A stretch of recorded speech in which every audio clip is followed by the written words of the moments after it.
Good morning, Beta Quadrant. Before we start the game up, I'm gonna do something for you alls. Using my main character.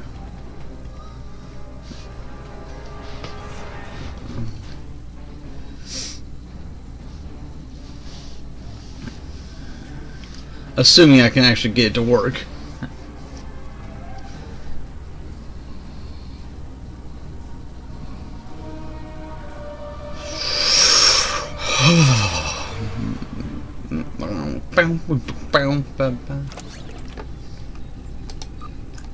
First I'll do that, because still unlocking stuff in this game. Oh yeah.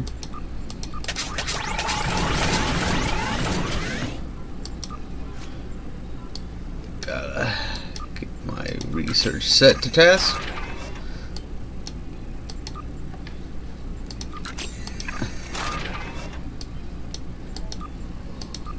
Yeah, by maxing out these research things, I can eventually get to the point where I can make weapons super valuable that I can sell on the exchange. Alright. I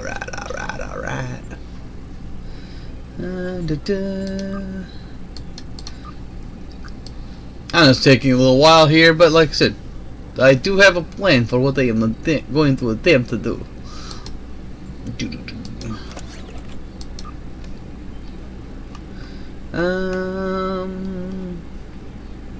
Go with that. And what the hell, we'll go with one of these. I'm trying to find something to show you guys that's very cool. Very, very cool. Let's see, Bob.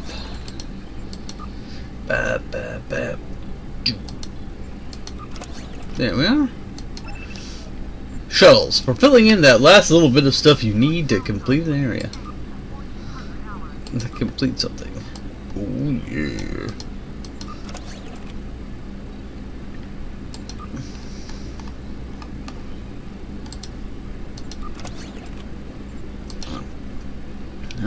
We'll throw that in too, just for giggles. 20. If we did that, plus that, plus that.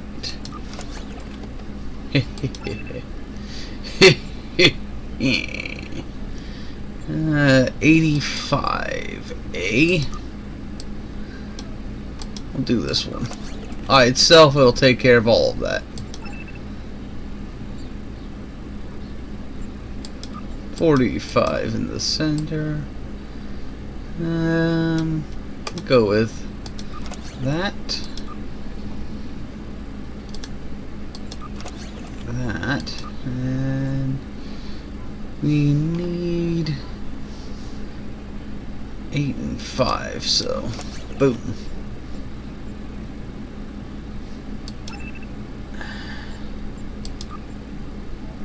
Yes. The truly most interesting part of Star Trek Online, the Admiralty system. It's actually it's a clever little system, though. To be 100% honest, I actually think it's pretty cool. But that's just me. Damn, Romulan arc mission doesn't come up very often.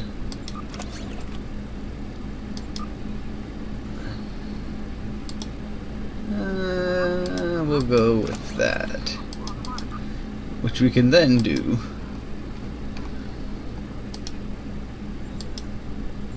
Really? I don't have enough? So I'll put that in there. I'm out of slots. Okay. Now, we were gonna do this. Let's see if this works. This is the Iconian story stuff. I apologize for leaving you What? without a farewell, but meaningless imprisonment and a show trip. I apologize for leaving you without a farewell, but meaningless imprisonment and a show trial for the Republic is not in my agenda. The Iconians must be stopped, and despite what you believe about me, I intend to help you defeat them. I owe the Iconians for the months I spent locked in their prison. I owe them for the unspeakable things they did to my loyal subjects. And most of all, I owe them for what they did to my world. We Romulans were strong once, united, feared. The loss of the home world took all of that away, and while Taurus and Hakiv might have been the ones to light the fuse, the Iconians gave them the flame.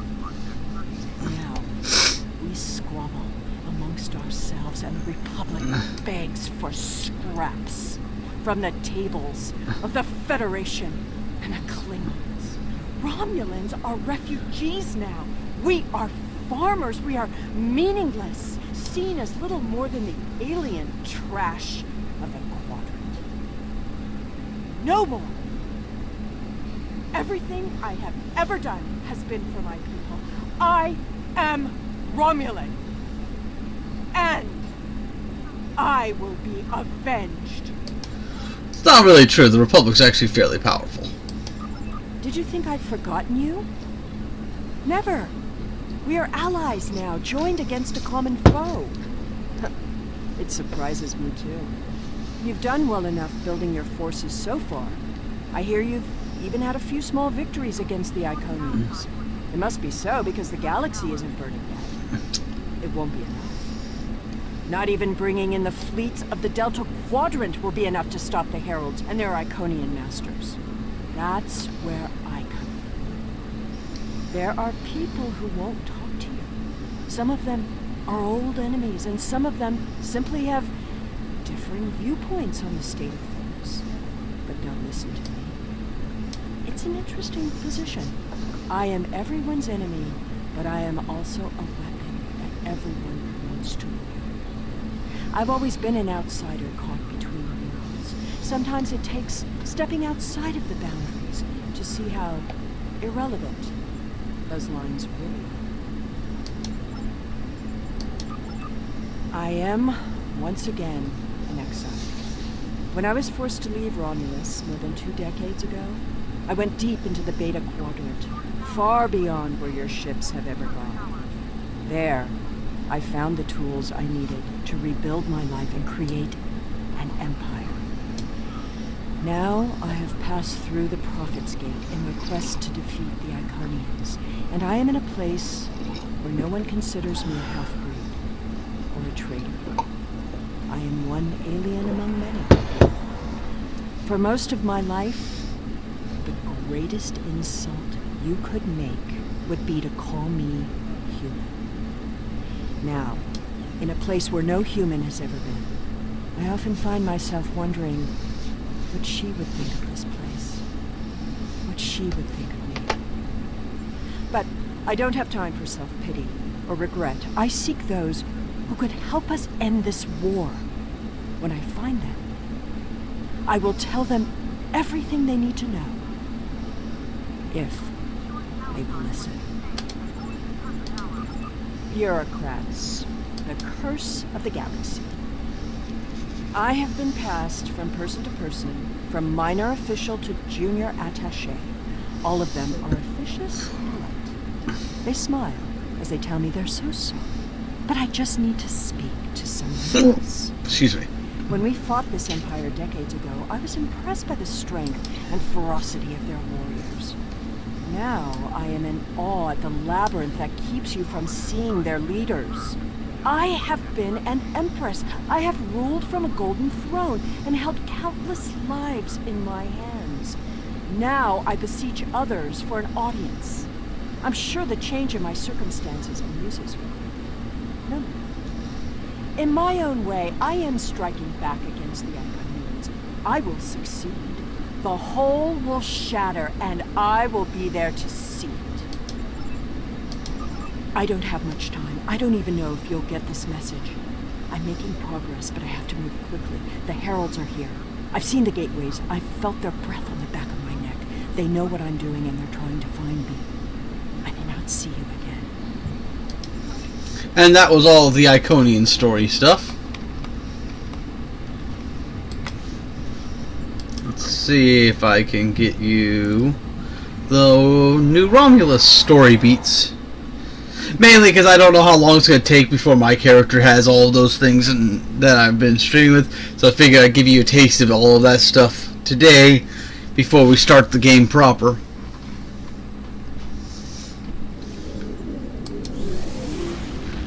Uh, 2 minutes.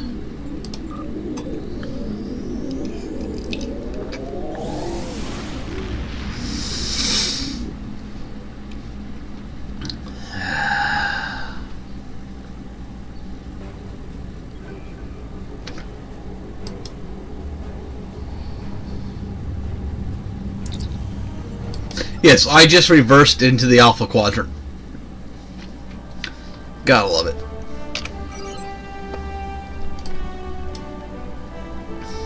This, of course, is my main character who has everything to this point completed.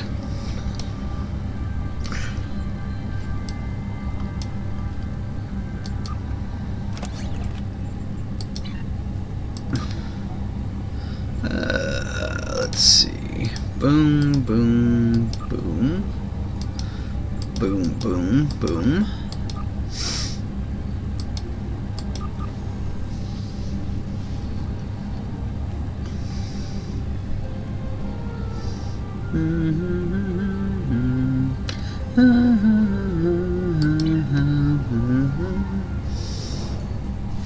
Speaking, I'm not going to reveal who she was talking about, but you'll know soon enough.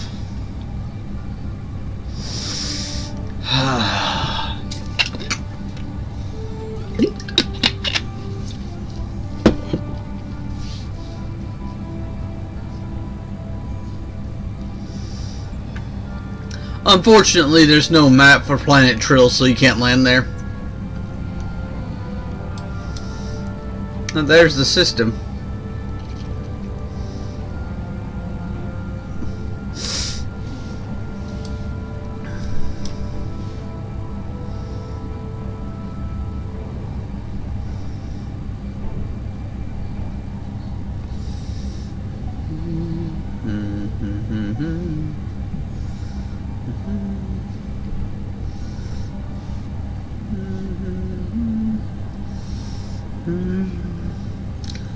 And that's a dilithium holding.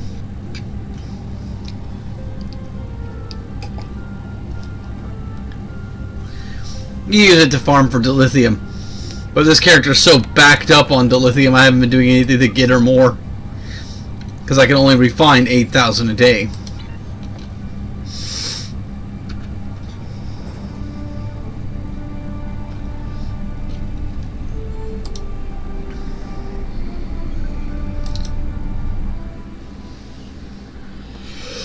There's only 3 reputations which have a four reputations which have a story associated with them, and that's the Iconian, the Dyson, the Terran, and the Romulan. I don't know why it's only those 3, but it is.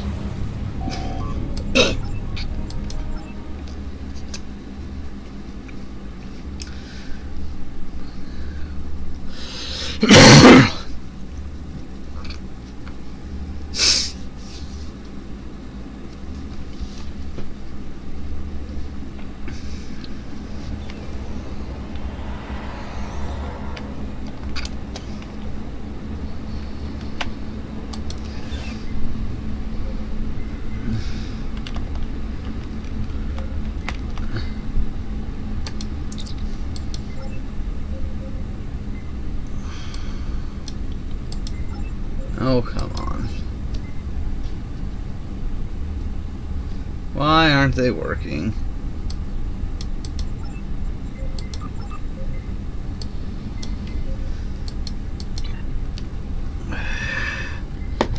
Let me try something.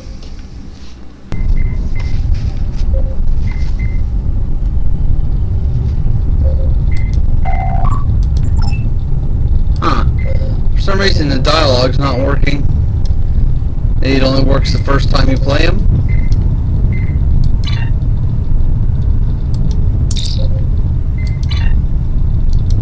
I'm gonna try to back out and jump back in.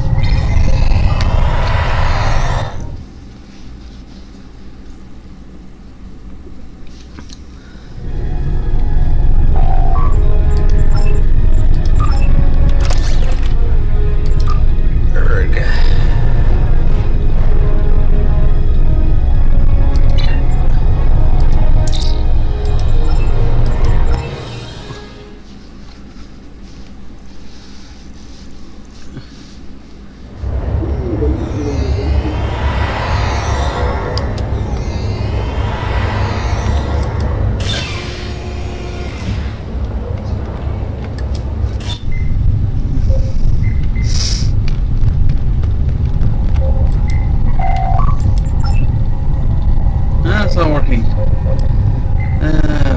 Crap.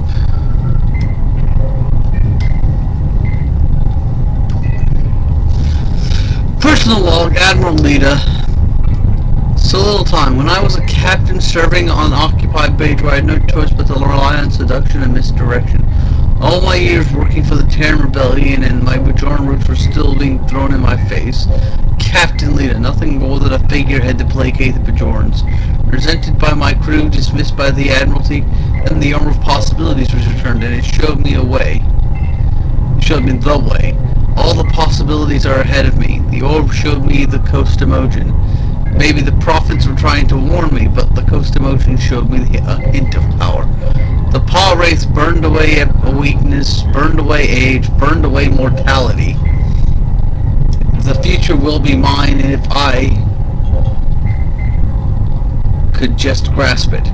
Admiral, Fleet Admiral, perhaps more.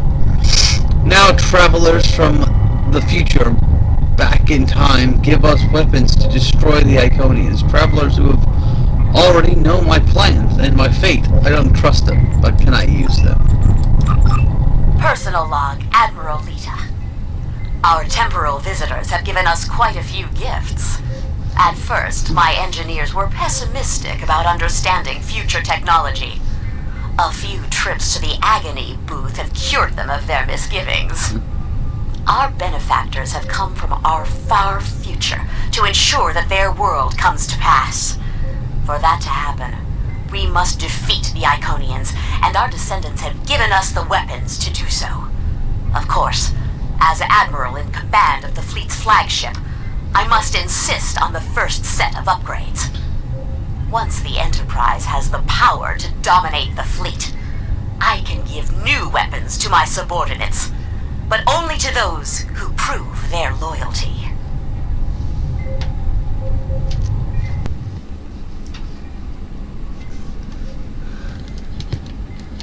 Let's see if the rest will work now.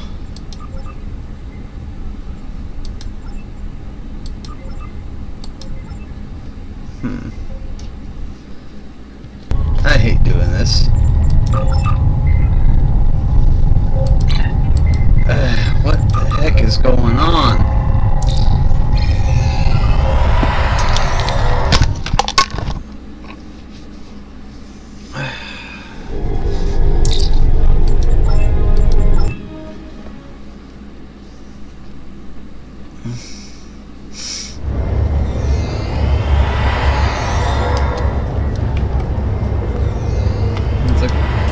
I hate when shit like this happens, I really do. Where the game just decides to fuck up the voice tracks.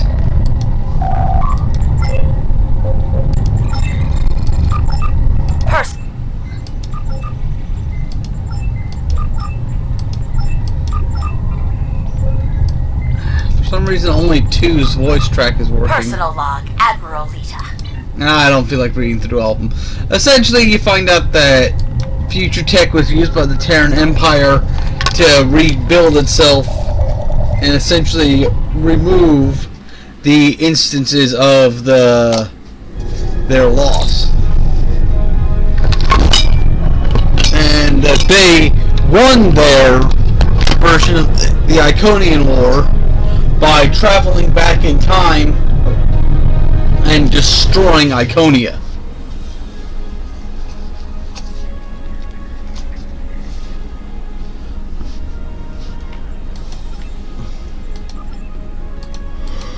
Okay, let's see if I can get the Dyson ones to work.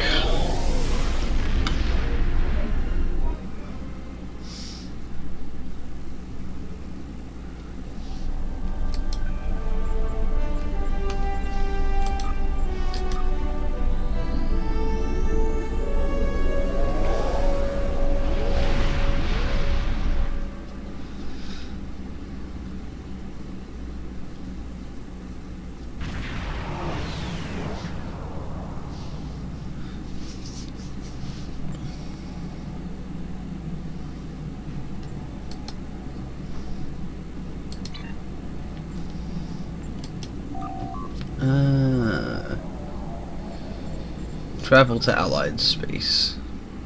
Must have clicked the fleet version rather than the Allied zone.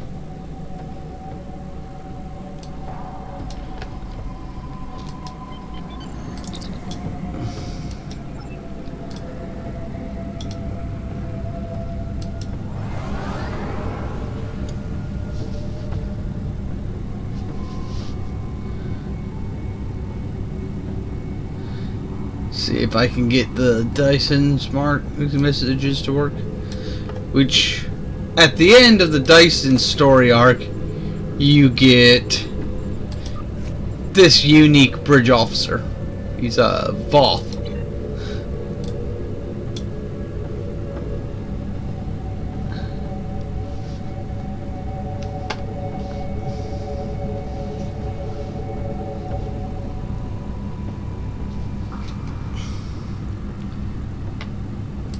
Beam to Joint Command.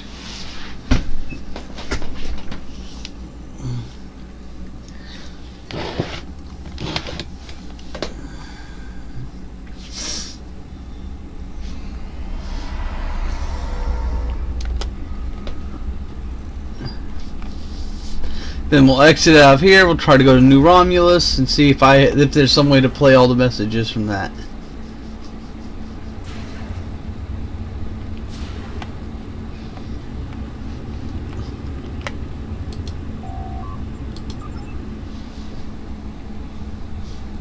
Ah, come in. I have a special assignment that requires a delicate touch. A science ship on patrol in grid Beta 53-30 received an encrypted message from the Voth. This wasn't a message from a military ship or the Voth leadership. This was an encoded short-ranged burst from a Voth science outpost. I think we may have a friend in the enemy's ranks. It'd be best if any communication from our side didn't come from our leadership, for reasons you'll soon see. I want you to pursue a dialogue with this individual. See if we can turn them into an ally. That is all.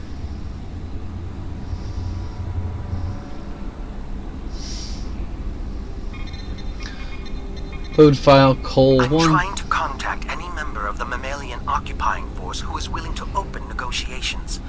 I am Nellen Exel of the Voth Circle of Archaeology, and I believe that we have common scientific goals that can only be achieved without the interference of our respective militaries.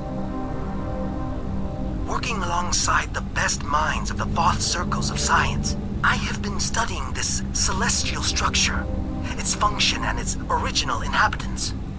Our work has yielded some troubling information for those seeking to uphold the doctrine that we are the original intelligent species in the Delta Quadrant. The Voth Ministry of Elders maintains that science is only valid if it supports their own fictions of history. I've lost too many colleagues to this terrible government censorship.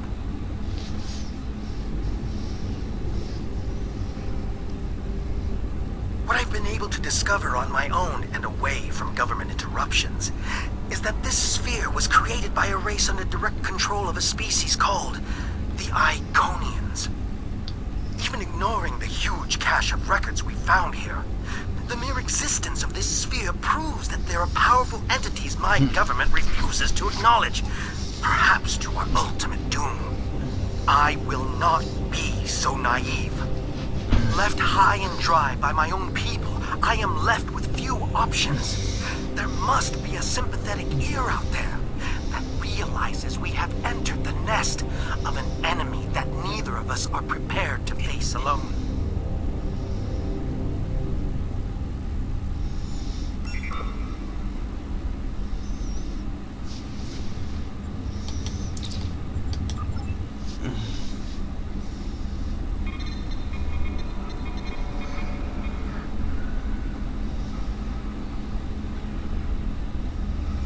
I was pleased to receive your message, even if I have to keep this conversation a secret from everyone I know.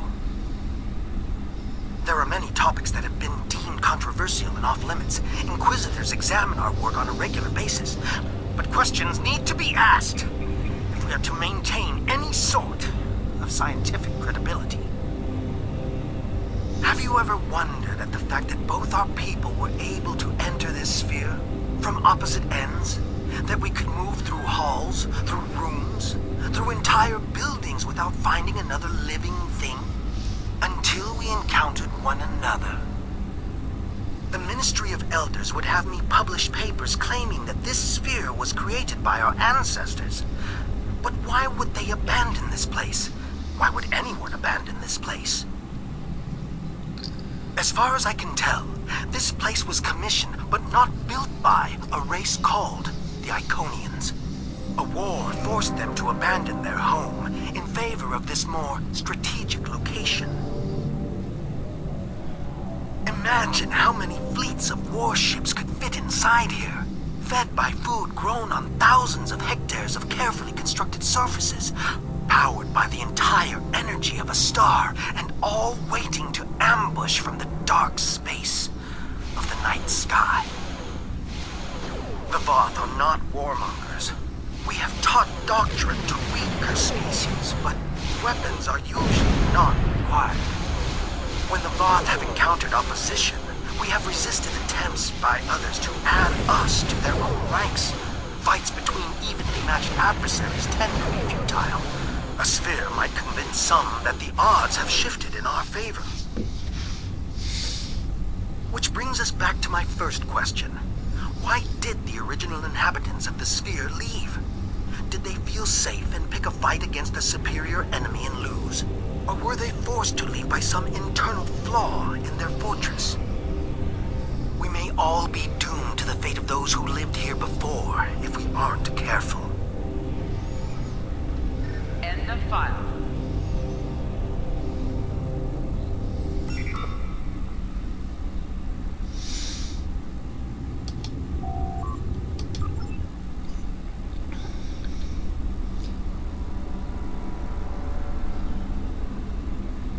Main reason I'm showing this to you is because... Hello.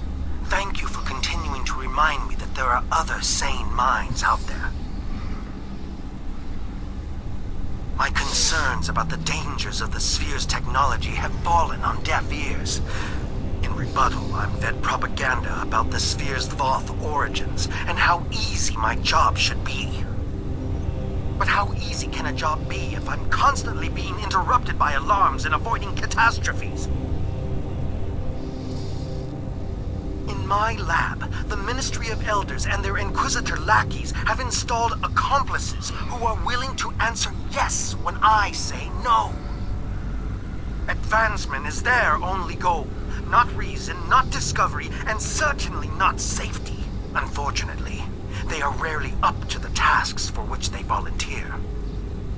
But the problems may be bigger than incompetent lab techs. No one here wants to hear that we may not be capable of using this technology, or that the cost of trying could be the destruction of this entire sector of space. The builders of this sphere aren't here to tell us the results of their experiments, but I'm convinced that something did go terribly wrong. There is evidence of a celestial trauma that has significantly reduced the energy output from this installation's central star. Add to that the fact that the spires have been optimized for a different spectral band than the one that this star produces, and we're left with strong evidence of a large-scale industrial accident. Such an accident would explain why this place was abandoned. I've conducted a detailed scan of one of the spires and found trace amounts of tetryon particles.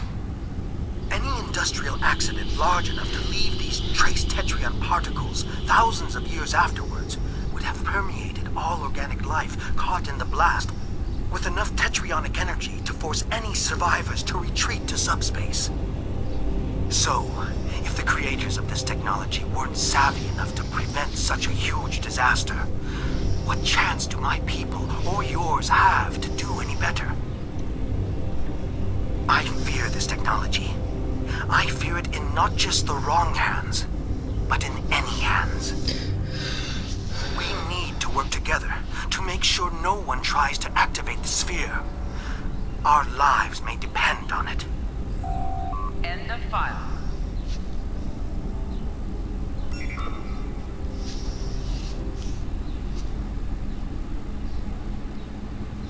And that's why I think the Elachi and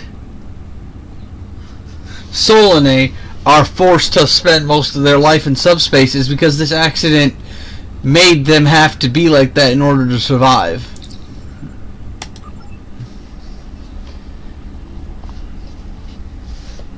I'm sorry for the delay in my response, but I needed to take extra precautions with my communications. After another round of disastrous tests in combining Voth and Sphere technologies, I was offered up as a scapegoat. I am no longer a member of the Voth Circle of Archaeology. But I've been doing this for so long, it's hard to stop keeping an eye on my former colleagues' experiments. Now my curiosity is tinged with a hint of fear.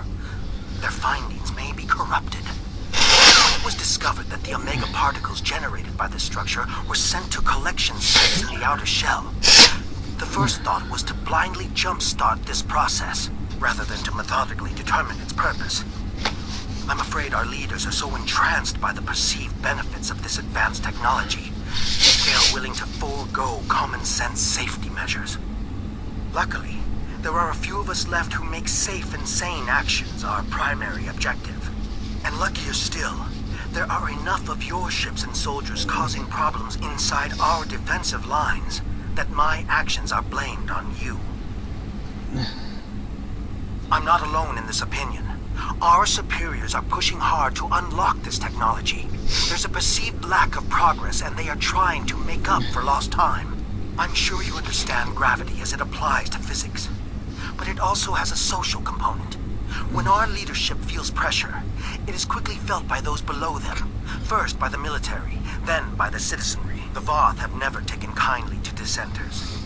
But there is no comparison between those who speak out against doctrine back home, and those who fight for basic scientific inquiry here and now. I fear I'll be discovered at any moment, but I fear even more that the work I'm doing won't continue on. Please stay safe. End of file.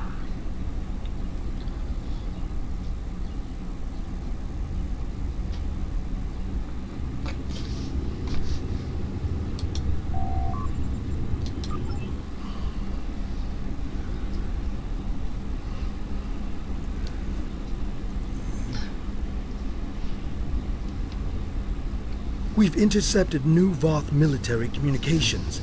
I think they've outed your contact.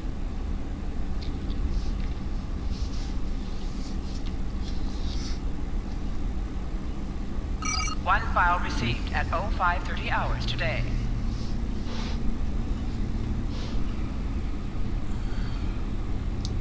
I'm sad at the thought that this may be my final transmission. I've enjoyed our talks together, but I came across something tonight that is too important to leave to chance. I was recently assigned to the Circle of Material Sciences. Apparently, my expertise in using isotopes to date archaeological finds means I'm an expert in chemistry, at least to a military personnel officer. One disadvantage of keeping disciplines separate based on expertise is a lack of shared knowledge, where my new colleagues added footnotes about inverted tetryon particles. I saw a connection to omega molecules, a connection of which they were unaware. On a small scale, my hypothesis yielded a small rift. applied to the scale of this entire facility. This sphere was built to travel through subspace, across the galaxy. The Voth leadership was excited to learn of this discovery as well. Imagine an entire solar system full of ships hiding inside this sphere. Imagine teleporting them anywhere in the galaxy in an instant. I assure you there are Voth battle plans in the works right now using this strategy. My species is under attack near our home sector. The fighting has reached a stalemate, but there are still lives being lost on both sides. Every option is being examined to bring an end to the fighting, even the most extreme. I've seen reports on weaponizing Omega molecules to destroy large swaths of subspace and lock our enemies into their own parts of space. I must put an end to my people's pursuit of such disastrous weaponry. I will not have a part in isolating the Voth race by making space unnavigable, even at the price of a continuing war. My work with the Voth is finished. Hopefully I will not follow suit. End of file. Go get him. Maybe you can find him before his people do. And then you get the mission to go save him. And he gets added to your crew.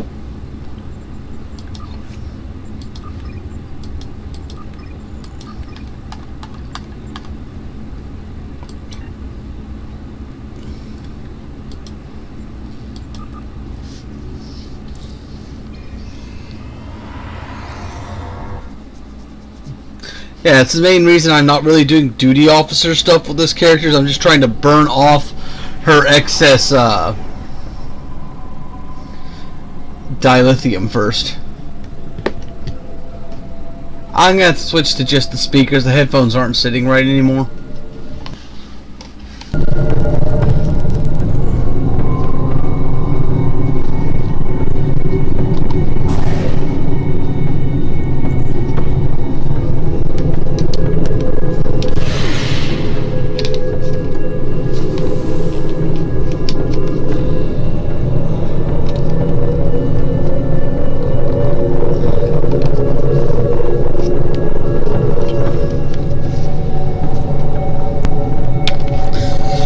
Something happened and caused the headset to break, so we're having to hold it together with duct tape. I'm really pissed that I spent $20 on a headset just for its sliding parts to break off like that. But if you guys were to put some money into my Patreon account, we could buy new headsets and have good quality sound. That is www.patreon.com/Sequana. Alternatively, at Ina_Warlock@yahoo.com is my PayPal. Ina, of course, being spelled N-I-I-N-A-H_. Then everybody knows how to spell Warlock at yahoo.com. Okay. Let's go to New Romulus. See if there's like a central place where I can just look up the signal, the different things, or if I'm gonna have to do the little missions each time to unlock them. So if I do that, I'll just wait until I unlock the various levels on my main character for on my stream characters, and then I'll show it to you that way.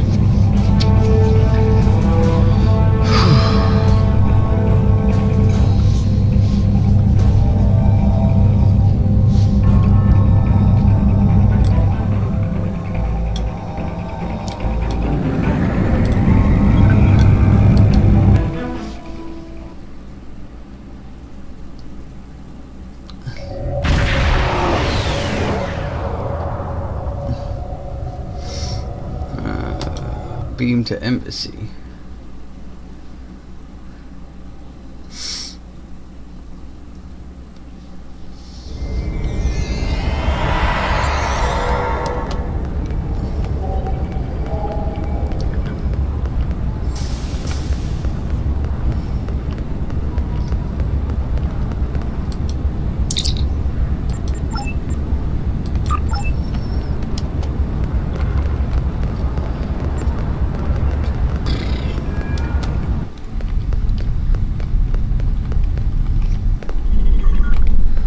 guess not at the embassy.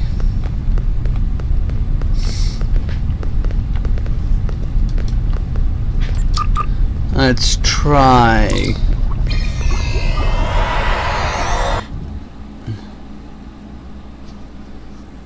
New Romulus proper.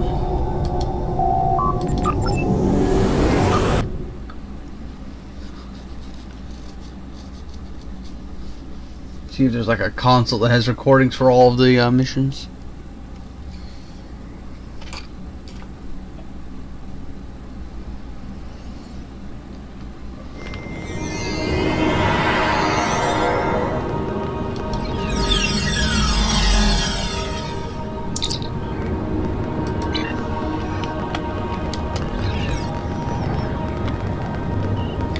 Exchange.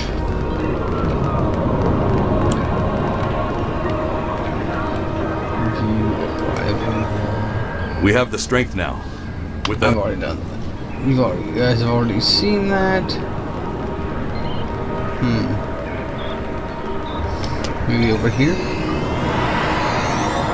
Access mail, access bank. Nope, I would literally have to go to the spots, it looks like, for each one to show you all the recordings again.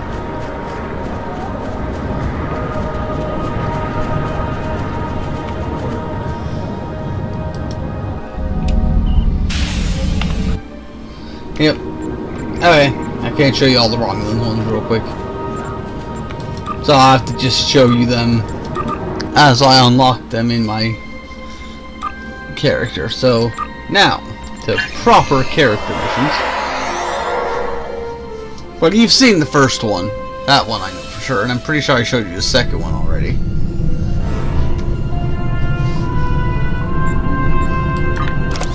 Okay. Put that there, so we put it there, so we put that there, so we put that there, there.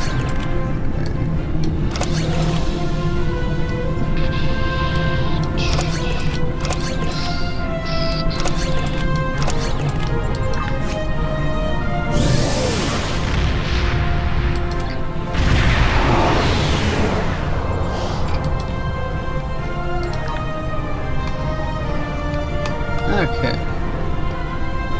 So we begin Broken Circle. Please report to the Kiana system. Our partnership with the Krenim is starting to bear fruit, but the project may take more time to complete than we have left. We must consider any plan that ensures our survival.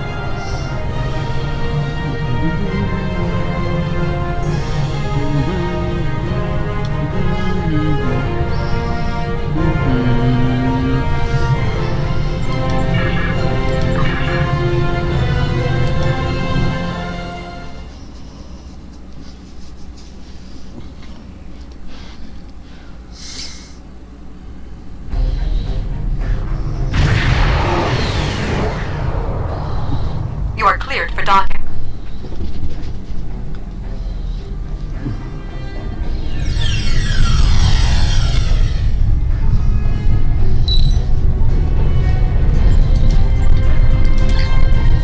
Captain Cogran has sent his aide, Lieutenant Tolek, to give you a brief tour of the Krenim research facility. So far, the Alliance's venture with the Krenim has been very productive. Together, our teams are making progress toward the completion of Anorax's design for the ship capable of temporal incursions. The Lieutenant is waiting for you, sir. Greetings! On behalf of Captain Cogran and Alliance Command, I am pleased to welcome you to our research station. The Captain is completing his preparations. In the meantime, I will give you a tour of the facility, where we are building a weapon that will end the Iconian threat once and for all. Follow me. Our researchers can explain how the weapon works and answer any questions you may have.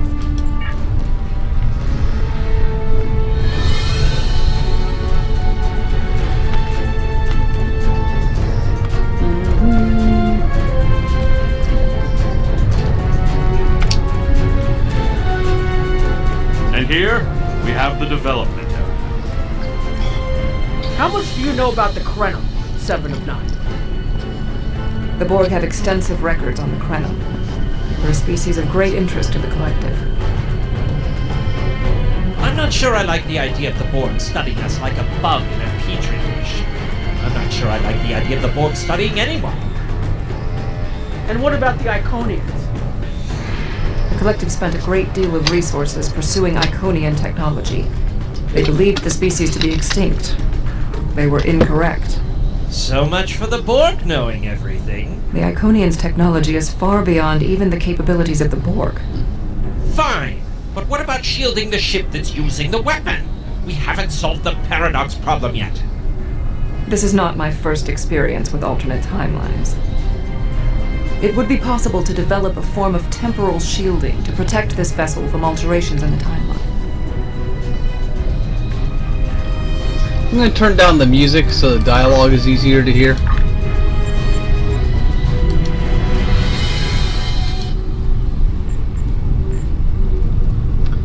Also gonna turn down the effects volume. Turn down ambient volume as well.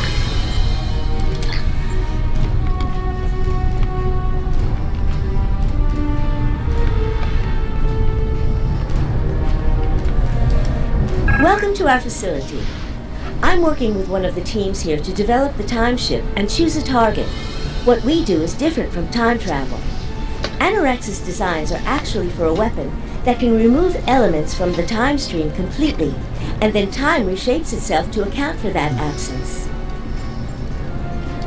In some ways, yes. Once the weapon is fired, it can create an entirely new reality. And anyone or anything that isn't temporarily shielded will be a part of that reality. That's why we have to proceed slowly. If we're not careful, we could change everything we know and not even know what's happened.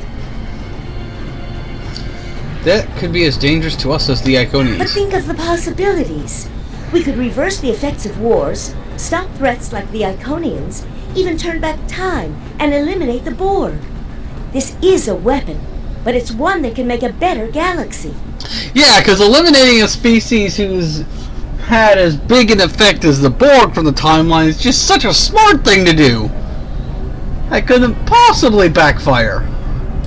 Captain Cogran's briefing is about to begin.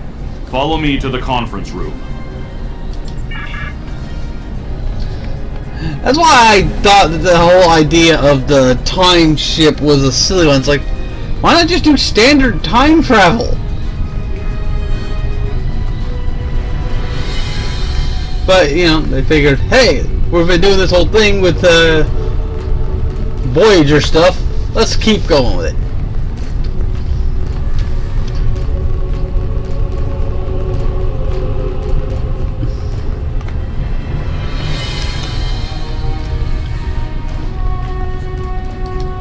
Greetings. I have heard much about your victories against the Iconians. It is an honor to work with a hero of the Empire. We are almost ready to begin. First, however, Starfleet's temporal agent would like a word. He has concerns about our plans for the Crinum weapon. Hi, sir. Greetings. My name is Philip Cray. I'm the liaison from Temporal Investigations for this project. Pleased to meet you. Why does this have a project need a liaison? The Federation has some serious concerns about possible violations of the Temporal Prime Directive. Normally, Starfleet personnel are strictly prohibited from directly interfering with historical events, and should make every effort to maintain the timeline. I understand that Romulan temporal defense has similar regulations in place. Indeed, that should tell you how serious this war has become. If the Iconians win, there probably won't be anyone left to preserve the timeline. In this instance, my role is to ensure that we succeed in our task with the minimal possible disruption to the timeline, as well as to address any repercussions of those disruptions. So the directive is only a directive when it's convenient? I don't disagree. As a Starfleet officer, I am sworn to uphold the Temporal Prime Directive. Not only that, but I have seen firsthand the dangers that come from ignoring it. But as the Vulcans say, The needs of the many outweigh the needs of the few. The Iconians cannot use time travel, and that makes it a weapon we can use against them. We must consider carefully whether it is too dangerous of a weapon to use at all. Still have my objections, and I'll be bringing them up with command.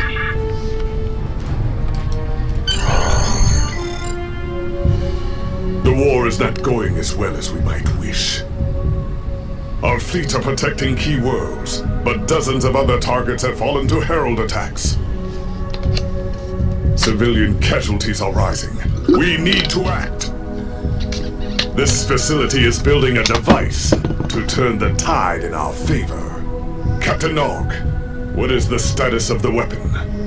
We've had some setbacks, Captain. We're still weeks from a working prototype. No amount of temporal manipulation will change that. And have you chosen a target for the temporal incursion?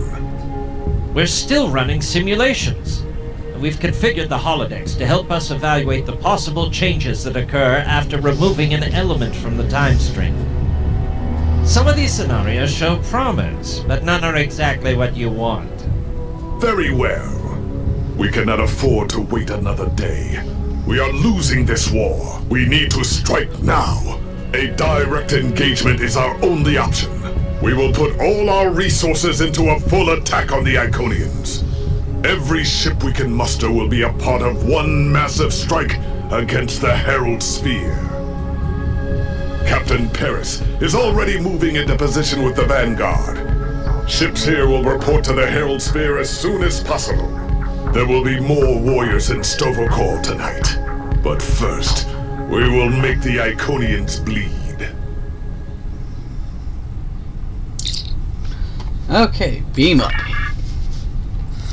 We're gonna play through the end of the Iconian Wars storyline, and then I'll take a short break and move on to the next game.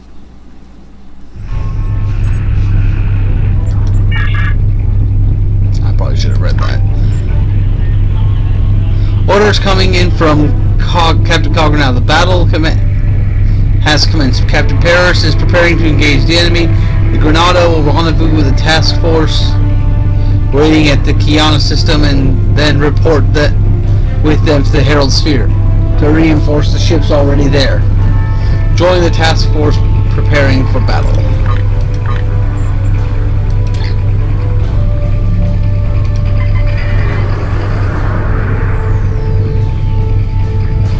You are the last ship to arrive. We are ready to set course for the sphere. Oh, by the way, the updated leveling system went through. So here's what it looks like now. Get some interesting ultimate abilities if you fully spec into one of the trees. Ground abilities. Specializations seem to have remained mostly unchanged. Not that I'm surprised, that was pretty much what I figured it was going to basically play out like the specialization system. Alpha Wing, you are cleared for departure. Which is part of the reason why I'm both doing better and worse in some regards. Because the update made it so the classes were a little bit more even. So the fleet is in complete disarray. We're picking up multiple distress signals as well as incoming from Captain Paris. Do you want them on the main view screen? On screen. Am I glad to see you? It's just not working. The Iconians are gating in their ships, and they have far more reserves than we anticipated. I've called for a hold on the flagship assault until we regroup. There's no point in a suicide run. First, we need to help our ships in trouble. Can I count on you to help? Will do, Captain.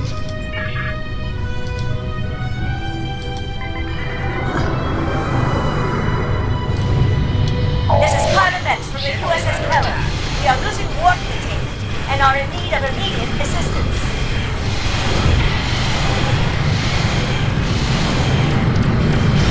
Hull integrity below 75%.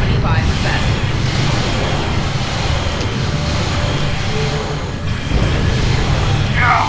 Engines and weapons are down!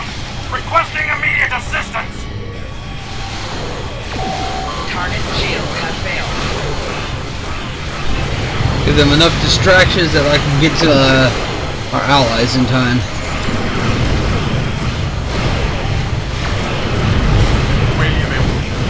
This is Commander Romulan, RRW. Require immediate assistance. Hull integrity below 50%.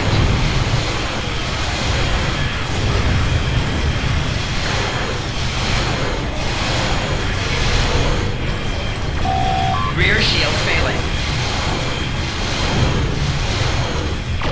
Hull integrity below 75%. I hate fucking solar gates. They are so over freaking powered.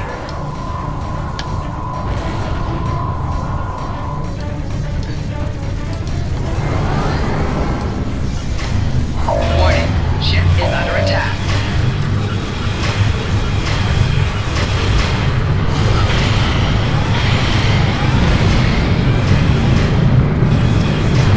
Hull integrity below And of course, the 75%. Bantam Raiders always only do stupid shit like ram into you.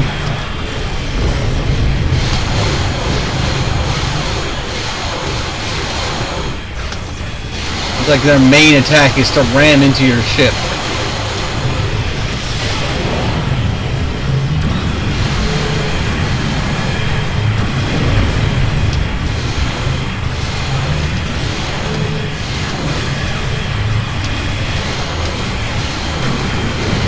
Hull integrity below 50%.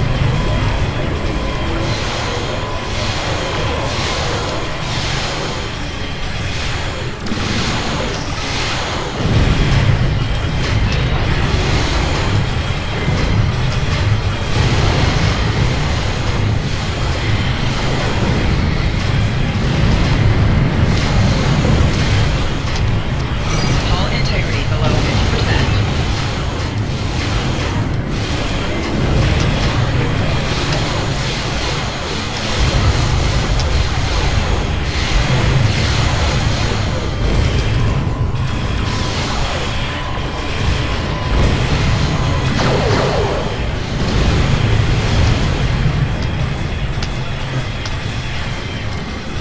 That's pretty much their main form of attack, is ramming into your ship. Hull integrity below 50%. Which I think is one that makes them one of the cheaper enemies in the game. Because impact attacks do damage through shields. So there's no way your shields can take the brunt of them.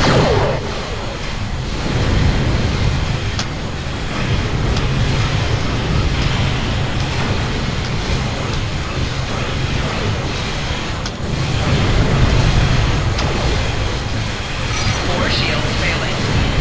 Hull integrity below 75%. Left shield failing. Target shield And then there's the solar gateways, which just do absurd amounts of damage for no freaking reason.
man, I'm gonna lose that ship if I don't get there in time. Sorry.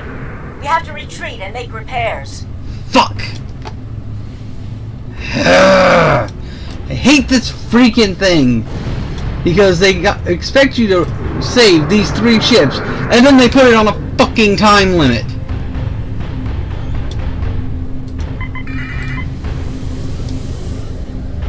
And of course, if you don't stop to do the thing, fuck my life. Try to do it right next time I play through the mission.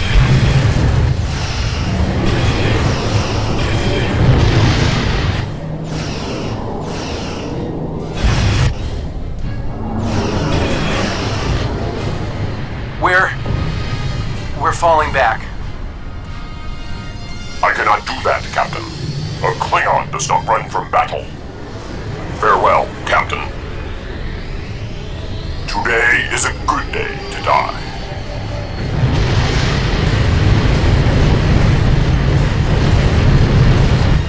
Alright, people, we've got one shot at this.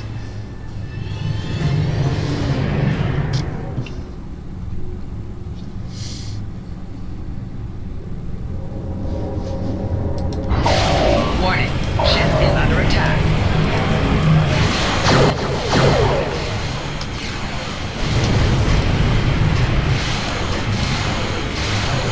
Leave this group of hell scum to us.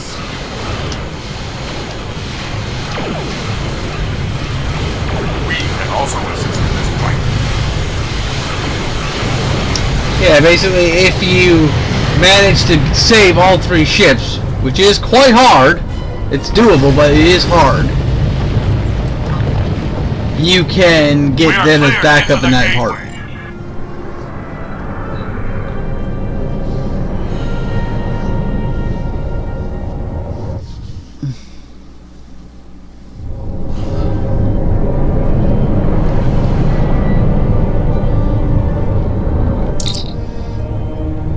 We've traveled inside the sphere. From what we know, the Heralds used this sphere to control and protect the Romulan Gateway network. While strike forces are assaulting the spheres like this one since the beginning of the war. We've never managed to do more than knock gateways temporarily offline. First priority is finding our strike teams. The flagship's shields are down, and it's losing power. Looks like they're trying to interface with the sphere to give themselves a boost. This might be our one chance to board it and take control. I have 3... Ah, I fucking skipped past it, didn't I?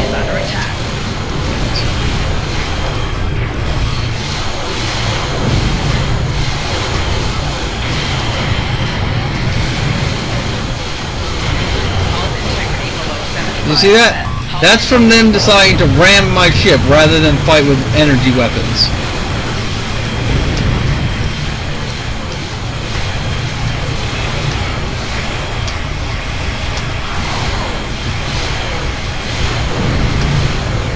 Target's shields have failed.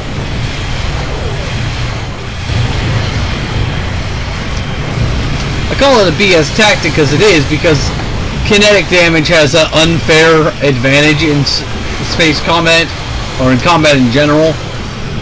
Since it doesn't matter how strong your shields are, kinetic damage just punches through it. Like, pure kinetic damage attacks, not like torpedo-based kinetic damage attacks.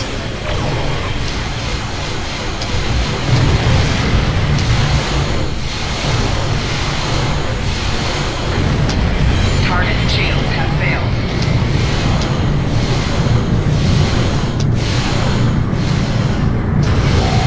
Hull integrity below 75%. Signaling the carriers to move into position now.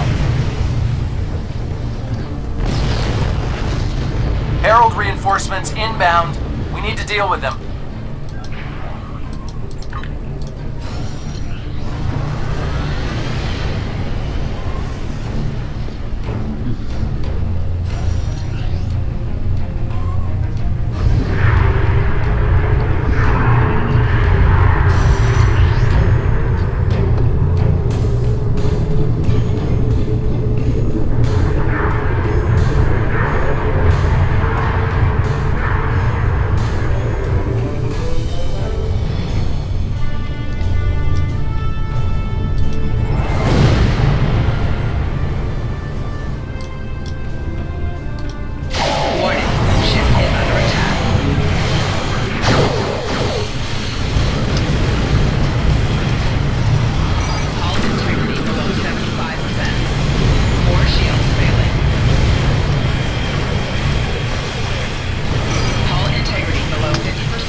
fucking EM probes.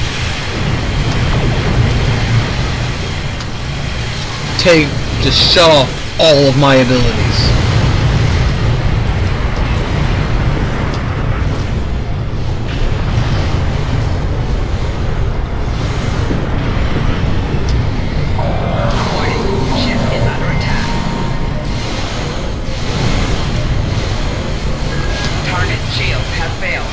And because it counted my using the summon against me, I still have to do the full cooldown, but I don't get the backup ships that my photonic fleet was supposed to give me because of my ship's systems being overrun by EM attacks.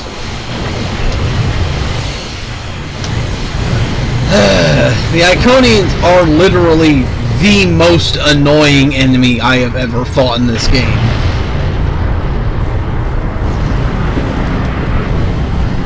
And then the Cool are also pretty annoying, but they don't have this just, I'm gonna shut down all your systems power. Warning, ship is under attack.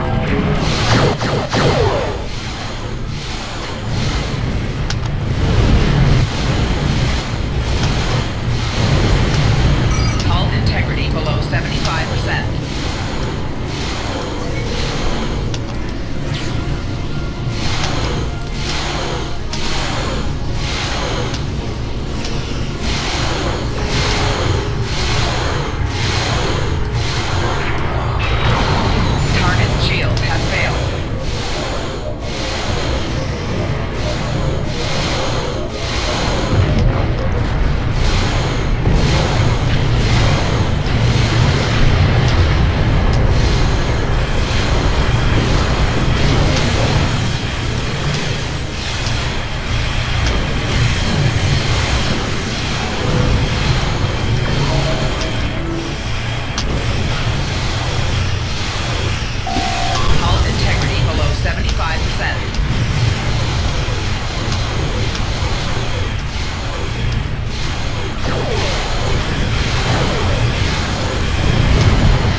Boarding parties are on the flagship and reporting heavy resistance.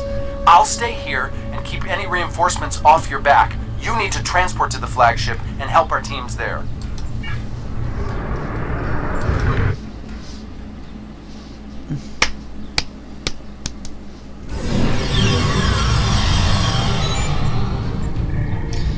Interference with the fear is blocking some comm signals. Attempting to compensate now. We got through. What's your status? We can't reach any of the other away teams. Safely aboard. Away teams engaging in the Herald. Acknowledged. Sensors are picking up power fluctuations near your coordinates. The impact with the Cortar must have disrupted their systems. Start disabling anything you can reach. If we do enough damage, maybe that will help us take their ship.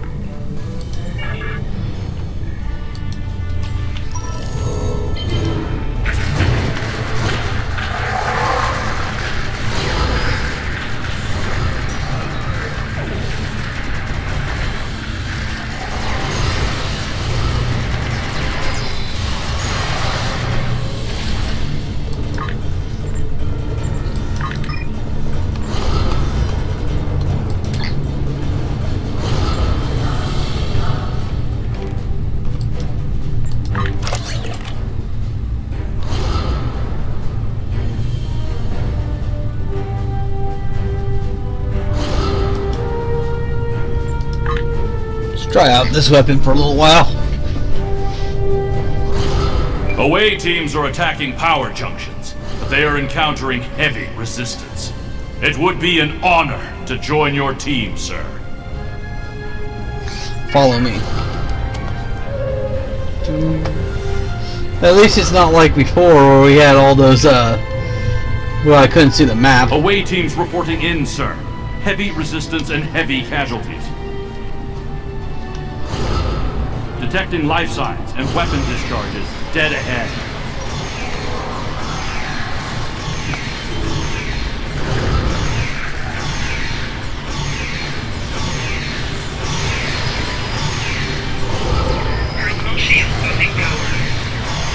Wow, this weapon does a lot of damage. I don't think I might have to switch to rifle spec so I can keep using this weapon for a while. It's pretty powerful. I am detecting Federation and Herald weapons fire beyond this door. There is also a power junction.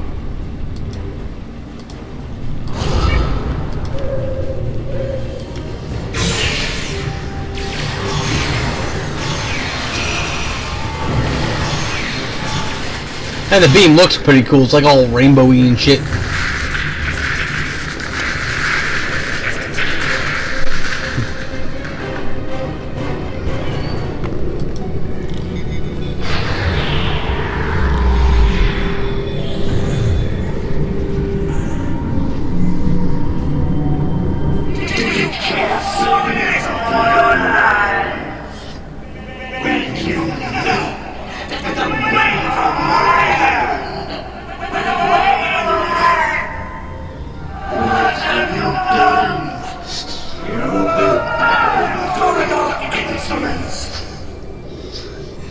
I'm sick. Wait, why is my wavy hand power not working? Enemy target uncensored.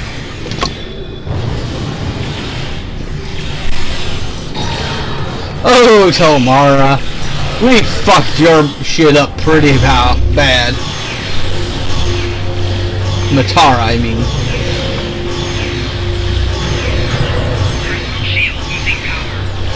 Matara is retreating. She might be trying to recharge her energy. Whoa, what are you doing over there? The fluctuations are increasing exponentially. We disabled power junctions, but Matara is using a gateway. We must do something to damage. Must be doing some damage to get her attention. Interesting, but it makes sense. The Iconians are energy beings. If Matara can't use the ship's systems, she'll use herself as a battery for the gateways. But that's probably dangerous for her. She's bleeding herself dry with every gateway. Keep at it. If you can drain enough of her energy, she might make herself vulnerable. Herald, reinforcements!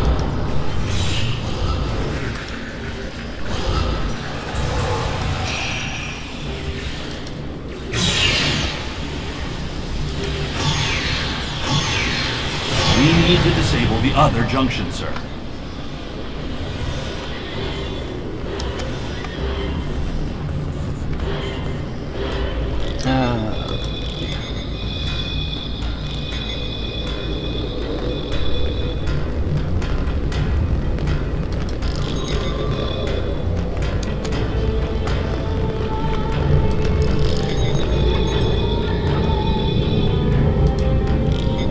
There is another power junction ahead. Da da da da. Na na na na na na na.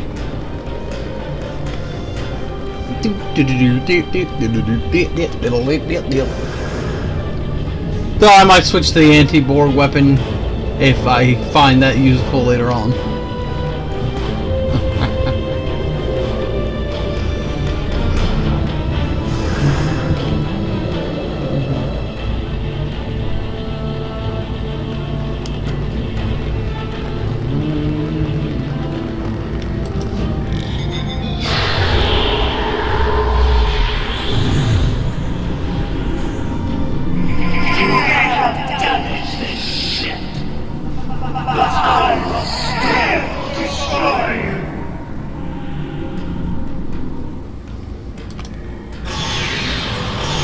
Notice how she's a little bit more damaged now?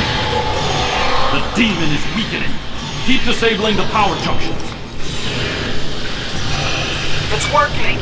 She's using her own energy to power the gateways.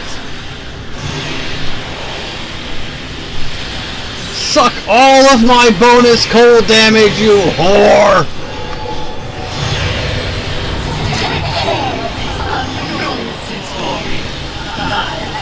More reinforcements, sir!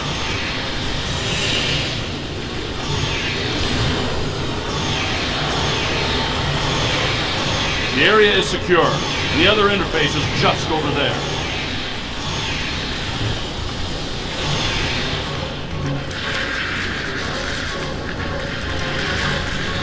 I am detecting a third junction ahead.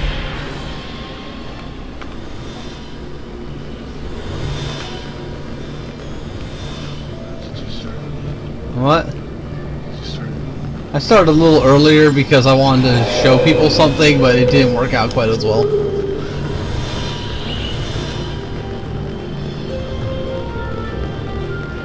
But there's only 3 missions in the Iconian arc left, and I should be able to get those done in 3 hours. Another junction just ahead, sir. If we can keep forcing the creature to use her own power, we can weaken her enough to defeat her.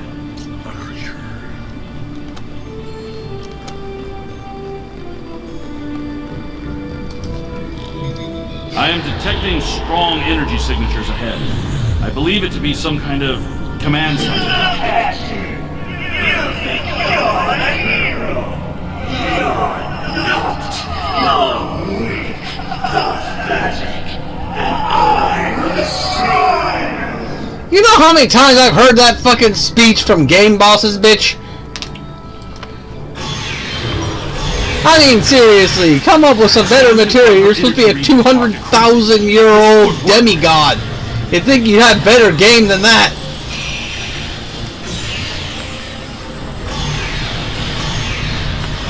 Maybe I'm just talking this way because I've beaten this particular boss so many times as other characters that I just find her kind of laughable.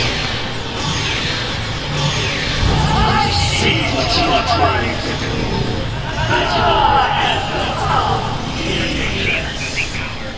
Yes, my efforts are meaningless. You'll make an empire that'll reign for 1,000 years. La, la, la. Stock speech 235 from every megalomaniacal villain in video game history.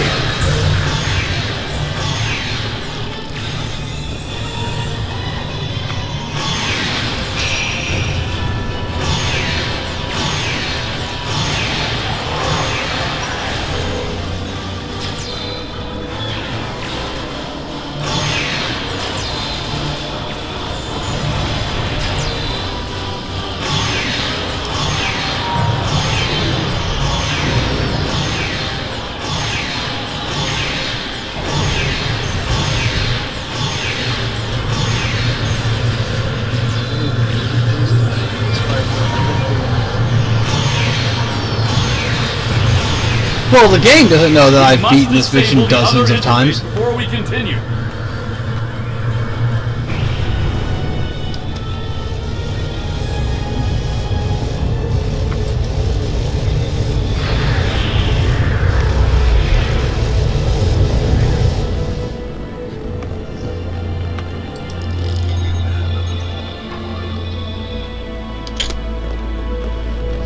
Use that to give people some health.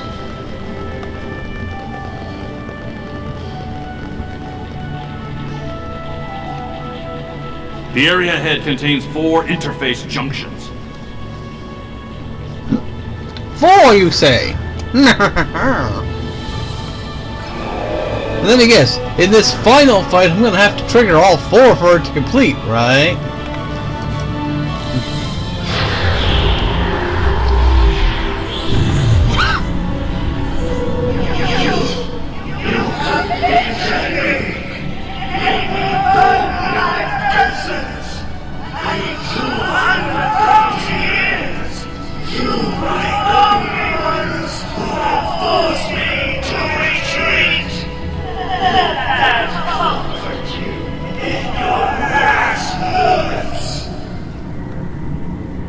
Looking kind of slumpy there, lady.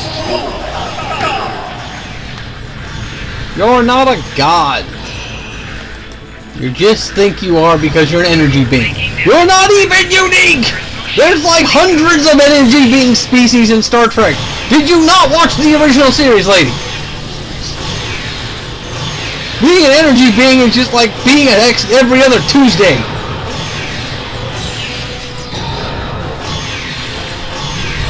I mean, yeah, it got slowed down in later series, but in the original series, there was a new energy being every other week. Reinforcements on their way.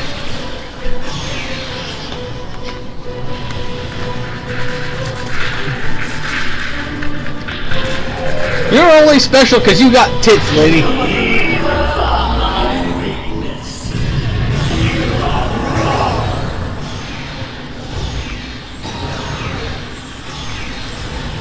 I love how the essentially mostly energy being can be affected by something that takes away the air from a place to paralyze them.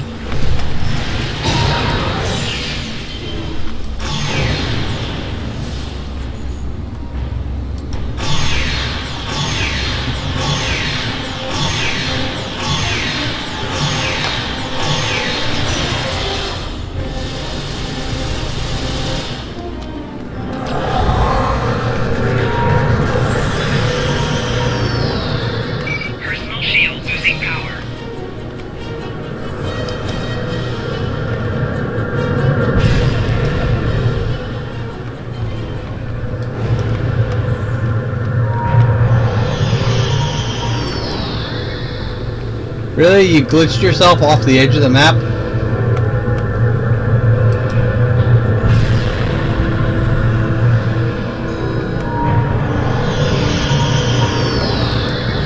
Enemy targets on sensors. Personal shield losing power.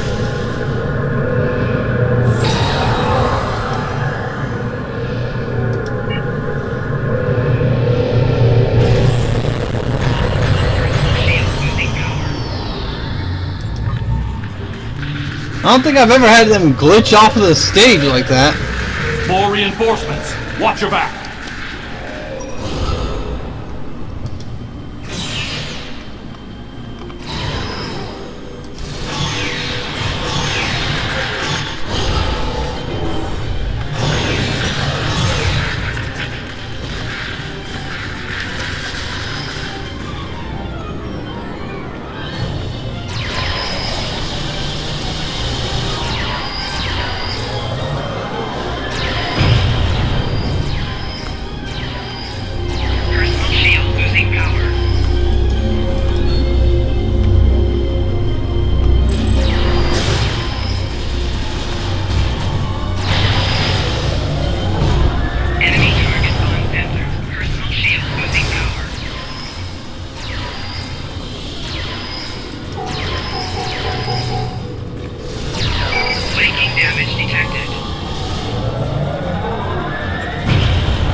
Okay, I'm encountering some brand new glitches.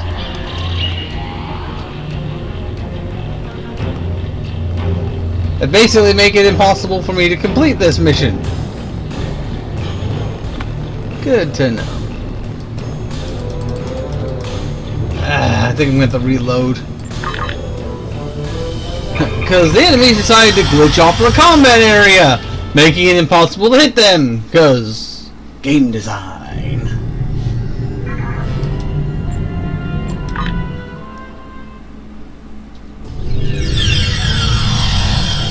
I have to do the whole opening, the whole ship battle sequence again? Really? Good lord.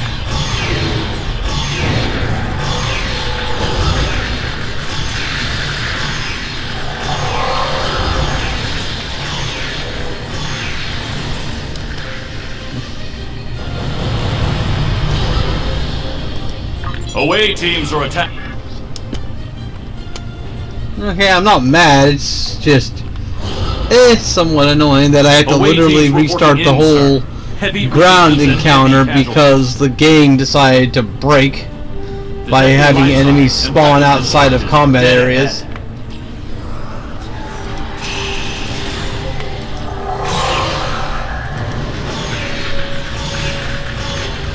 But as I was saying, the update made it so the classes are a little bit more equal I mean, the tactical class always will do more damage. It's just the way they are. But now the other two classes aren't as crippled as they used to be.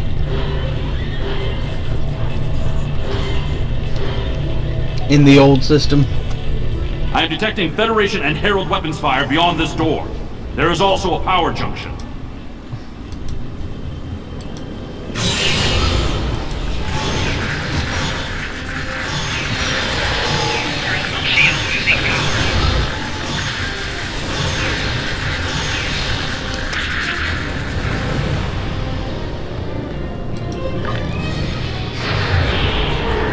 Haha, I can skip her speeches.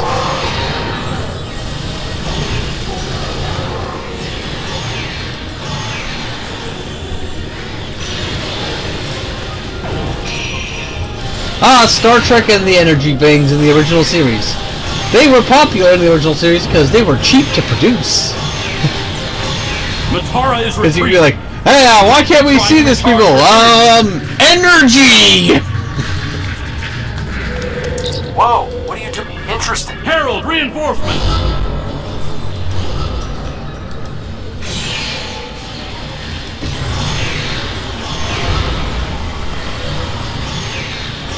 We need to disable the other junction, sir. There is another power junction. Yes, I know how a running boss fight works.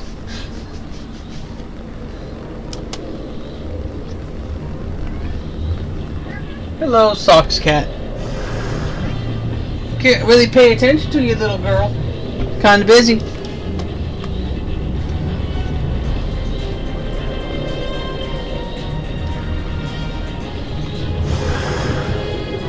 Knuckles.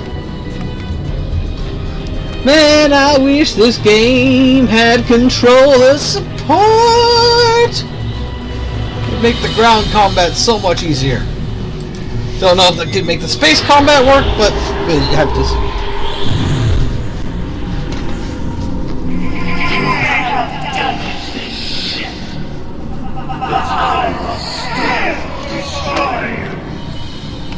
Alright, I forgot I can skip her little speeches. The demon is weakening. Keep disabling the power junctions. The best kind of movie is a skippable movie. It's working. She's using her own energy to power the gateways. But yeah, that's pretty much why the original series had so many energy beam episodes, is because they were cheap as fuck to produce. More reinforcements, sir. Big, strong Herald man, you are really glad to be calling you a pet? I mean, come on, you're big, strong Herald man with your space hammer and your hammer with its space lasers.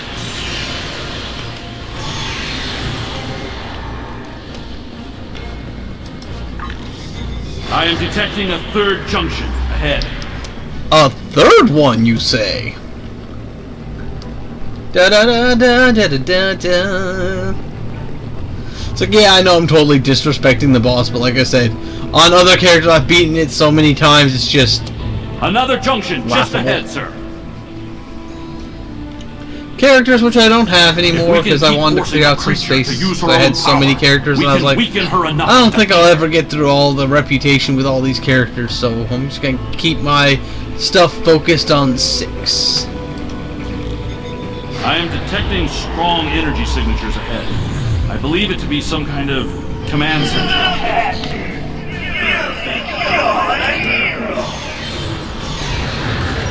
Scans confirm her energy readings are decreasing. This could work.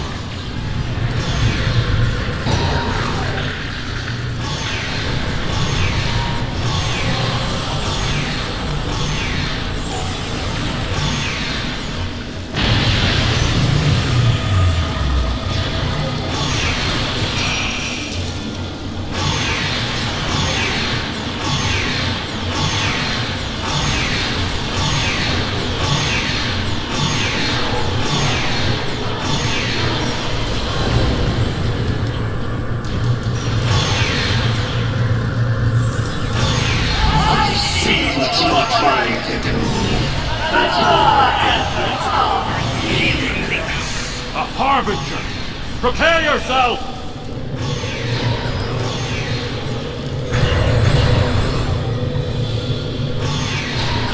Personal shield losing power.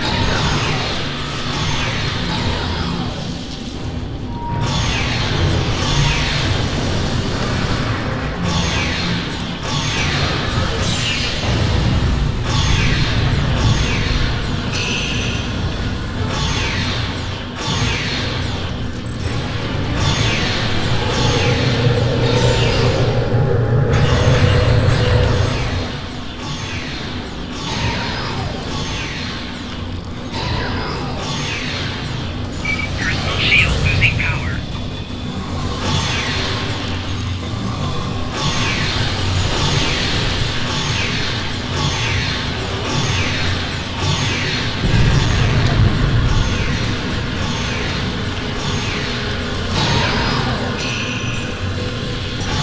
Shield losing power.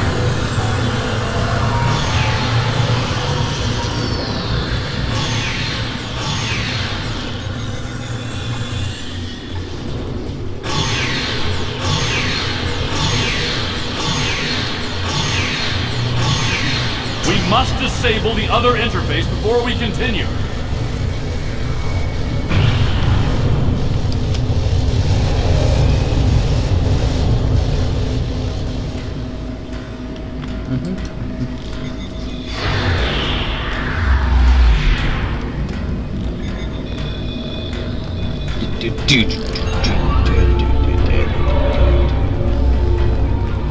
Yeah, there's something with the maps of this particular, of the Iconian stuff, where they had this, a lot of times you can have a character die and like basically fall through the map.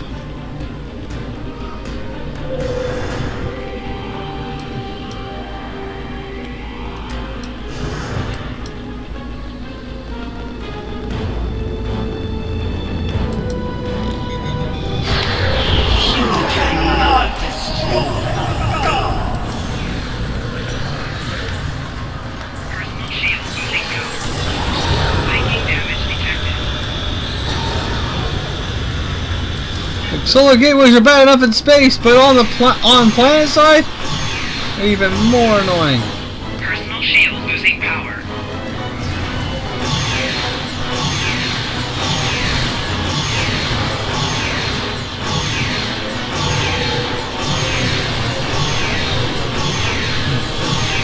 Personal shield losing power.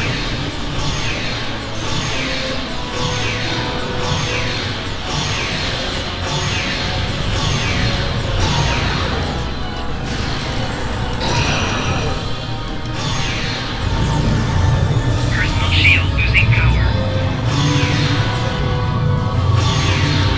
Reinforcements on their way.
Yeah, it's not the most interesting boss fight, but it's a boss fight nonetheless.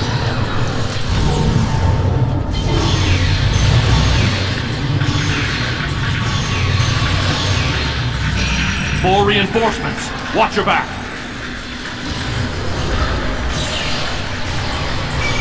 Flanking damage detected.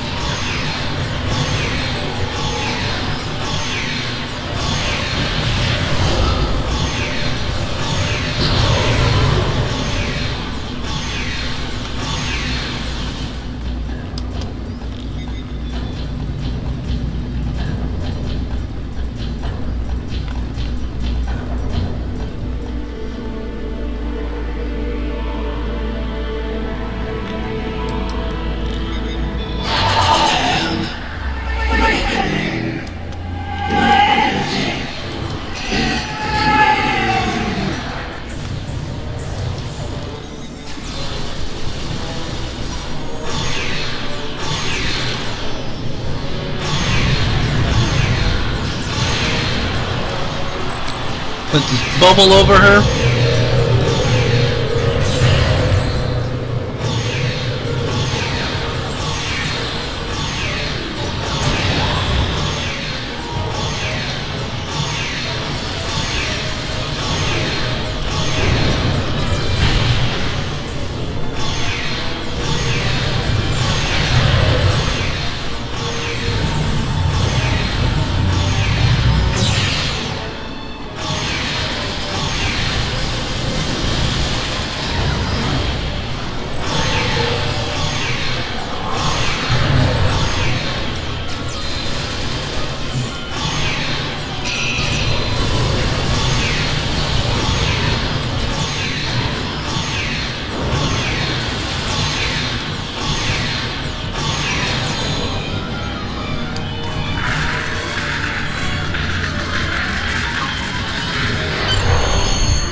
I see clearly now, Ticket. I will stand with you, and these creatures will pay for what they've done. Kill them. Kill them all. Fall back! Transporter, beam us up!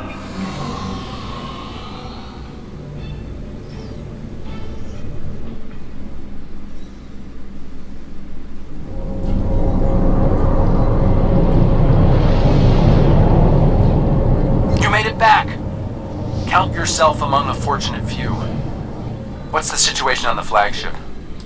I hate to say it, but that might be the first bit of good news I've heard all day. Okay, we need to fall back. While there's still a chance, the Heralds will be coming back in force.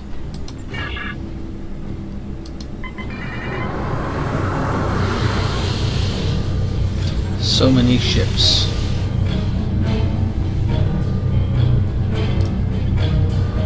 These warriors died well, and they will not be forgotten.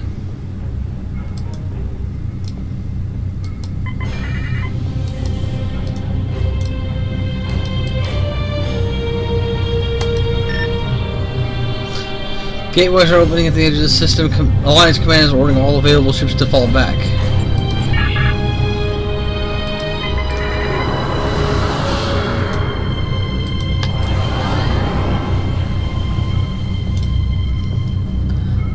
It was a Star Dancer. I had a friend on that ship.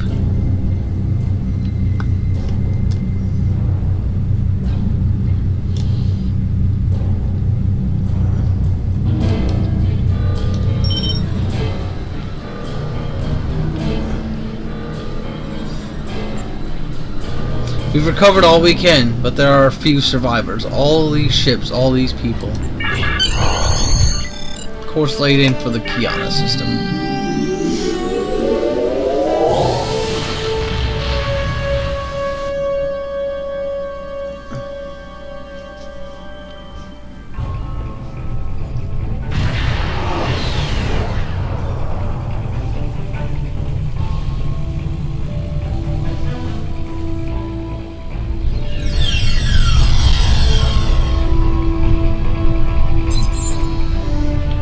Return to the Kiana system, sir. Senior officers are waiting for you in the conference room.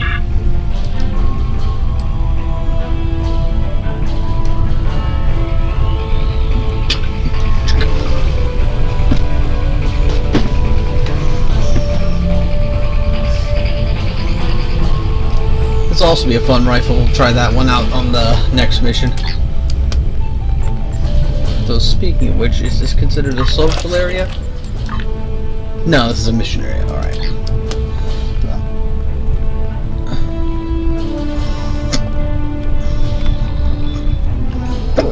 Excuse me. Hate it when I have the hiccups while I stream.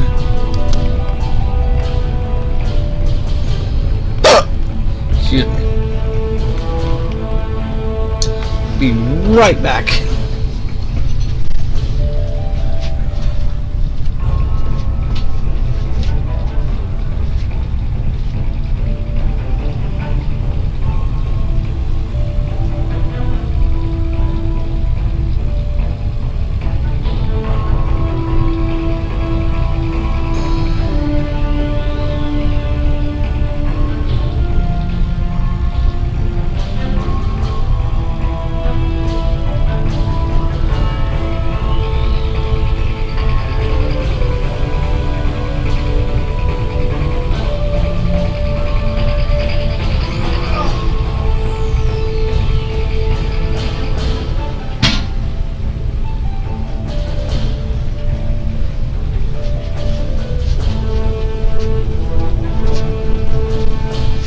Okay. And I'm back. I want to personally commend you. Whatever success we had in this mission was thanks to you. The Iconians have lost their leader. Their unity is broken. That might give us an opening to end this war. The cost, though, all those people, I can't help but feel that I failed them. You can't blame yourself, Captain. They knew the risks and they were willing to take them.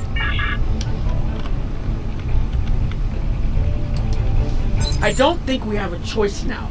We have to complete the Krenim device. Captain Cogran wants it online immediately, but this isn't something we can rush. Cutting corners with temporal mechanics? That's how you end up with unsolvable time paradoxes. Look, I'll do whatever I can, but I'm scared of this technology. Building it will be the greatest challenge of my career, but actually altering time? I'm not sure anyone should have that much power. I understand your concern, but it's our best option. Despite the extraordinary efforts of you and many others, our operation was a failure. We're still totaling up the casualties, but the cost was too great. The Heralds still stand. They have lost one Iconian, but if anything, that will only prolong the conflict. Defeating Matara was a combination of the sacrifice of Guroth and many others, your quick thinking and martial prowess, and the Iconian's arrogance. Matara did not believe an Iconian could die. The others will not make the same mistake. We had to take a risk, Captain. We couldn't wait for the Krenim weapon. Many of our warriors have entered Stavokor this day. We will miss having them at our side in the next battle. But we will continue to fight and survive another day.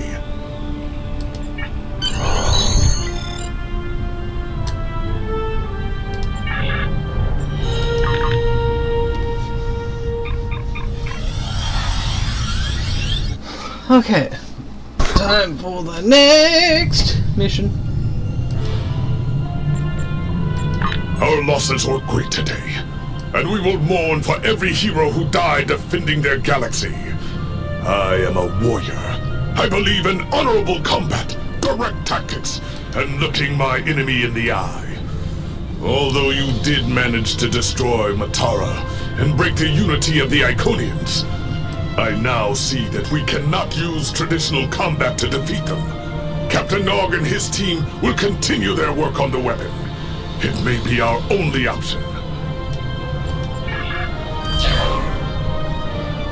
Okay. Let's see what we have for weapons.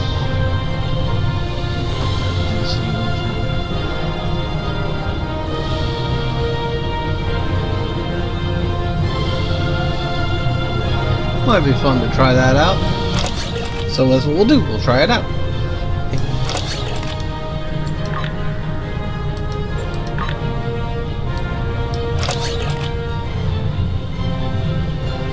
Yeah, basically by completing the mission, not only can I build these now myself, I also get 3 tiers of them. So let's see, what engineer do we like? Who's our engineers now? Vagna.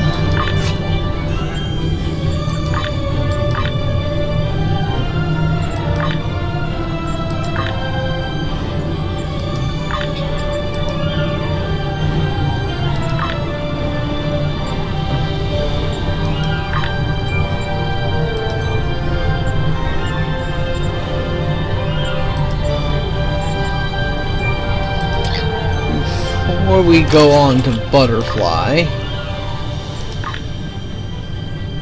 we are going to go to New Chronos.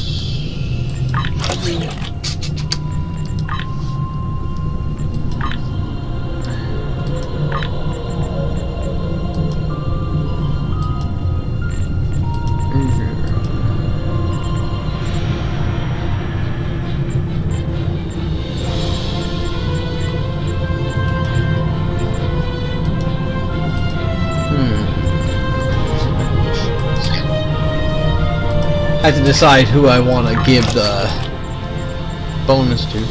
Yeah, we'll give it to her.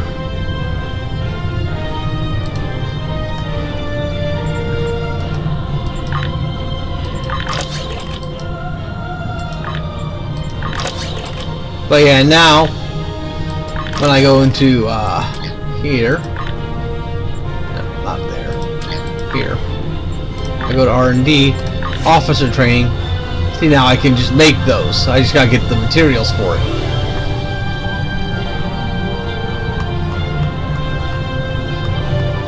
Wow. They really shored down the kind of amount of resources you needed for these things. I'm okay with that.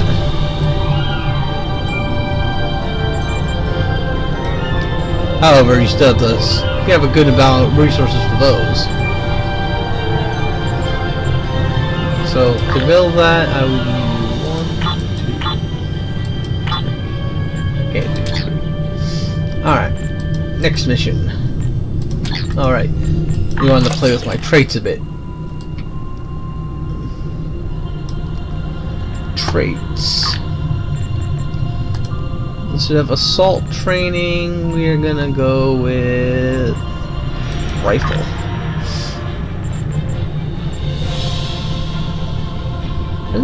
I have to alright, I have to deselect, then I can select. And this will cover me for pretty much all of my rifles except for the minigun, but that requires assault specialization. It requires saltiness. So salty.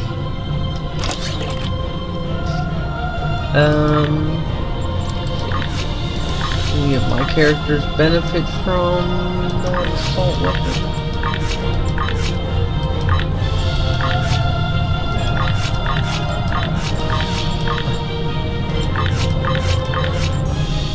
So it looks like I could probably sell it. Alright.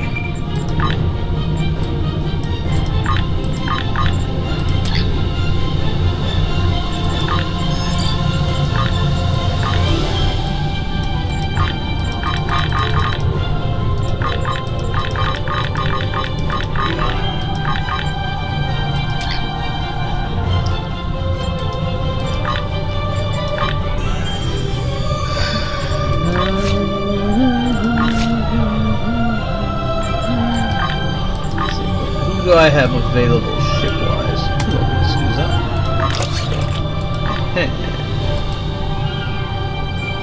Minalone. I got it.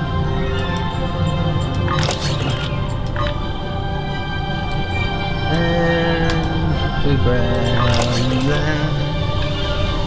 Because this will get us 80,000 energy credits. So that'll be handy to have on hand.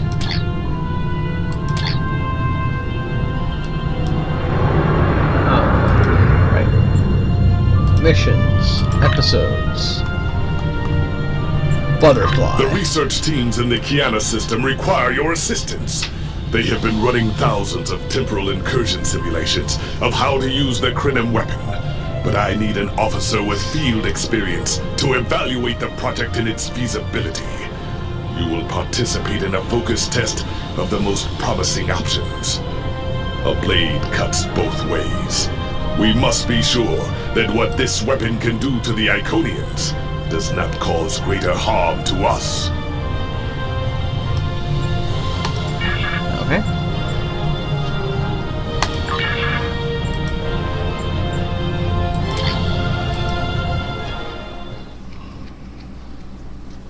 But yeah, most of my weapons I have on hand are rifles, so being able to switch between them based on the situation would be handy.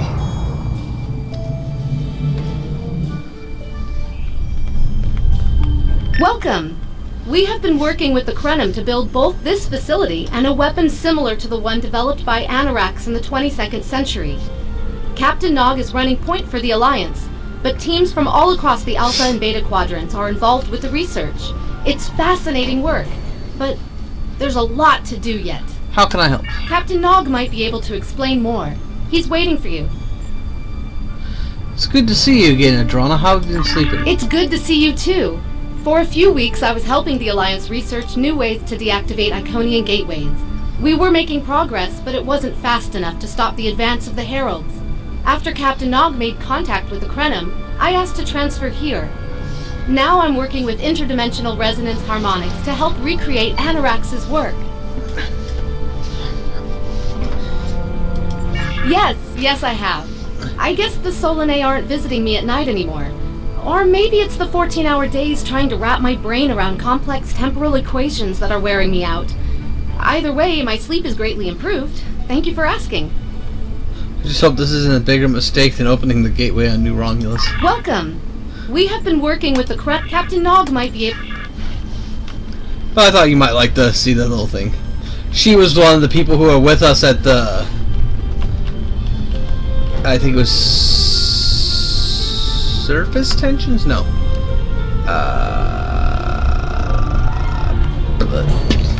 She was with us when we activated the gateway on New Romulus.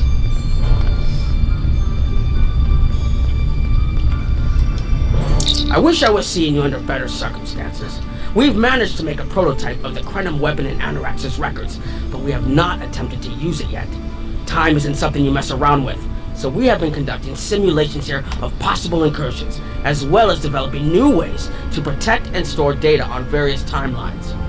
Can you explain the process to me? How is this different than going back in time and changing something and creating an alternate timeline? When we talk about time alteration, we're specifically referring to the Krenim weapon's ability to remove something from time.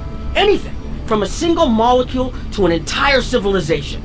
It's as if the target of the weapon never existed at all. So it doesn't just move something, it deletes it. Correct. The changes ripple out from the incursion point and result in a new reality where the target no longer exists. This does mean that the ship must be able to fire on a target. The details are a bit more complex, of course, but that's the main difference from conventional time travel. And no one has a problem with this. Temporal agents from all three factions are watching everything we do carefully. That's one of the reasons we're running holodeck simulations first. Between you and me, I'm glad they're here. The Krenim are a little too eager to use the weapon. Time manipulation is a very delicate operation under the best of circumstances. We can't just start shooting things out of existence and hoping it all works out for the best. I agree, Captain. I wish I was seeing you under better circumstances. We've managed to make a That was the first simulation we tried. The results were fairly catastrophic. Without the Iconians, the first development of warp technology by other cultures in the Alpha Quadrant is severely delayed, by about 50,000 years. Removing the Iconians would change everything we know. Let me put it this way. In one version, the Day Ones eventually rise to power and conquer most of the Beta Quadrant. They are forced back by the Vulcans, who never embrace logic, and later enslave much of what is now Federation and Klingon space. See how this would be a problem. I'm not done yet. The Herc never developed warp technology at all, so they never invade Kronos and unite the Klingons as a warrior culture. When the Vulcan Star Empire finds the Klingons in the 22nd century, they were mostly farmers who had made some advances in epic poetry. By the present day in this simulation, the Vulcan Star Empire is locked in a to-the-death struggle with the Dominion. Again, removing the Iconians directly is a bad idea. I wish I was seeing you under better circumstances. We've See, that managed to said make something a about prototype the of Krenim weapon Iconians and Anorax's time records, travel. Is that but we have important? not. Oh, that the Iconians can't time travel because it unravels their minds. She was being dramatic, but she was essentially correct. When most humanoids time travel, they retain the memories of their timeline of origin. So you realize when things have changed. Iconians are at least partially energy beings. You saw that when Matara was able to use her own power to open gateways. And their brain structure is very different from other humanoids. As far as we understand, if an Iconian traveled back in time, their mind and memories would reshape to fit that time. So they would retain no memories of the present. They don't use time travel because it would literally be taking a step backwards. I understand now, thank you. I wish I was seeing you under better circumstances. We've managed to make a prototype of the Krenim weapon in Anorax's records. But once we make an incursion, anything not protected by a temporal shield will conform to the new timeline. That includes all of us once this mission is over. We won't remember the Iconians, the war, or anything that changes in the new timeline. Clouda has been leading the work to create a shielded computer core to hold all the data we currently have. A time capsule, I guess you'd call it. This core need to be shielded forever? Correct. This isn't the sort of sacrifice we'd expect any personnel involved in the incursion to make. So we've built a computer to retain the information for us. We'll know what happened before, even though it essentially will have happened to someone else. Understood. I wish I was seeing you under better. We've tried a different number of scenarios, but only in the holodeck. Direct action against the Iconians is proving to be problematic, because so much time has passed since they were first a great power. Incursions that far back in time must be carefully planned, or the fallout of even minor changes can ripple across reality. We have, however, seen some promise in trying to delay their arrival. Actually, it would be closer to a 700-year delay if our calculations are correct. The Iconians have had 200,000 years to build their fleets, but we're catching up to them. We've already seen what the 29th century technology can do. Imagine what we'll have in the 32nd century. We'd be on more equal footing. Exactly. The other potential solution is to cut into the current power base. What if the Iconians never allied with the Alachi or the Solanae? We wouldn't be facing the trouble we do now. What are the best scenarios? The three most promising incursions each follow one of these tactics. My teams have been running simulations and refining their targets, but I'd like you to assist them using a special quantum recursive algorithm. Our simulators can run the outcome of a possible incursion on the holodeck. Interacting with that simulation will give us more data than just crunching the numbers. We need to really interact with it to see what reality would look like, and for that, I need someone like you with field experience. Sounds like a fascinating experience.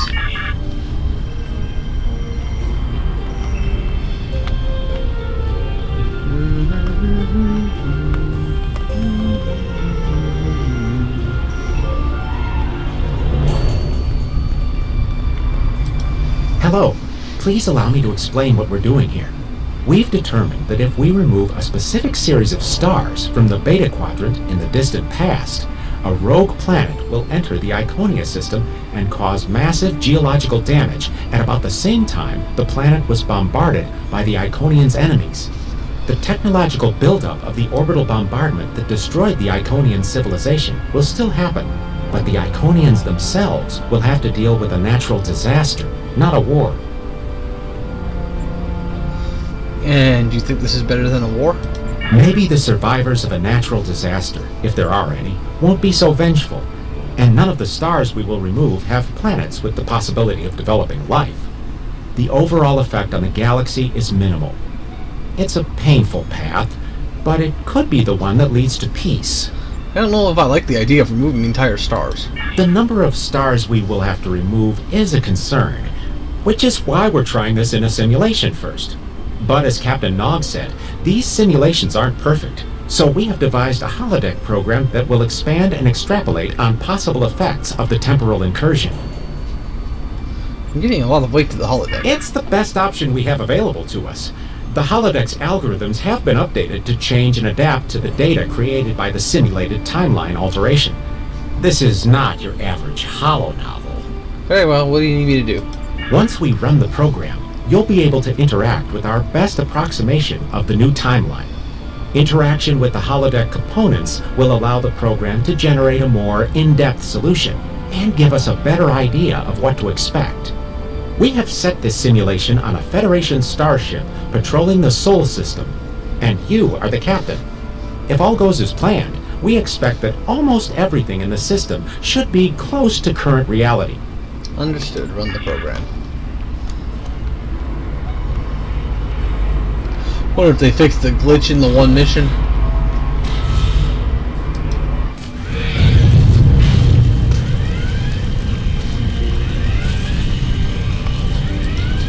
Captain, you're alive! We repelled the intruders on the bridge, but the ship has taken heavy damage, and a lot of the crew are injured. What's the situation? Sir, I'm not sure this is the time. So many people are hurt, and most of the systems are offline. The life support is on backups, and our resources are down to nothing, and I'll help the wounded, but you need to help me. What happened? the Dominion stopped firing at us when we lost weapons. Now they're focusing on Earth's defense grid, but it's only a matter of time before they return to finish us off. We'll stabilize the crew and fight back. This isn't over. Sir, I tried to fight them off. The boarding parties, the Jem'Hadar. We have to stop the Dominion. They can't take Earth too. Don't worry, we'll stop them. Nope, they didn't fix it. It's still a male voice coming out of a female model. I guess it was intended to be someone who's transsexual, which is a thing that's fairly easy to deal with in the Star Trek universe. But the voice isn't as easy to change. We can't stop them. Maybe if we hadn't been at war with the Romulans. Maybe if the Klingons hadn't ripped themselves apart. I'll be fine, Captain. Just rattled. Get to the sick bay if you need to.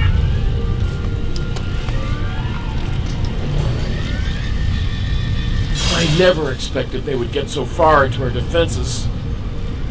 I'm sorry, Captain. I just need a moment. Then I'll be ready to fight. Incoming hail!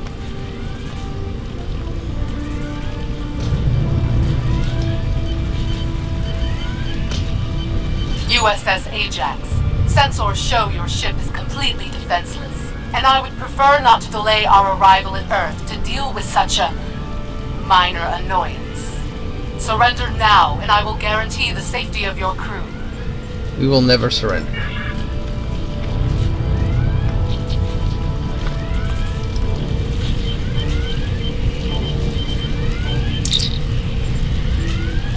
Quadrant casualty report. Betazoid taken 3 billion. Tellar Prime taken 2.5 billion. Vulcan uninhabitable. Casualties 9.4 billion. We haven't seen the bulk of the enemy fleet in 3 days, but their scouts continue to harass us. Vulcan is lost and Doria is in flames. Romulus, Tellar Prime, Beta Z Trill, ashes. If the Romulans had joined us, maybe this would have been different. The Klingons barely had enough ships left to control their home system. They weren't a threat to anyone. We were offering the friendship, but the Romulans refused us. Dominion came and took everything.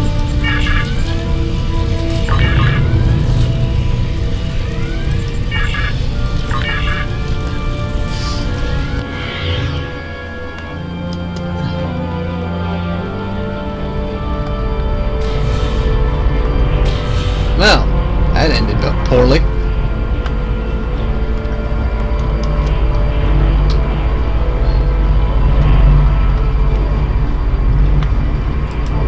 Sorry, we were watching from the control room, and that could have gone better.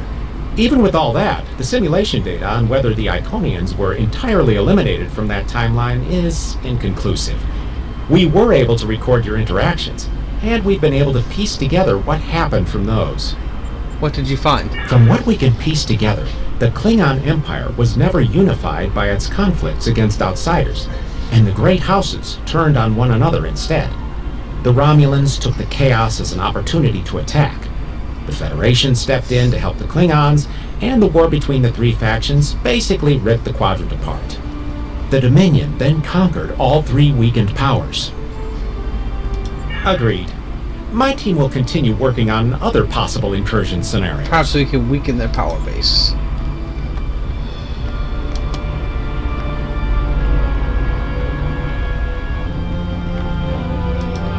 Another one of you Voyagers?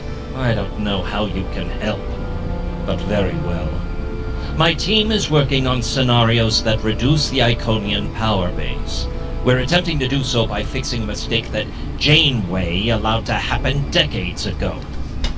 We're going to stop the Vaadwaur from being rediscovered. We plan to do this by preventing Voyager from ever coming into contact with underspace. This will prevent them from finding Vaadwaur Prime, and 7 of 9 will never wake the Vaadwaur. None of us are going to survive if we don't try to repair the damage you've already done. The goal is to cause a solar flare that will force Voyager to divert from the course it was on when it stumbled into underspace. If it safely passes without entering underspace, it can continue on its trip home and bypass the Vaadwaur entirely. Suppose that might work. The simulation is set for the USS Voyager, which is fitting since they caused the problem in the first place. Our projections show that even if the Vaadwaur never return, your people will still find a reason to stick your noses into our business. So we're attempting to see how the elimination of the Vaadwaur will change the formation of the Delta Alliance. You will be a member of the diplomatic team. No, fuck you, Noin. You're an asshole. Don't mind Noi. I think he partially blames people from your quadrant for some of the Krennin's troubles.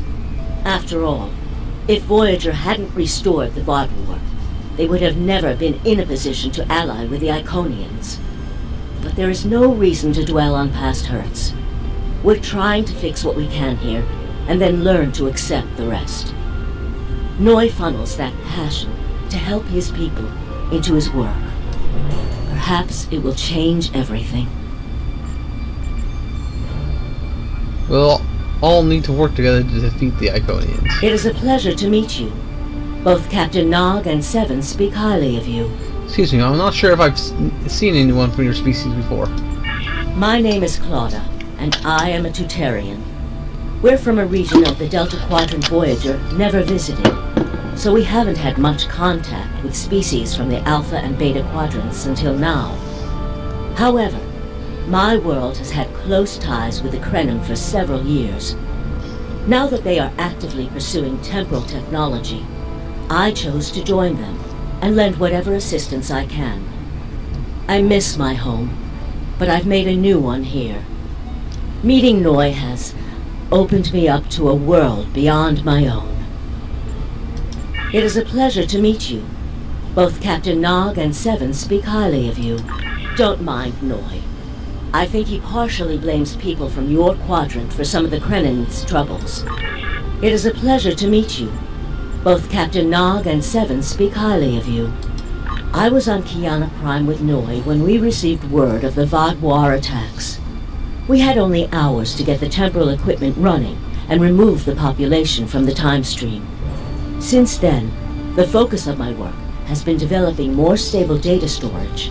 We can see into other timelines, but we need a way to secure the data through temporal shifts so we can preserve information about incursions and their effects. In the case of a catastrophic shift, that data could be used as a map to restore the timeline. Interesting. It is a pleasure to meet you. Both Captain Nog and Seven speak highly of you.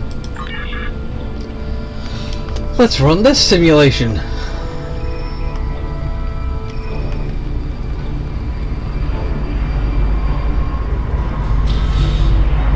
Let's see if this is gonna go better. This is an absolute disaster. I had thought that Admiral Tuvok was being pessimistic about the chance for success here, but now I think he was right. Alliance making isn't a quick process. No, it's not. The hierarchy started setting these people against one another before Admiral Tuvok and his team could start to pull them together. The very fact that they all agreed to be in the same room is a minor miracle. You think you can bring them together? Eventually. Between Vulcan logic, Klingon tenacity, and Romulan pragmatism, we'll convince everyone here that the threat is real and an alliance is in their best interest. But it won't be easy. Now, if you'll excuse me, I see I have another argument to break up. Good luck, Ambassador.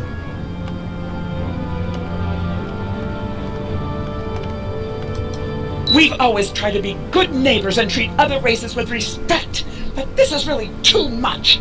The Malon are using our system as a dump, and their trash isn't our problem. You have the right to be concerned, but please calm down. I should be shouting. I'm upset. The Malon are trying to force us off our beautiful new planet so they can turn it into something toxic.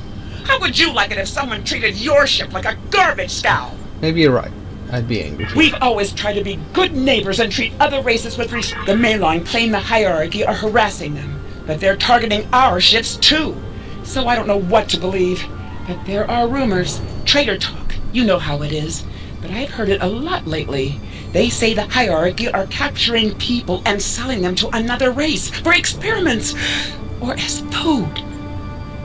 Do you think it's true? We've always tried to be good neighbors and treat other races with respect. The Malon aren't the biggest danger to you people. The Malon might not be the biggest threat, but they are the most immediate. Wait until they start dumping their trash in your front yard and see how you like it. Keep talking to the Malon. Perhaps you can find a compromise. Are you here to preach about responsible waste management too? You can save it. I have a commitment to my people and my planet that supersedes any other concerns. The Lexians are concerned about the waste on their borders. How dare you dictate how we should behave? The disposal of hazardous waste is a noble sacrifice my people make on behalf of their families. Who are you to cheapen their sacrifice? What we do is none of your business. There are other solutions, but I see you're not interested. Are you here to preach about responsible waste? I don't want to talk about the hierarchy. They're nothing but trouble. That's part of the reason we're looking for new dumping grounds. I've lost too many ships in the past year. Half a generation of valuable and desperately needed haulers. They're just gone. And I know the hierarchy is to blame. Are you here to preach about responsible waste Maybe there's management too? Something else you can do without dumping your I own have a commitment to my people, and we don't need outsiders telling us what to do. If the Talaxians want to talk, they can come to us directly. Let me see if there's another way to get you interested in joining the conversation.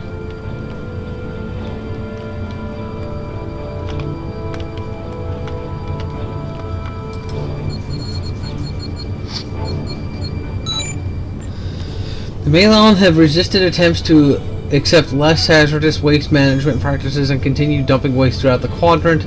The most at-risk population are Talaxians who have a new colony close to the Malon dumping grounds. The Malon have moved into Talaxian space to avoid hierarchy attacks. Diplomatic relations between the Malon and the Talaxians are rapidly deteriorating. The Malon have accused the Talaxians of working with the hierarchy, a charge the Talaxians seriously deny. Analysis. The Benthans could potentially pressure the Malon to return to the negotiation table. Yes, what is your question? I am rather busy. The Hazari are stepping up their smuggling operations, and the hierarchy's new drive for profits has created a significant increase in attacks on unaligned transports. Would the Benthans be willing to assist the Talaxians in the negotiations with the Malon? We have enough to do at the moment without getting into a dispute that doesn't concern us. The hierarchy is harassing our supply lines, and I'm convinced they're behind the losses we've taken over the past 3 months. We're having to double up patrols, which means we're leaving holes the Hazari can slip through. The Malon are a headache we don't need. I found that working with allies usually brings about positive results. Yes, what is your question? What do you think of the hierarchy's current actions? The hierarchy's surveillance measures are the best in the quadrant, and that's left us more exposed than I would like. We're losing ships. Once or twice we found debris with hierarchy weapon signatures, but they're cautious. It's like they can smell traps. Yes, what is your question? Sorry to trouble you, I'll talk to the Hazari. The Hazari, good luck with that. The Hazari aren't interested in anything but making deals. This whole meeting is just a waste of time. Unity might work where you come from, but I don't have any reason to cooperate with criminals like the Hazari or thugs like the Hierarchy. Maybe I can convince them differently. What do you want? Did the Benthans make you one of their little deputies? Or was it the Malon? Before everyone broke ties with the Hierarchy, they told us what people say about us. Mercenaries. Honorless. Ha! They all deny it. But we know. Now we look out for ourselves. Would you be willing to pull out of Benton space? No. We need to make a living, same as the rest of you. If the Benthans would take out the Hierarchy on our borders, we wouldn't be forced to move into Benthon space. But no, they won't do that. They don't think mercenaries rate protection. Seems like you should be working with the Benthans, not against them. What do you want? Did the Benthans make you one of troublemakers? They make our jobs harder and easier. They watch everyone. We used to trade for information from them, but now they won't sell. If we can capture one of their ships, it's like a treasure hoard of information. Makes hunting bounties real easy. But it's harder to take out their ships. I hear they're getting upgrades. And it's not just their ships. Stories going around about one captain whose arm was ripped off by a Hierarchy commander. Used to be they'd run from fights. Now they start them. Doesn't sound like the Hierarchy I know. What do you want? Did the Benthans That's what you think, I guess we're done. Fine. Run back to the Benthans. I'm sorry. I'll be here if you want to talk business. On the market for mercenaries. Unraveling this mess could take months. Years. You're the right man for the job, Ambassador.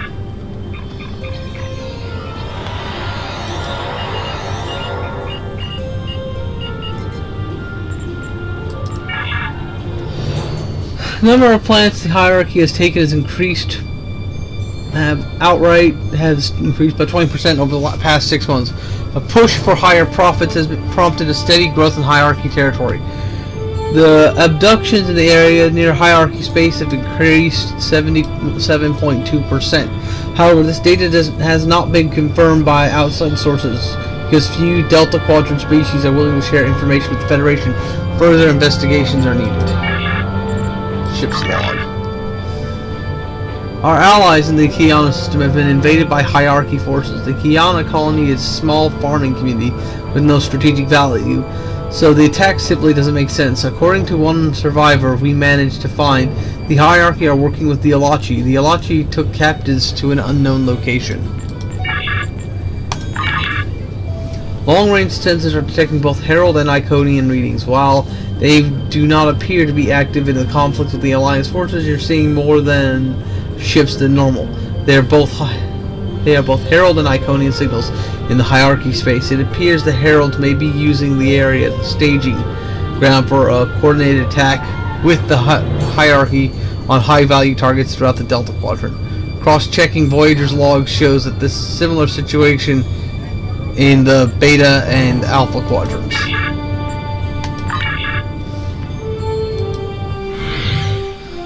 Well, that wasn't much better.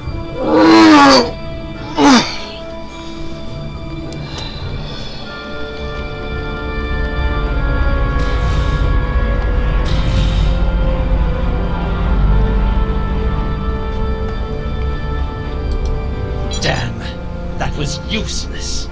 The Iconians were so determined to have a hold here that they simply found another species to fit the bill.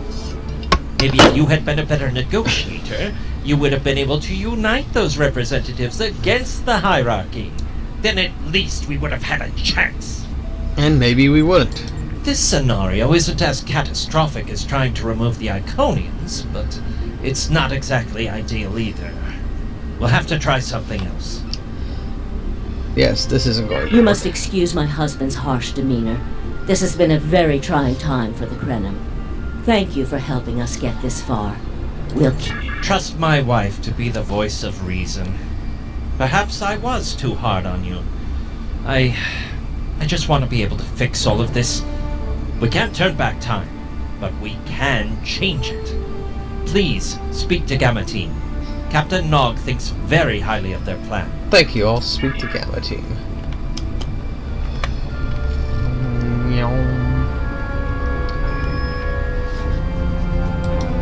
Hello. We've been waiting for you.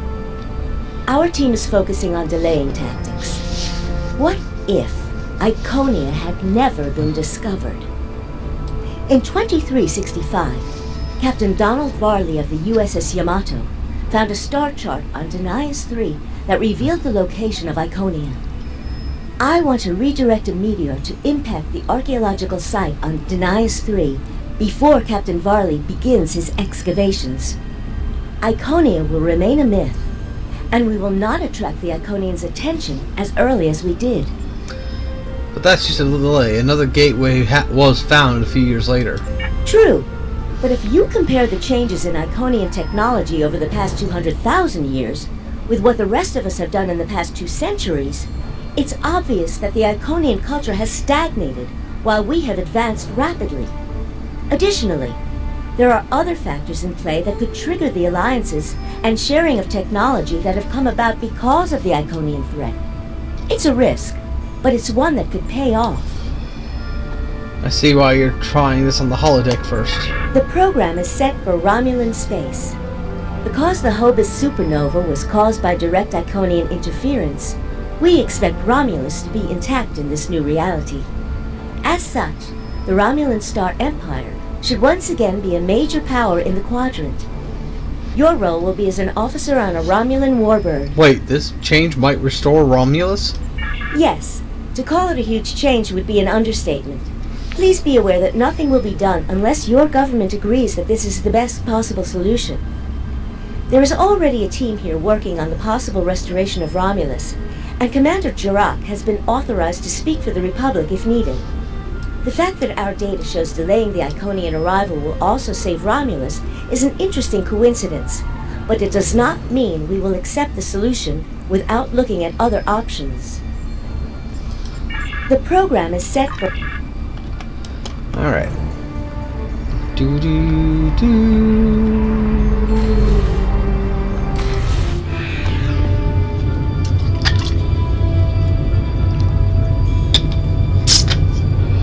Okay, speak with Commander Tamir.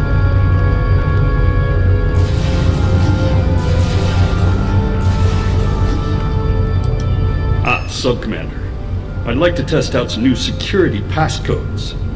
If you'd be so kind as to seal the doors and disable certain, equipment. Understood. Kelsiel, Tal Shiar. Paranoid motherfuckers.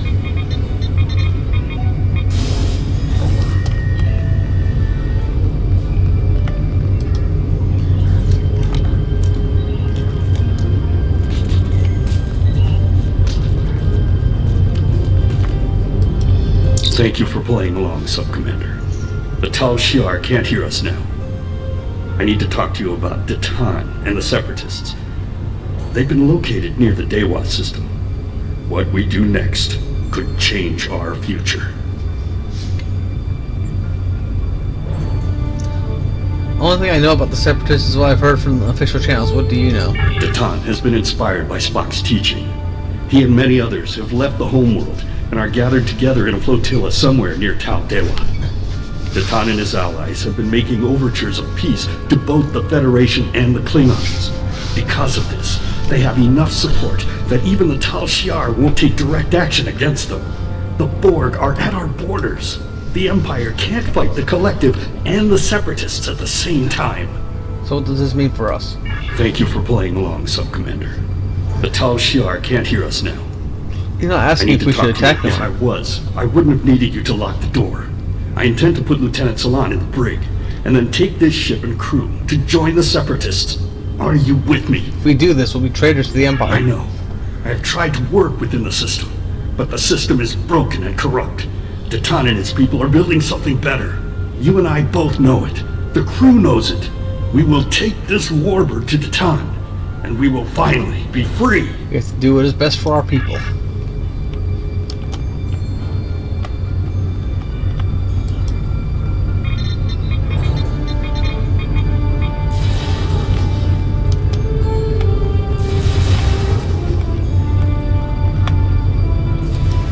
Secret conversations between the commander and one of his senior officers?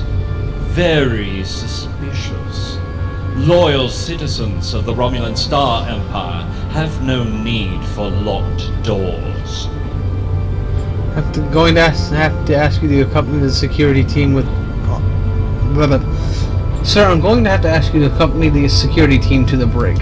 Tamer, you are a fool, and you will be the death of everyone on this ship.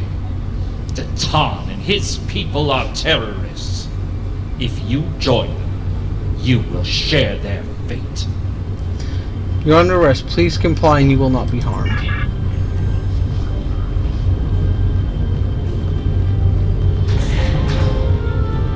My friends, it is time we forge our own destiny. A destiny free from the tyranny of the Tal Shiar.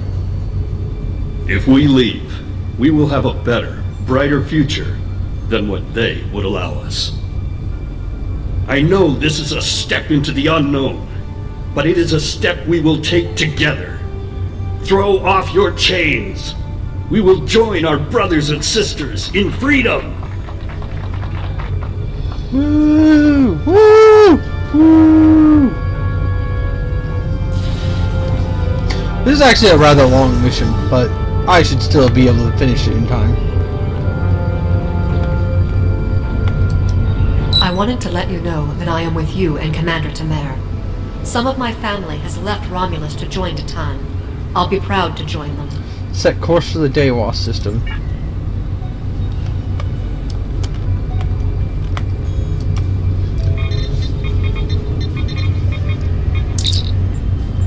Quadrant status report. Notice to all ship commanders: Starfleet vessels have been assisting new Romulans in areas near the neutral zone. Imperial ships are being dispatched as a show of force. Any ships harboring or assisting separatists will be fired upon. There is no exceptions. Ships in Group Gamma are being reassigned to patrols in areas targeted by the Borg. The contacts are regular. The vigilance is needed to eradicate the threat and protect our colony worlds.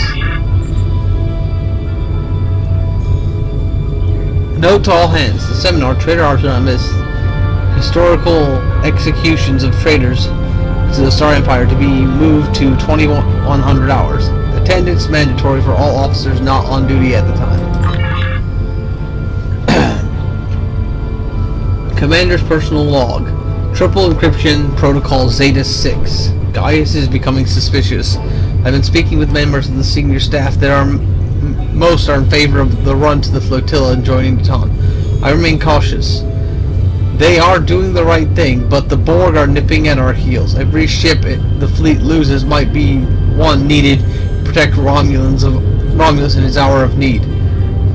What is there left to protect?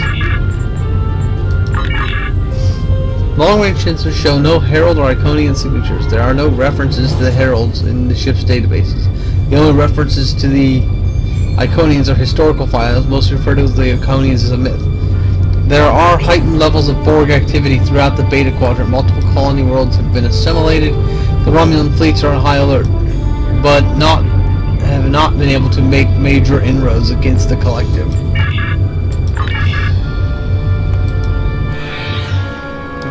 Yeah, this totally can't backfire. Totally!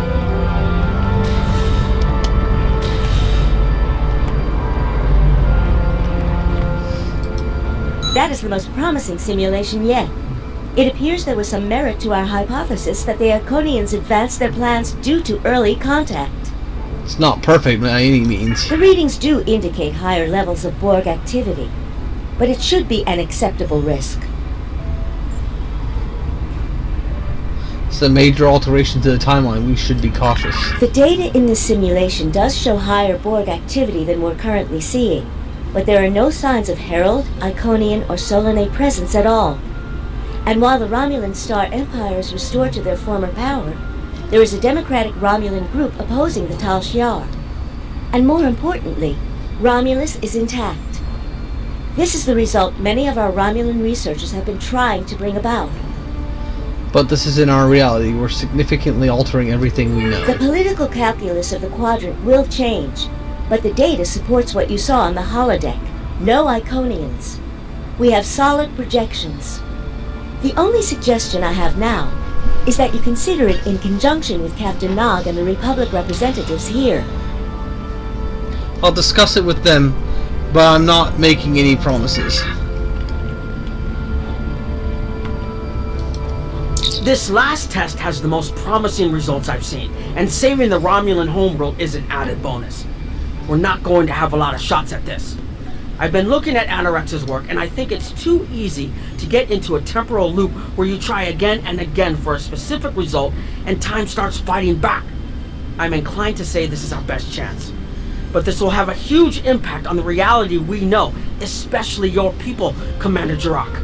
I won't give my authorization without hearing from everyone. This would save our homeworld and wipe out all we've accomplished, Commander. What do you think? This is difficult. It would change everything for us. We'd have our home back, but the Republic, everything we've built, it would all be gone. But there's still hope. Even in this other reality, Datan has led many Romulans away from Sela and her Tal Shiar thugs. This impacts the Republic most of all. The simulation specifically mentioned Datan and a separatist movement. Commander Tamer makes the choice to join Datan, the same choice he made after the homeworld was lost. With Romulus, we could have numbers. More people who have had enough of the Tal Shiar's oppression could join us. Maybe millions more. If Datan is able to get a movement going, even at the height of the Empire's power, I have to believe that change is possible. What do you think we should do? Make the incursion. The lives we save will be worth the work we'll have to do to reform the Republic. The Tal Shiar wasn't able to stop us the first time.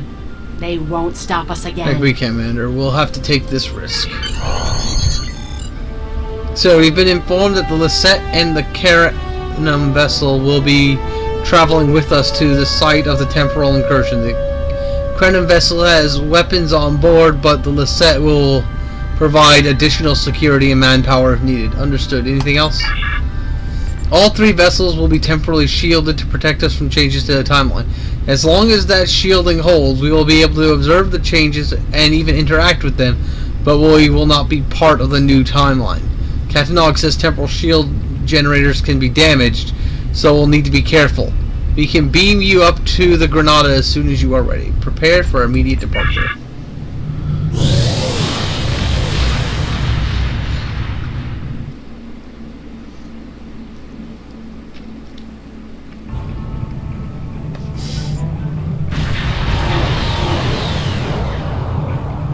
Target acquired and locked. Activating weapon. Incursion complete.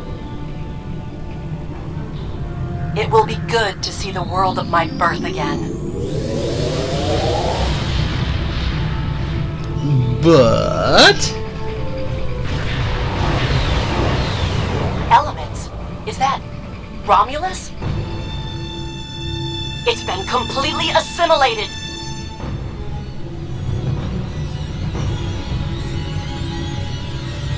Yes, I think we have a problem.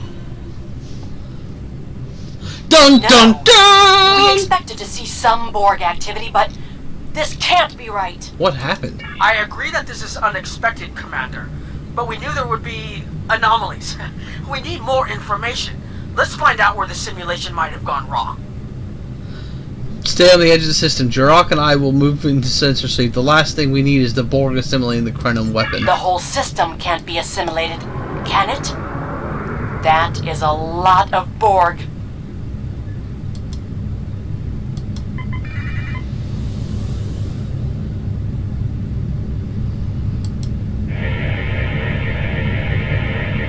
According to these scans, the planet has been completely assimilated.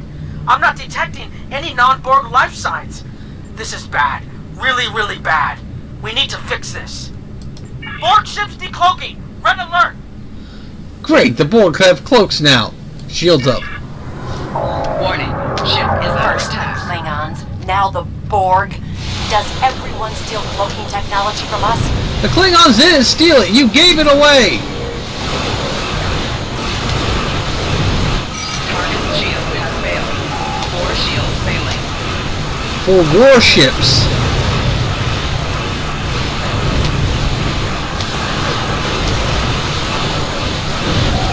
Hull integrity below 75%.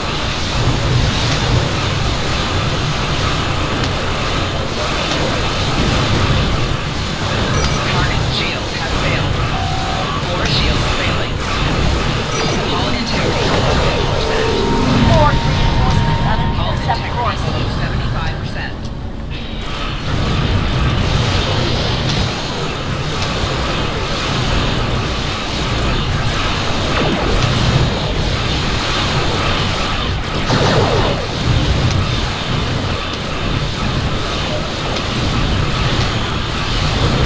Rear shields failing. 4 shields failing.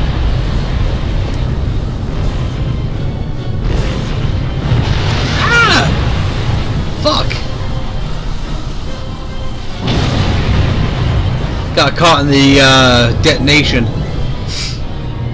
Oh, another change they made is you no longer have the crew thing determining your health regen on your We ship. need more information before we can fix this. I'll keep the Krenim ship well out of Borg sensor range while you go in and find out what happened. Hurry. More Borg will be arriving soon. We won't be affected by the timeline shift if we leave the once we leave the ship. I've modified some personal shield generators to shield you temporally as well. I'm transporting them over now. Hurry. The temporal shielding drains a lot of power. You won't have much time down there before you're unprotected. If that happens, this will be your new reality. Understood. We'll get the data. Sir, we have the temporal shields for our away team, and Claudia says she's concerned about the weapon. We probably only have one more shot before the capacitors burn out. So we'll need to get it right now. Get this right now and get back to the timeline that's not overrun by the Borg. Sensors are detecting a mainframe that should have the data you need. The Lassette will remain to protect the Krenim ship while you and the Commander Jirac beam down to gather information. Ready for transport.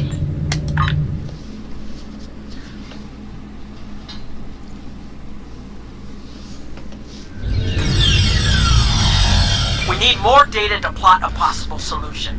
With any luck, the Borg will have what we need. Maybe. Our focus is on restoration. There is a computer node in this area of the Unimatrix that should have what we need.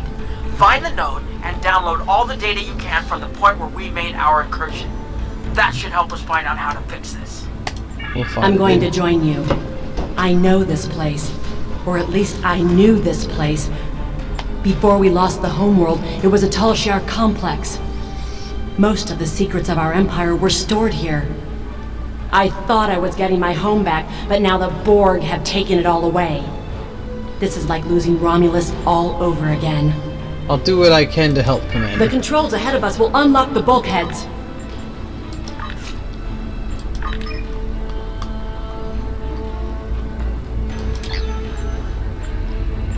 We'll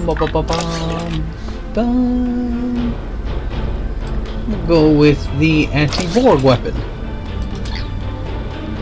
Still runs off of the whole planet. All our people. They're Borg.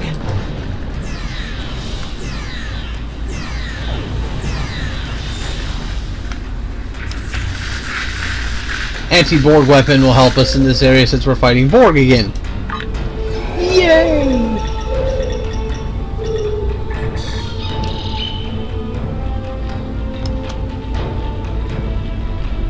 I can't believe we were so wrong. I can. The moment they said that the Borg were taking Romulan colony world, I figured something like this would happen.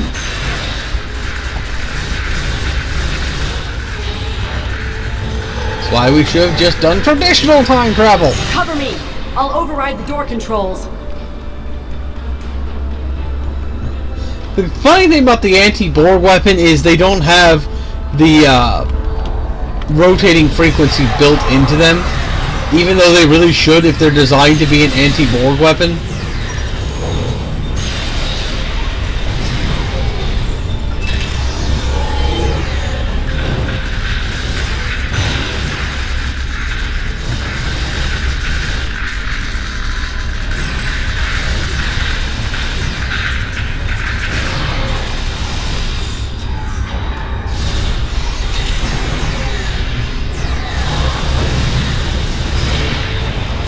Got it.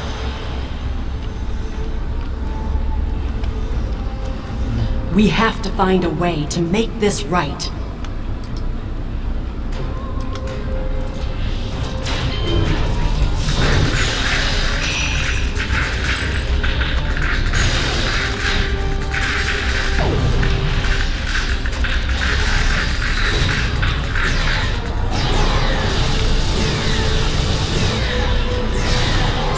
But what it does have is that basically part of its damage is always kinetic, so you always end up doing a bit more damage than you normally would. Resistance is futile.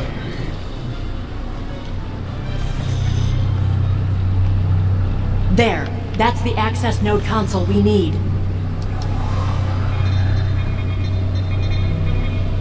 Locked. We'll have to circumvent their security measures. Wait! Incoming Borg!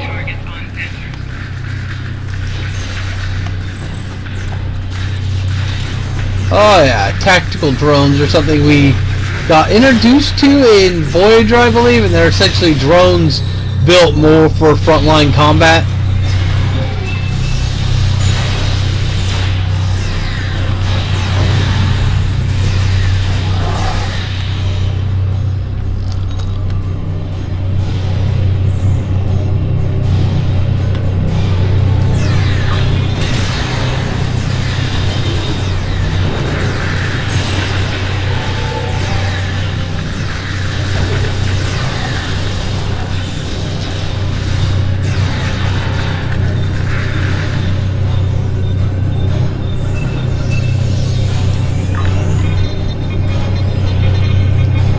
This was Romulan technology once, but it's been completely assimilated.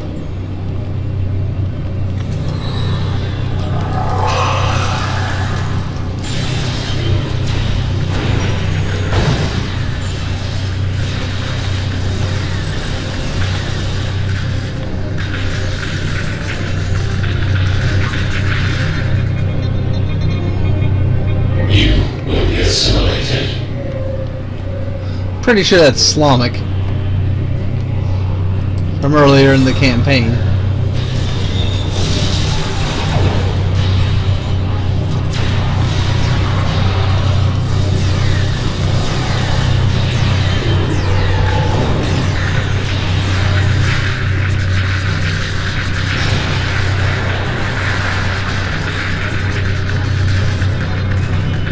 When we lost the homeworld, I thought that was the worst thing that could happen to us. Akiv?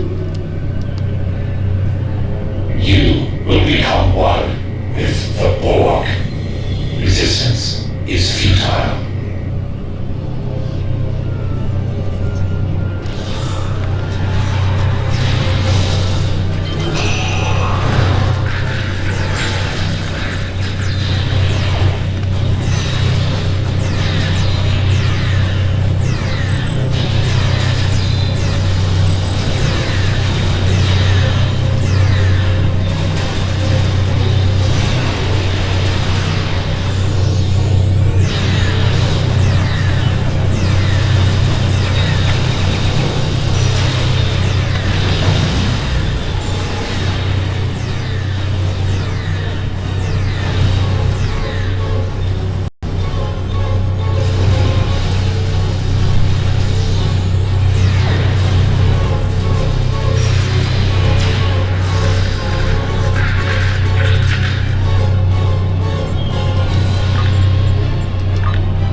Break down records by year and provide summary of events for Romulan system. Romulan system only. Display results in oldest entries. Stardate 68589.04. Romulan system add to collective. Stardate 68590 to 69000. Unimatrix established in orbit of Romulus. Designated Unimatrix 652. Stardate 69,000 to 7,000. All adjunct to the Unimatrix 652. Redesignated to Trimatrixes 1152 through 1274. It looks like the main invasion of Romulan space occurred about 20 years ago. Something happened in the Delta Quadrant. The Borg assimilated something that greatly improved their technology. They adapted, evolved, and my people, they didn't have a chance. Maybe it's our fate to lose Romulus. All we can do is try to restore the previous timeline. Maybe this will help. What I think happened is the Iconians left a piece of technology for the Borg to assimilate and then let them run roughshod through the galaxy, since the Iconians figured they'd be able to take out the Borg. 20 more than 20 Borg ships on the way. More Borg on the way.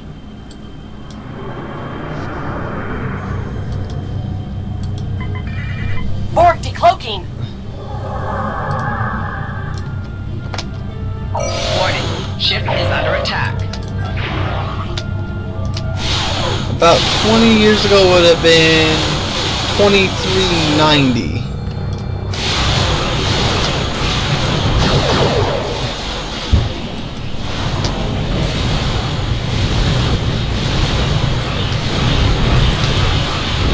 Core shields failing. Hull integrity below 75%. Resist this. Resist this. Left shield failing.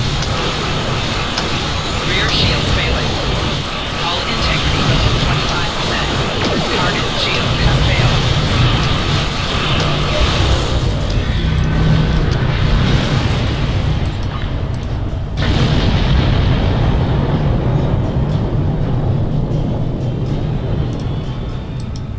Transmit the data! Hurry! We're under attack! We're losing power! Send the data now before we lose temporal shielding! Focus on your repairs. We will make sure the data is preserved. Warning. Ship is under attack. Data is compressed and ready. Target shield has failed. Communications array is ready.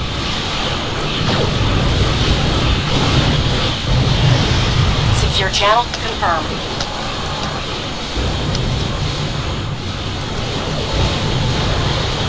Data received! I'm running the numbers now. Target the Borg transwarp network. The Borg may never be able to reach Romulus. It is a great risk. The Borg have a great deal of influence on the timeline, and there is no time to run simulations. Do we have a choice? We do not.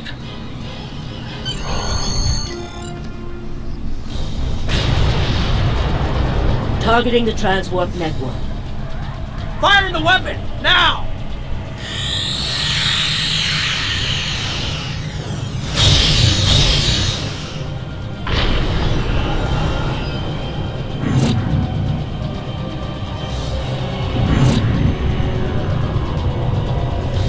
The Borg are gone. But so is Romulus. Romulus isn't the only thing we lost. Temporal shielding is failing. What happened? The Borg did too much damage to the generators. If we lose the temporal shielding, we'll all reintegrate with the timeline. Has anything else changed? Checking. No. The Tutarians. They're gone. What? How? I see the problem. 20 years ago, your people tried to replicate the work of the Solanae to protect themselves from the Borg. In this timeline, they failed. Temporal shield is at 8%. No, I need to restabilize the shields. I'm downloading my personal files into the shielded core. You'll have all my research notes and everything we've recorded from this mission. You're giving up? When the shield fails, if the Tutarians were lost in the past, then you'll be lost too. Temporal shield is losing integrity. Is there anything we can do? No, we all knew the risks.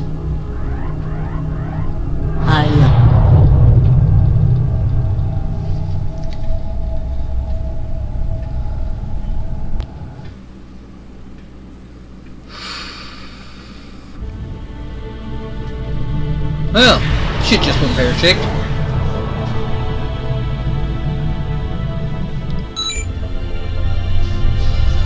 There's been a development. Nog, Captain, Commander Jirok, and Cogran researchers are waiting for you in the conference room.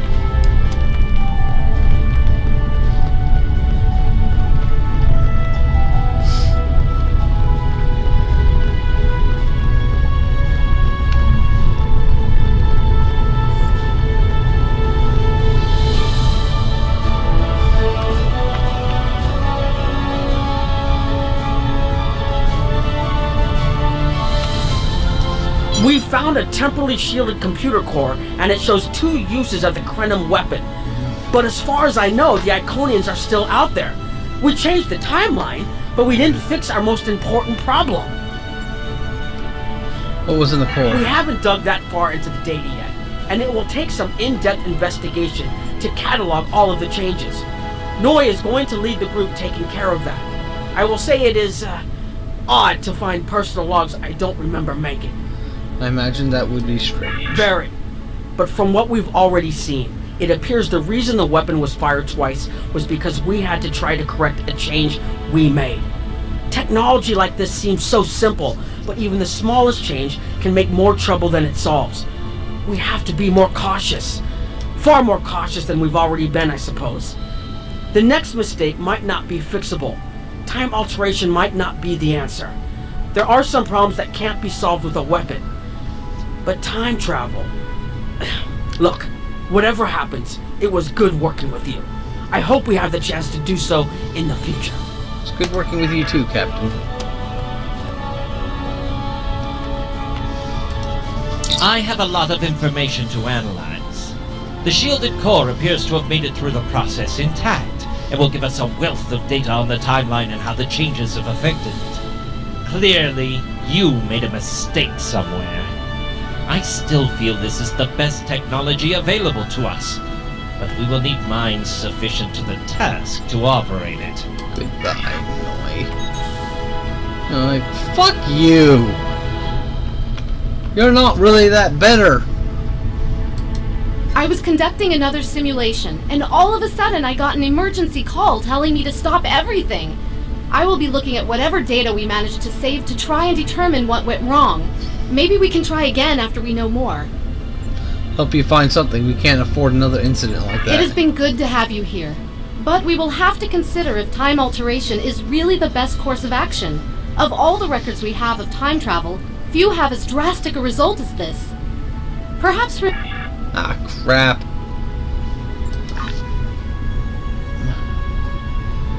Perhaps removing elements from the time stream isn't the solution we need. We put so much hope into using the Krenim technology to solve our problems. Perhaps I was caught up in the possibilities and blind to the potential for disaster. We tried and we failed. But this isn't the end. We'll keep looking at the simulations as well as any other option open to us. I have to have faith that we will find a way to defeat the Iconians. We'll discover what happened and move on from there. It's all we can do. I'm concerned about using time travel to solve the Iconian situation, but it is one of the only options we have that they don't. I hope whatever the Alliance decides to do, we don't end up in a worse situation than we're already in. If you're ready to transport. So that mission was a distinct failure.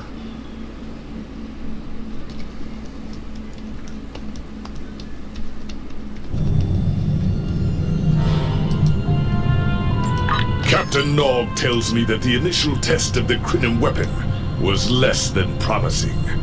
He says that he and his team have a great deal of data still to analyze. But I do not believe they will find much that will assist us.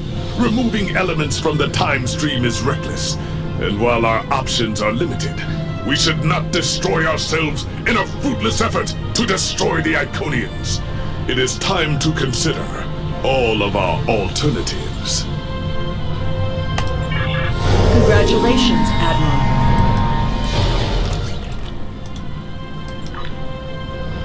And now, if I go into here, I should be able to R&D focused assault.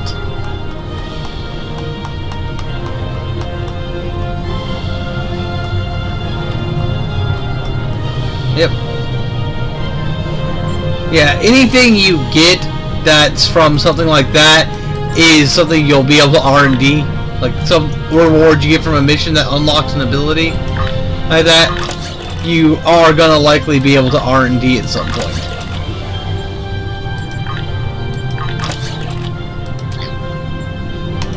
One way or another, the war ends today. The Iconians are massing for a final push towards the key worlds of the Alliance. We are gathering any remaining forces to mount a defense. And perhaps, if we are fortunate, we will be able to turn back time. Oh, nice. The Iconia outfit's still in there. Nice.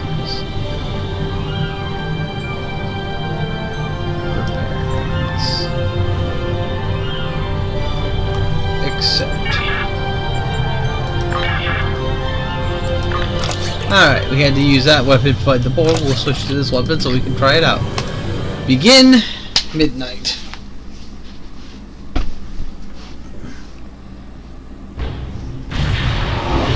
You are cleared for docking.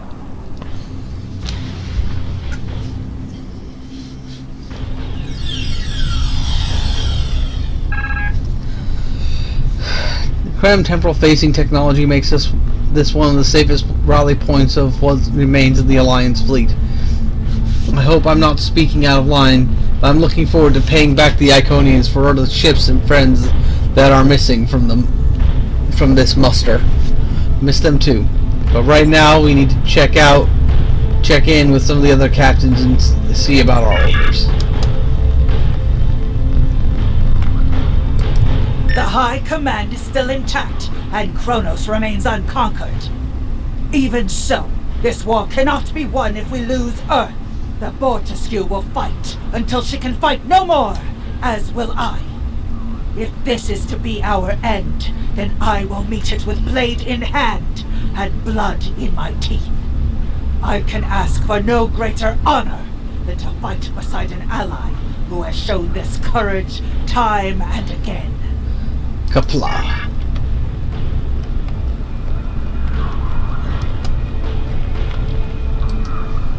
Glad you're here. We've been fighting non-stop and it feels like we're barely making a dent. Command says we're preparing for our last chance.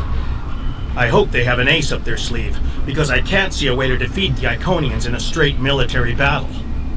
Whatever happens, just remember that you'll always have the Enterprise at your side. Thank you, Captain. All these years of pain and strife, and it comes to this? I cannot believe that this is how we will end. Our suffering, our struggles cannot be rendered so meaningless. You know what we have been through. This bitter taste, this grief that washes over me, cannot be the last thing that I feel. We will rise again from this. We must. Jolan true, Commander. It's grim, sir. Most people are trying to stay hopeful, but we've lost so much in this war. The pressure is just wearing everyone down. We should go to the briefing. Maybe Captain Cogburn has some good news.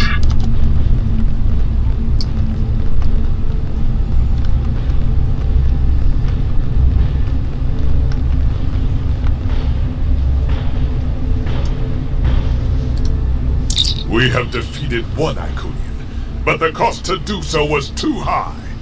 The Iconian forces are too numerous for us to sustain such a strategy. We have been forced to our last resort. The Krynim time ship has been modified. And we can use it to generate a portal to send us back to the ancient time of Iconia. Once there, we must prevent any Iconians from escaping the destruction of their home world. If necessary, we must kill the remaining Iconians It's the last ourselves. section of the arc. But it could take about an hour to finish. Maybe a little bit more.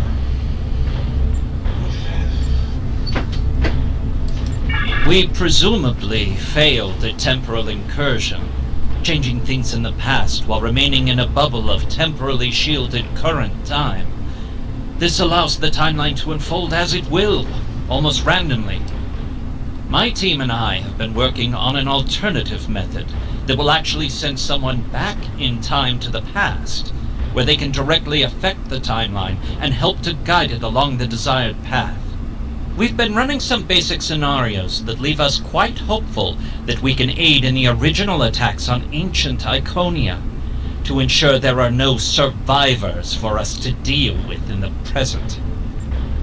This seems like an exceedingly risky plan. Even if it works, we're engaging in genocide. We cannot sustain this war. The Iconians will destroy or conquer every species in the galaxy if we do not stop them now. There is no guarantee that this plan will work, but if we do not try, we will certainly lose everything. Our long-range sensors have detected signs of transit from the Iconian spheres. The Iconians must be preparing their heralds for another large-scale invasion. We are gathering our remaining forces to make our stand. Begin the briefing.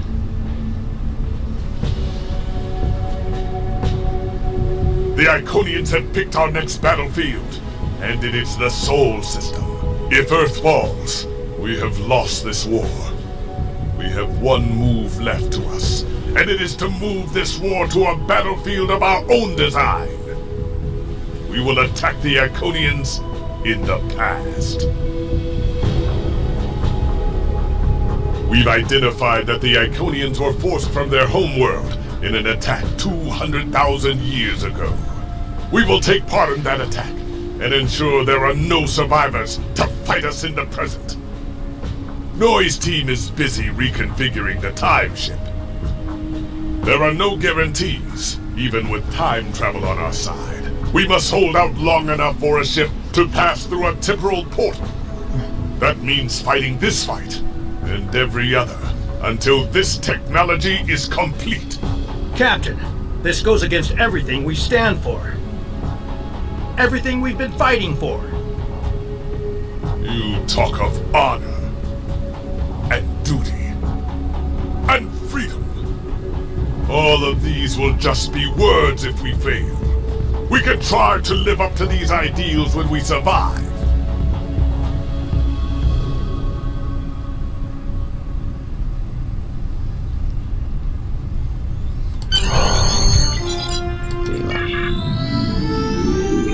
And it begins. You are cleared for departure. Good luck.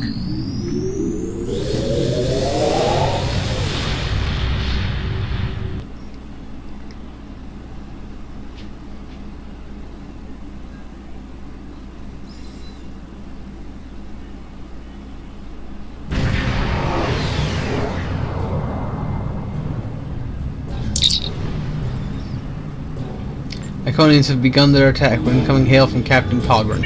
I've gotten word from Nori. They've completed their modifications, and the Krenim time ship is on its way. We must hold off the heralds long enough for the Krenim ship to arrive and generate a portal. Once the portal is open, we will go back in time to ancient Iconia and try to change history. But first, we must survive long enough to do so. Where can we shore up defenses? Enterprise here. We've intercepted a group of heralds. Can you give us a hand with them? Acknowledged, Enterprise. We're on our way. This is the USS Hood. Our attack group is taking heavy losses. RRW Avengers responding to your call for assistance.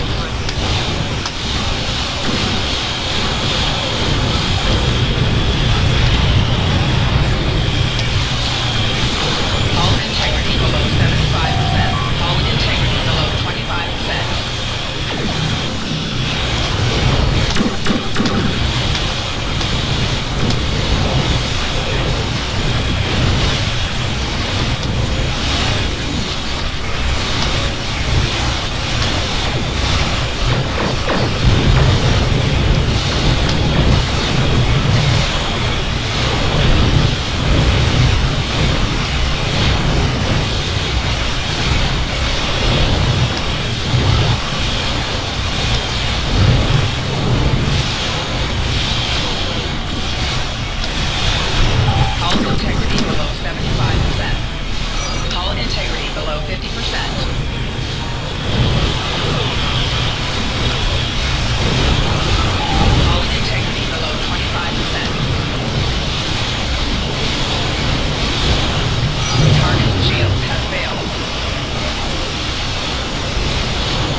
I don't know if there is a way to save that. Hey, Curlin here. Reference. Warning. Ship is under attack.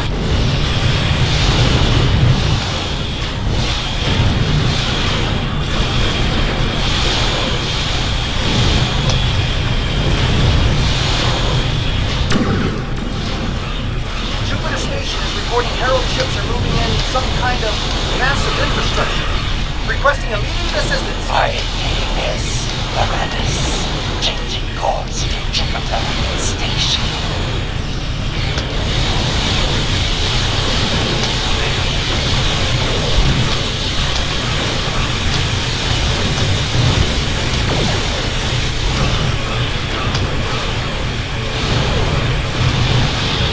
Target shields have failed.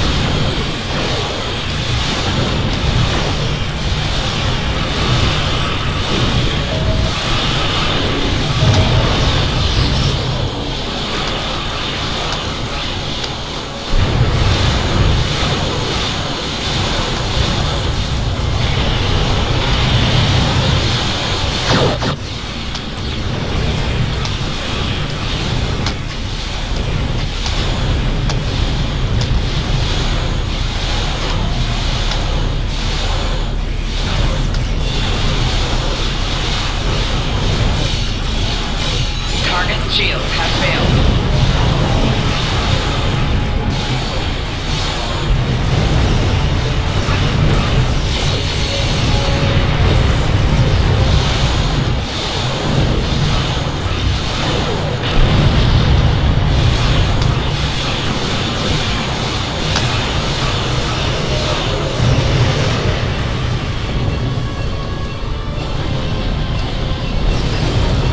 The shipyards are losing integrity. We need someone on damage control, or we may lose them before the ships in dock can mobilize. Akagi here. We've restored main power. Thanks for keeping the gantries intact. Bringing the Fight 99th Attack Wing into battle now. This is ESD control. We're losing life support and transporters are offline. Earth's space dock has lost main power. We're evacuating the crew.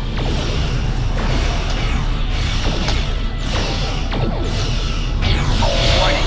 Ship is under attack. Target shields have failed.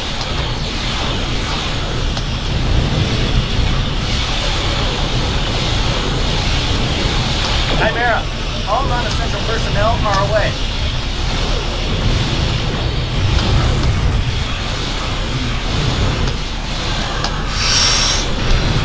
Pretty intense fight. Pretty intense fight, all things considered.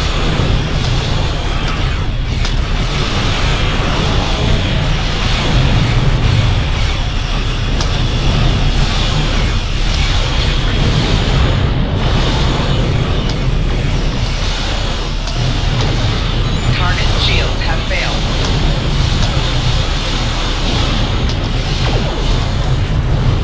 Heralds are maneuvering to attack Alliance fleet's exposed flank. We need to move quickly to intercept them before they can disrupt our battle lines. Man, we could really use some backup. Warning. Ship is under attack.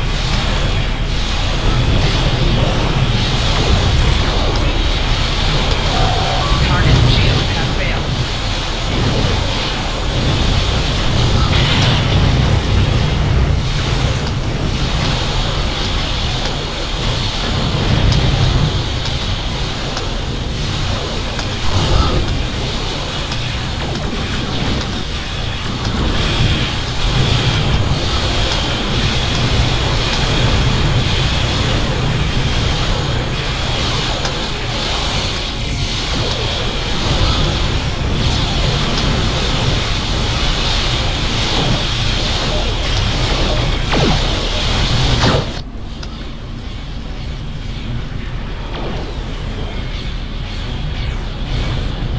Target's shields have failed. I told you I'd be back. And this time, I brought friends. We have brought together forces from every quadrant of the galaxy. So yes,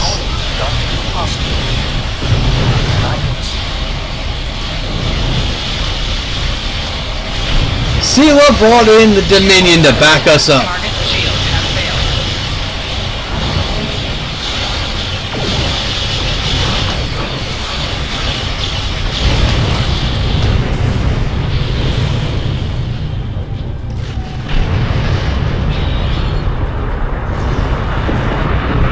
I hope you're happy to see me.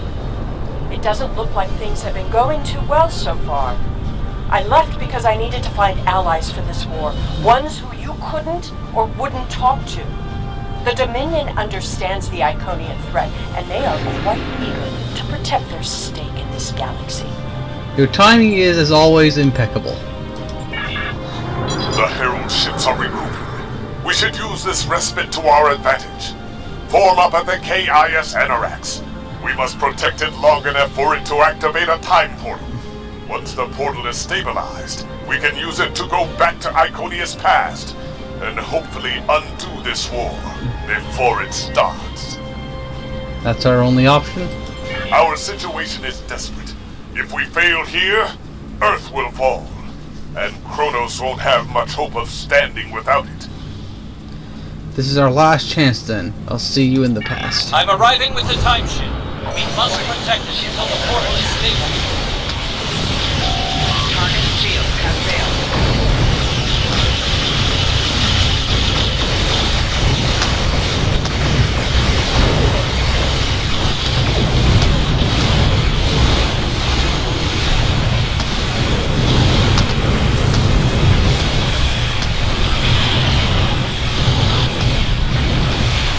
Keep those Iconians off us.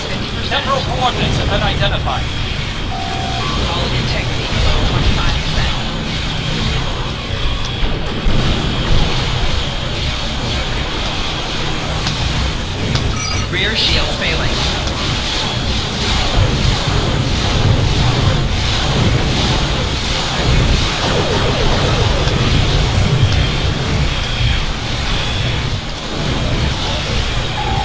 We're halfway there. Creating a bridge across space-time. Rear shield failing.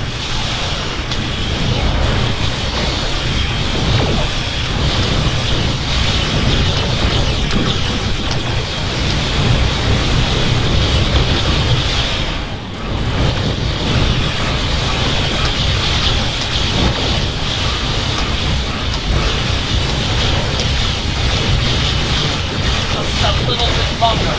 Stabilizing the temporal portal so it shouldn't travel close.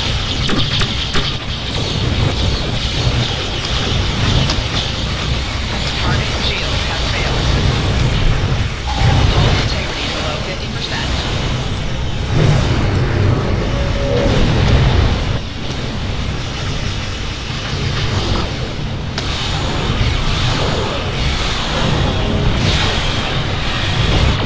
That's it! The portal is active and stable. Enter it now!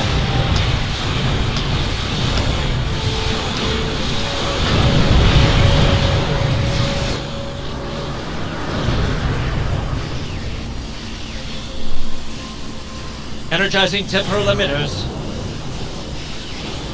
The time portal is open and stable. Go! Get through that portal! Setting a course now. The Heralds are firing on the portal!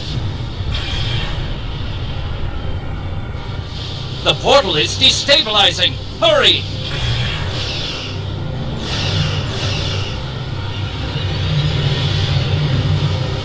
More gateways! An Iconian flagship is moving in! This is the moment of your extinction. Not today. Everyone, form up and cover our six. Theirs not to make reply. Theirs not to reason why.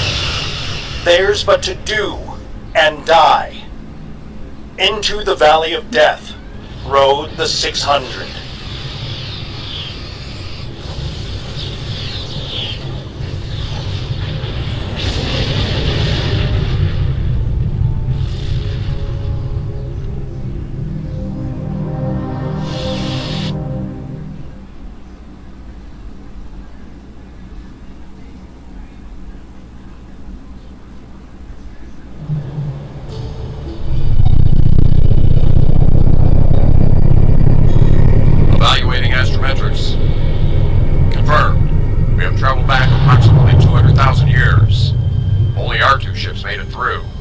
There are no signs of Captain Cogran or his ship. We will have to continue the mission without him.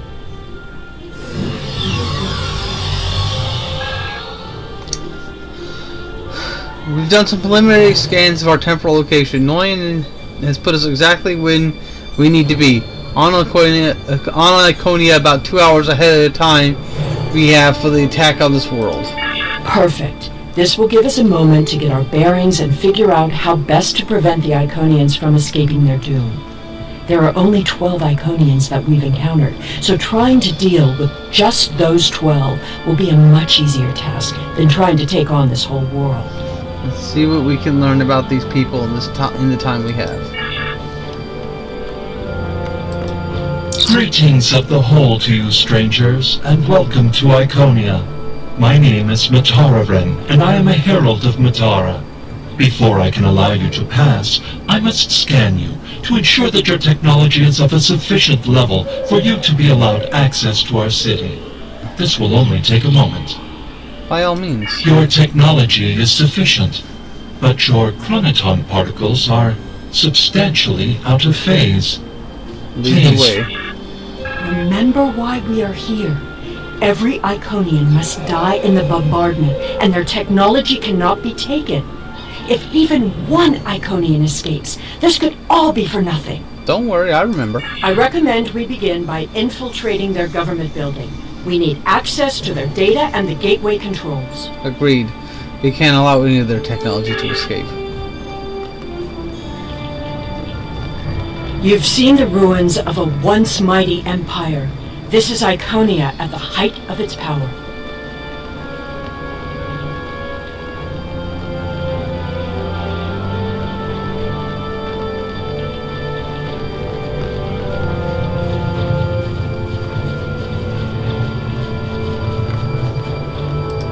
I apologize for the interruption, Honored One. These travelers have just arrived at our city. Their chronoton particles are out of phase, and per your instructions, I have brought them to you. Listen politely. Thank you, Mataran. You may return to your station. Greetings, friends, and welcome to Iconia. It is highly unusual to receive visitors with such unusual chronoton signatures, and yet we have had 2 in less than a cycle. Do you know a being named Cogran? We were separated from Cogran on our journey here. Wonderful. He will be quite pleased to reunite with you. You should be able to find him in the residential district. I imagine you passed through the same chronoton-charged nebula he did.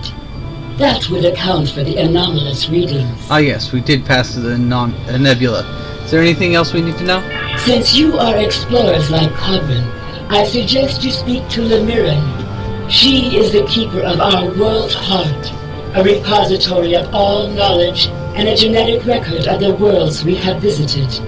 The astrometrics data in the world heart could prove quite useful to you. Do you have any questions? What are the heralds? Our world teems with life, but we were the first to become self-aware. Time is no enemy to us.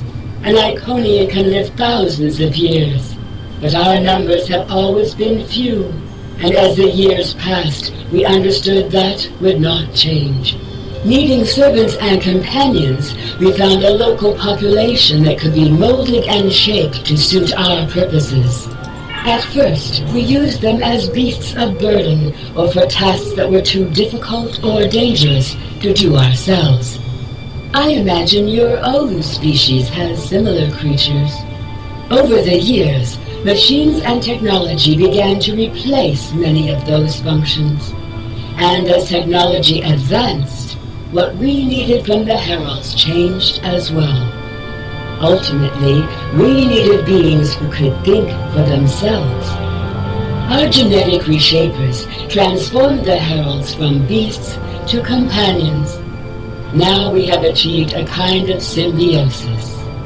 The heralds perform the routine tasks that keep our society moving. We provide leadership, technological advancement, and defense. What is the relationship with the heralds? We are patrons, parents, and perhaps even gods to the heralds.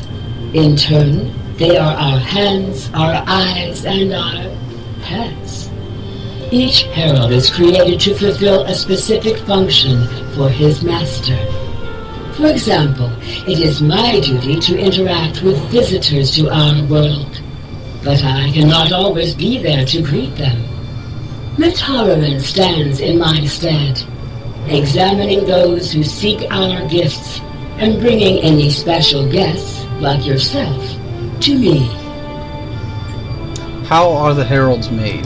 We begin with a particular genetic line. Sometimes we will use archived genetic material from the world heart, but most often we simply take what we need from heralds who already perform a similar service. We then resequence the genetic material in utero, removing any defects and enhancing natural abilities the herald will need. We also modify their behavior to ensure loyalty and remove unwanted aggression.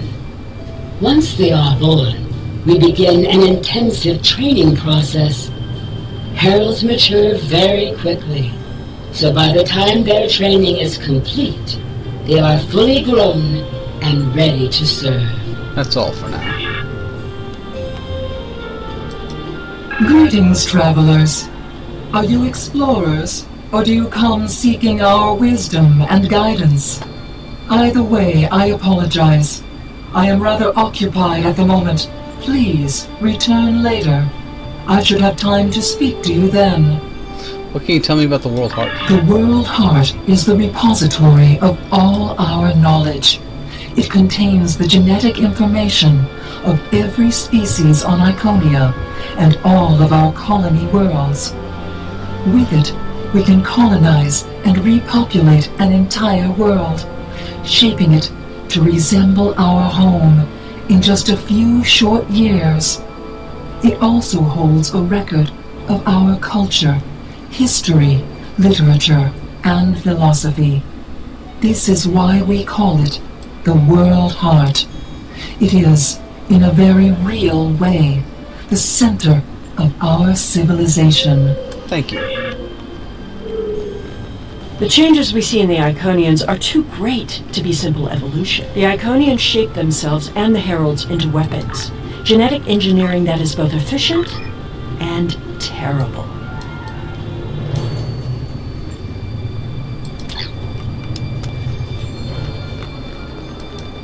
You made it. Something must have gone wrong as we entered the portal that disrupted synchronization. I arrived 2 weeks ago. I remained cloaked, scanned the planet for several days, and then came to the surface as an explorer, seeking to open diplomatic relations with the Iconians. My ship is using the magnetic fields above the poles to help conceal its presence. What have you found? The Iconians of this time are nothing like the ones we know. They are flesh, and appear to be friendly and peaceful, if a bit arrogant with those they see as lesser. Come. They will allow us to move through the city freely. You should see this for yourself. We have a lot to see, Cogran. Cogran is either a fool, or he's being manipulated by the Iconians. Either way, he might jeopardize the mission. We'll need to watch him closely. He has a point.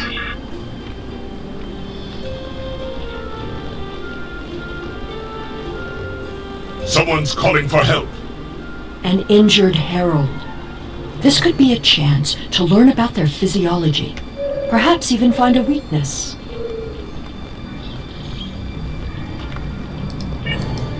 Hello. Can you help us? My herald is injured, and I cannot leave him. I need someone to bring us some healing supplies. I will assist Thank you. There should be a healer nearby.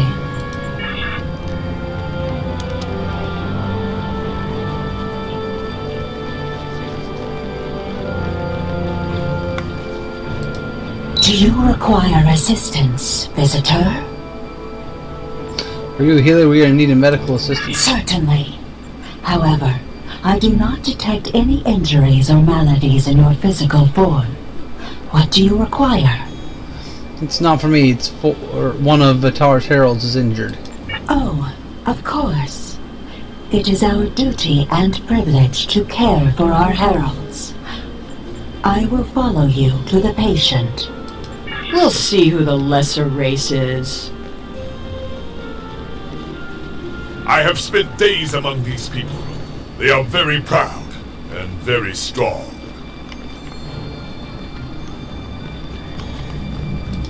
Thank you, Traveler. I appreciate your assistance. What do you think of the Iconians? How do you feel about your creator? The Iconians are parent, teacher, master, friend. They are our rulers and our gods, and I am grateful for their guidance. They give purpose and structure to our lives. We would not exist without them. How do they treat you? Exceedingly well. We do what manual labor needs to be done, as well as other tasks. And in return, the Iconians give me all I could need or want. I know it might sound like enforced servitude to you, but I don't see it that way. The Iconians are our beginning and our end. I am nothing without my mistress, and serving her is my greatest joy. That's all for now. The Iconians' affection for their pets is a weakness. We can exploit that. I am not so sure. After all, we've seen how the Iconians will transform their pets. The Heralds are merciless killing machines. They have killed multitudes during this war. Deaths that we will avenge here. No more waiting. We need to finish our mission. Indeed. I don't understand why you're bothering to help these people. We need to find the gateway controls, sabotage them, and be done with it. This could all be over if you'd let it. It's not the right time. We have to make sure that nobody escapes.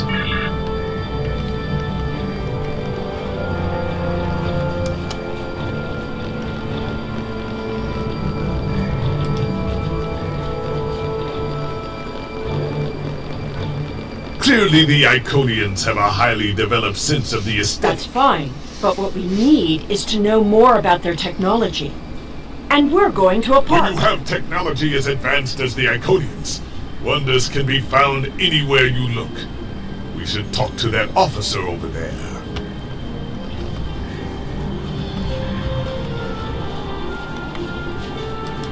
I see you are interested in this device. We are testing a new method of encryption. So far, it has proven to be most effective.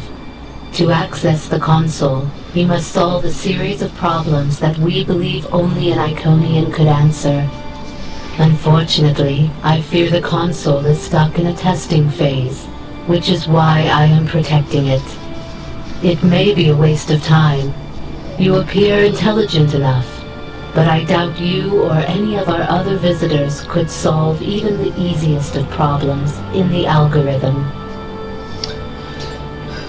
Then let me watch the console for you.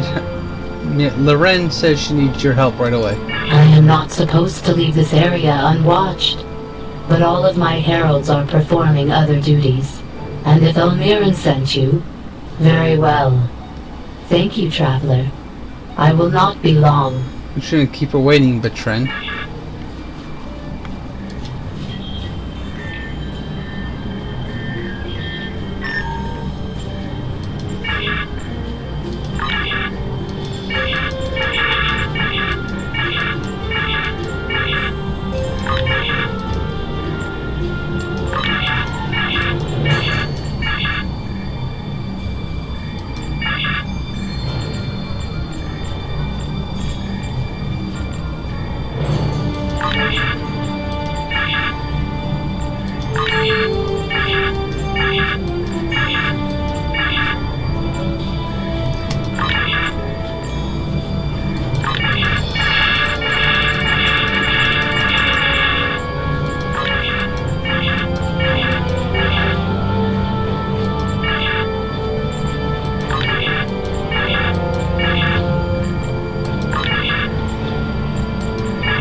The Incabar have made no secret that they covet our gateway technology. Unfortunately, they are a warlike species.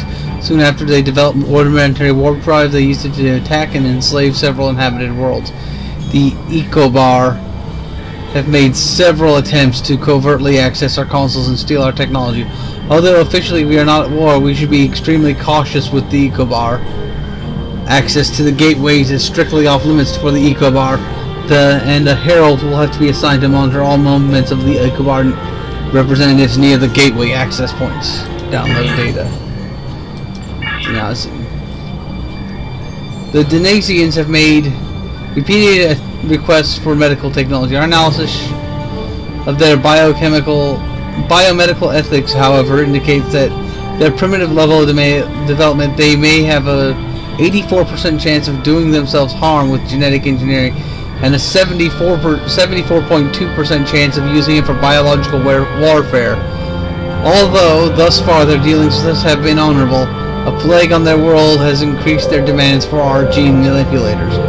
Our recommendation is to continue to supply the Denasians with medical supplies and antigens, but to withhold other medical technology. Download data. It is just as I surmised. The Iconians are following their own version of the Prime Directive. They are attempting to protect lesser developed species from acquiring technology that they may not use wisely. The evidence does point in that direction. Not so fast. We've only heard one side of the story. I'd like to know what some of the other visitors here think about the oh-so-noble Iconians. Agreed. Let's find out.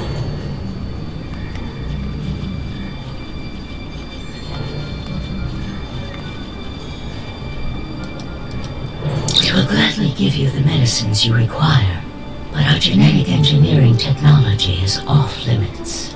The medicine will help with this plague, but what about the next one? We need the ability to take care of ourselves, but you won't give us the means to do so. I am sorry, but we have extremely stringent rules about who can use our technology. There are many species who are not yet ready to use our gifts safely and wisely. One moment, Falkar. Yes? May I help you? Yes, I will take your opinion under advisement, but ultimately, this is an Iconian matter. You are simply another visitor on our world. I'll leave you to it then.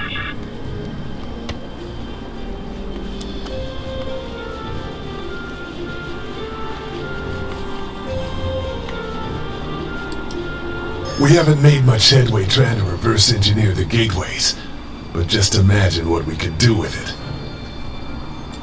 Oh, I have. You can move an army in the blink of an eye. Think about what would happen if all these heralds just showed up on your planet.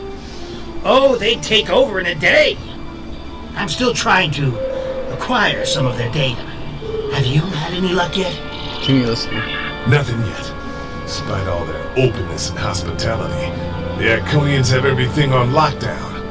I can't even get near the building where they keep the world heart without some herald stopping me. Walk away. If I were the Iconians, I too would think twice about giving people like these advanced technology. This doesn't prove anything. So the Iconians had their reasons for withholding technology. I don't care, and neither do their enemies. We know the bombardment is imminent. This world will be obliterated, no matter how much you sympathize with the Iconians. And don't forget what we're here to do. There can be no survivors. Don't you see echoes of yourself in these people, Siwa?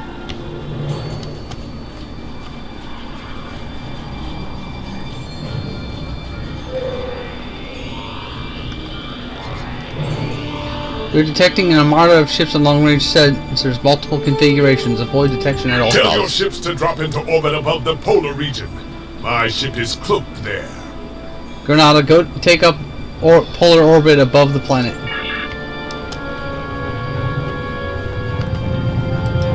Excuse me, but I require assistance. We have lost contact with several of our colony worlds. I am attempting to increase the range of this communications console to re-establish the connection. But I need another set of hands to adjust the frequency while I attempt to dial in the proper network levels. All of my heralds are currently working on the evacuation. Would you be willing to help me? I'll do what I can to assist.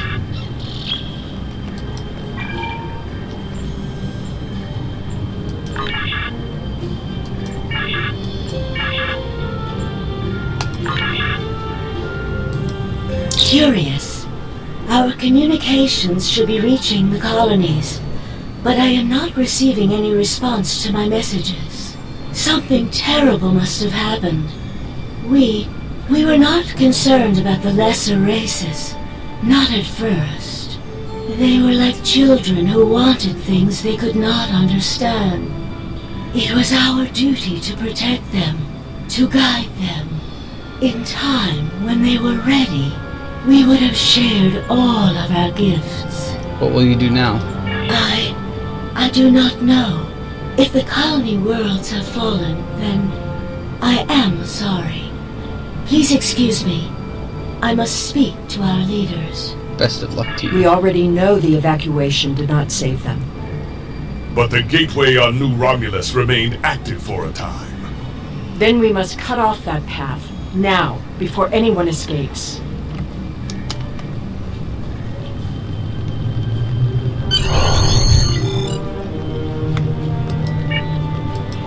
Welcome, traveler. I apologize for my earlier absence. Do you have questions about our world?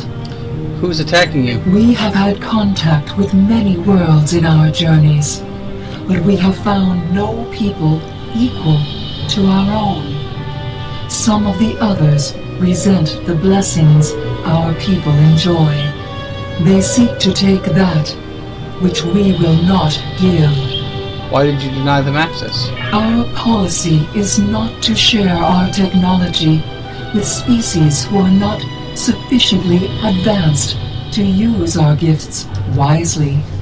When a society encounters advanced technology, before they are ready, they often don't have the cultural or social development to handle it appropriately.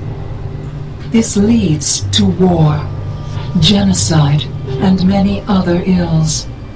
We would protect the younger species from those tragedies. Our people believe also that each species has a unique destiny. To disrupt their path toward that destiny is wrong. All of the others must develop in their own time. What is your response? While we are an extremely advanced world, we are not, in general, a militant one. Tiket will coordinate the defense, but I remain hopeful that we can reach a peaceful solution before blood is shed. Matara speaks for us, and she is quite a gifted diplomat. If all else fails, there are places known only to us and those who serve us. Our gateways can take us to these refuges to recover and rebuild. Will you help us? That's all for now.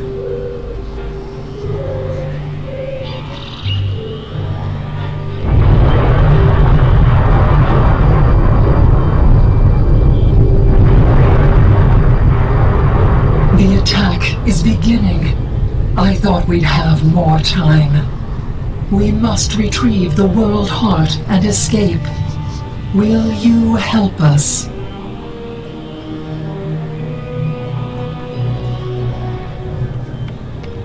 The attack is beginning. We must decide how to proceed. I have spoken to these people, walked their streets, shared their meals. Regardless of what we know they will do in the future, the Iconians of this time are not evil. They are peaceful. And they are guilty of no crimes, worse than standing up for their ideals. The very same ideals, I might point out, as the Federation's prime directive. So you're saying we should help them, even knowing what they will do? You have walked the same streets as I, spoken to the same people. Can you allow them to die for crimes they have not yet committed? For my part, I find no honor in cold-blooded murder. It doesn't matter what these people are now. We know what they will become, what they will do. The Iconians will destroy my homeworld. They will bomb the archive in the Lena system and exterminate the preservers. They will incite the Undine to destroy Keswick 4. They will attack our homeworlds, kill those we love, and threaten our very existence. That's in the future. We're here now. And that changes nothing. We know what will happen. In our time, they are poised to destroy or enslave the galaxy. There is no choice. We destroy them now and save ourselves. Do we have the right to execute the Iconians for crimes they haven't committed yet? It's a bit late for second thoughts. Our mission is clear. We don't have a choice. We're here and we will do what needs to be done. Atone for your sins after you've saved the galaxy. Sometimes being ruthless isn't right. The World Heart contains all of our knowledge and all our genetic data. With it, we can rebuild. We have a refuge built for those who serve us. We shall go there. We should be able to access the gateway network from here. We could disable all of the gateways at once. We offered Lemirin our aid. There is no honor in striking down an ally from the Hive. The honorable thing would be to complete our mission and save our galaxy. Or do you not care about what happens to Kronos? We need to transfer the World Heart to a transportable format. I'll need your help to initiate the download from that console. The download is proceeding, but it will not complete before the invaders find us.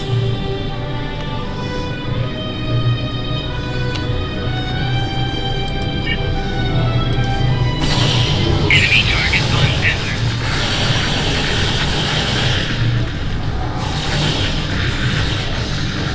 Personal shield losing power.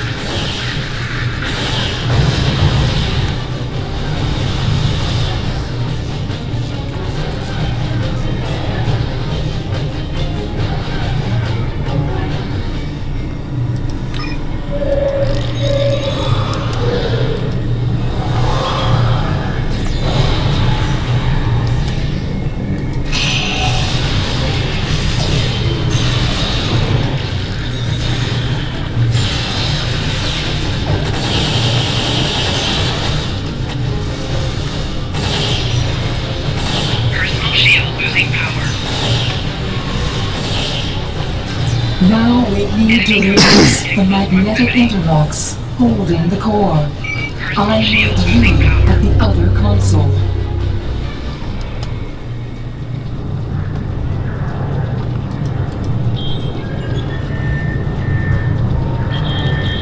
More invaders. They must not take the World Heart.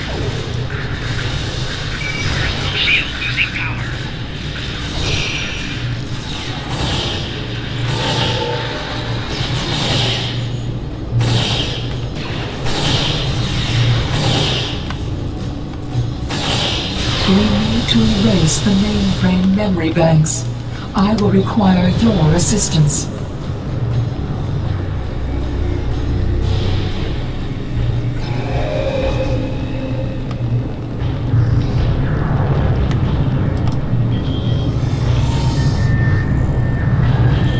Aliens are coming. Protect me.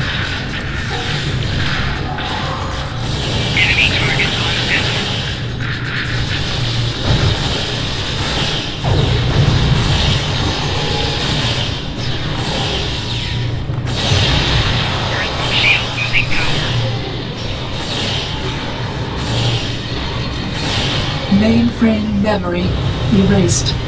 The last step is to eject the World Heart.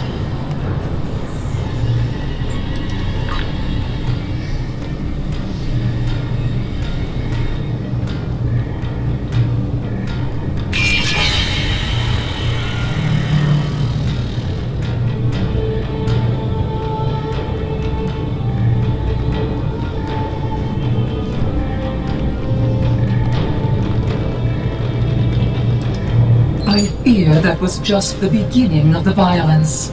My people are few, and most of our heralds are elsewhere. Defeating a significant force would be costly to both sides. I know you are not one of the whole, and I have no right to ask for your assistance. But would you help us evacuate the city? Blessings of the whole upon you. We must gather as many of our people as possible and escort them to the gateway platform. Once we are there, I will open the path to our refuge. Many of our people already left for Colony Worlds, but we have lost contact with them. I fear the worst. What should we do first? I recommend we locate Tiket. She is our protector, and there are none who know the ways of our enemy as well as she. Tiket is a fearsome warrior, and has kept our people safe for countless millennia. Until today. Rescuing Iconians is not what we're here to do. Perhaps it is. When we came back in time, we did not know what we would find.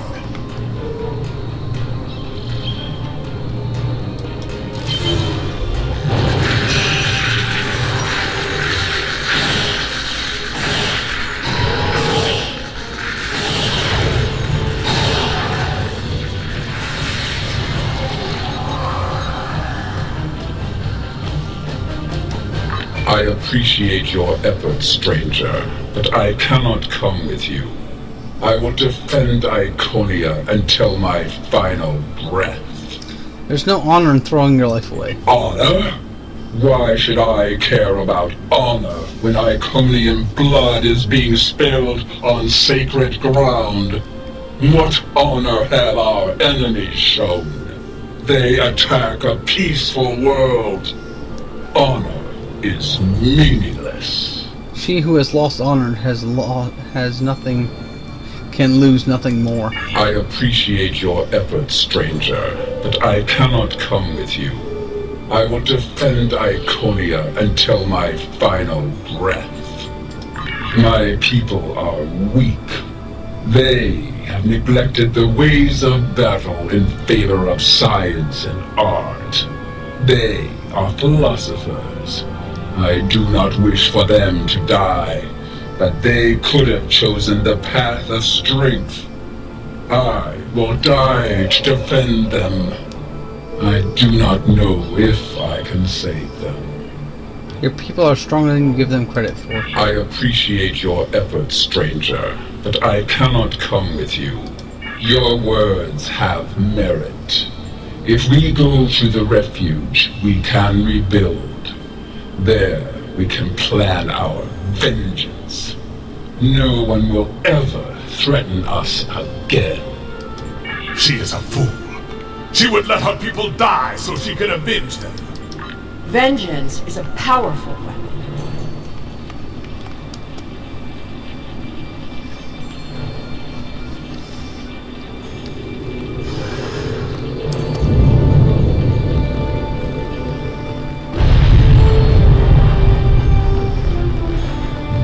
We will never forget this tragic day.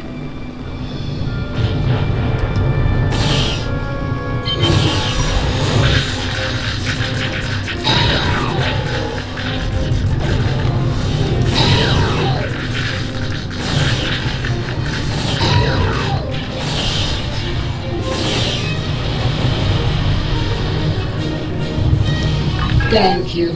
You have shown exceptional kindness and valor in this trying time.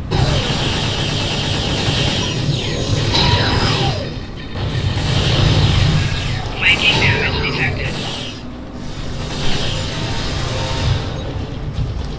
These are not a warlike people. Not yet.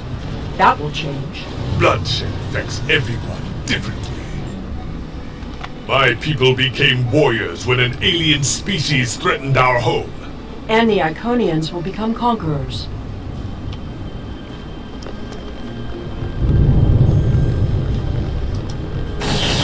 Enemy target on sensor. Personal shield losing power.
Now I see your plan. We've won their confidence, gathered them together. Strike now, and we can eliminate them all.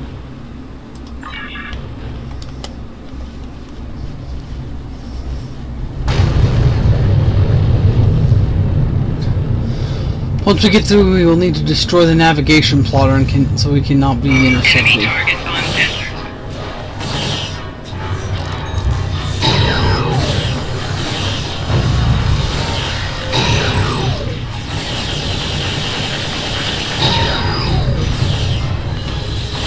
Personal shield losing power.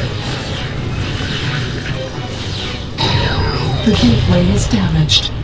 You will need to reroute the power and reinitialize the gateway open sequence.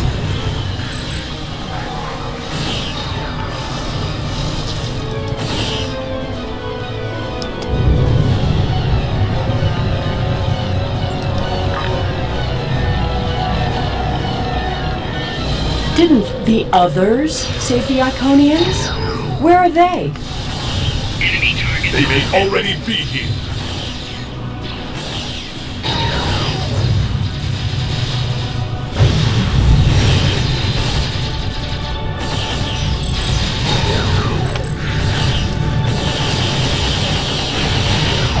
Everything from me! The world heart. There's no time. The gateway is closing. Only 12 of us are left. That crystal contains our civilization. Zila, stop! We are better than this. I will remember this, Romulan. I will extinguish your people in payment for your treachery. And there you have it, people. This has all played out this way before. I am the cause for Hobus. Tasha Yar is the single most important character in all of Star Trek Online. If she did not exist in the way we saw her in Next Generation, none of this story could have happened. Everything we know is because of Tasha Yar.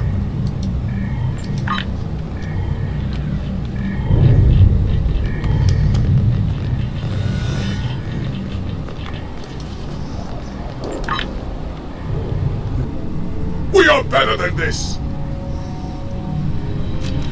I will remember this, Romulan. I will extinguish your people in payment for your treachery. And there you have it, people. This has all played out this way before. I am the cause for Hobus. Tasha Yar is the single most important character in all of Star Trek Online. If she did not exist in the way we saw her in Next Generation, none of this story could have happened. Everything we know is because of Tasha Yar.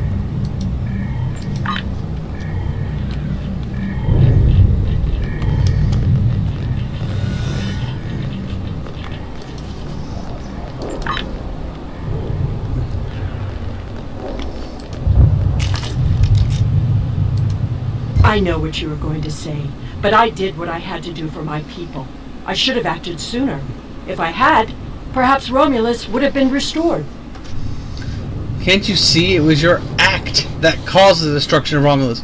We sent 12 Daewal Iconians to Daewal 3. We are the others. That can't... Taket! What have I done?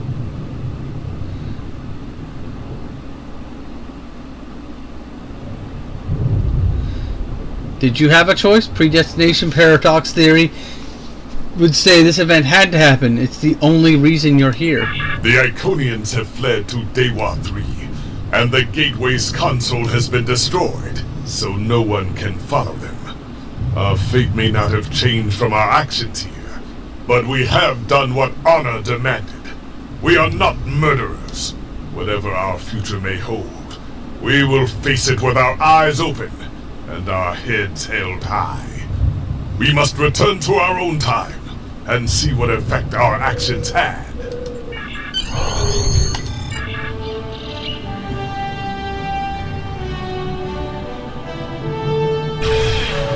We're initiating a tachyon burst to reopen the portal that brought us here. That should bring us back to the exact moment we left the present time.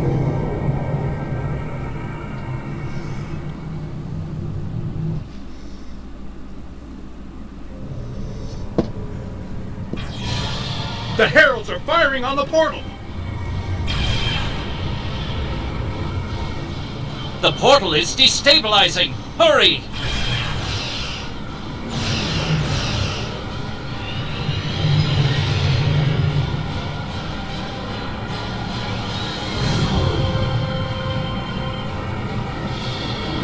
Captain Cogran to Alliance Fleet. Stand down.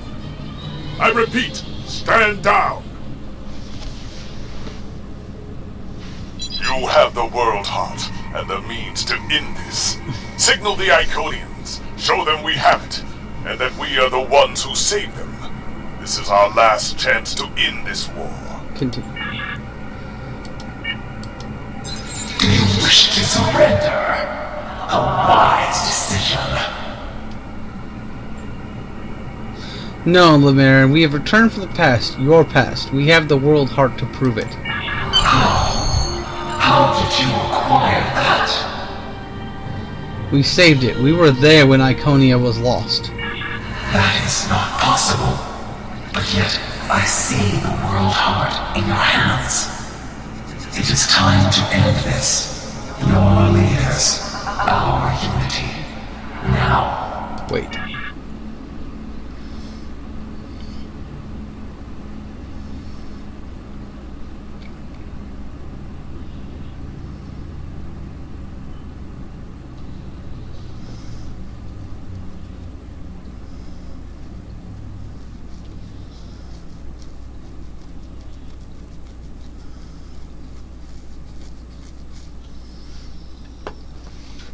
But yeah, that is the entire secret of this game's story.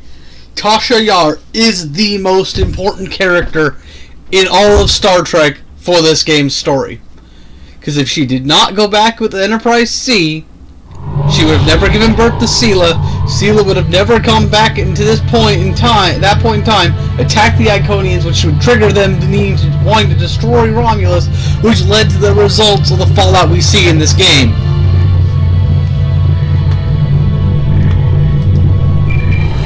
You say is true, then that core contains all of the lost knowledge of our people. So much that we thought was lost forever. Will you return all that remains of our civilization to us? This conflict must end. This wound must be healed.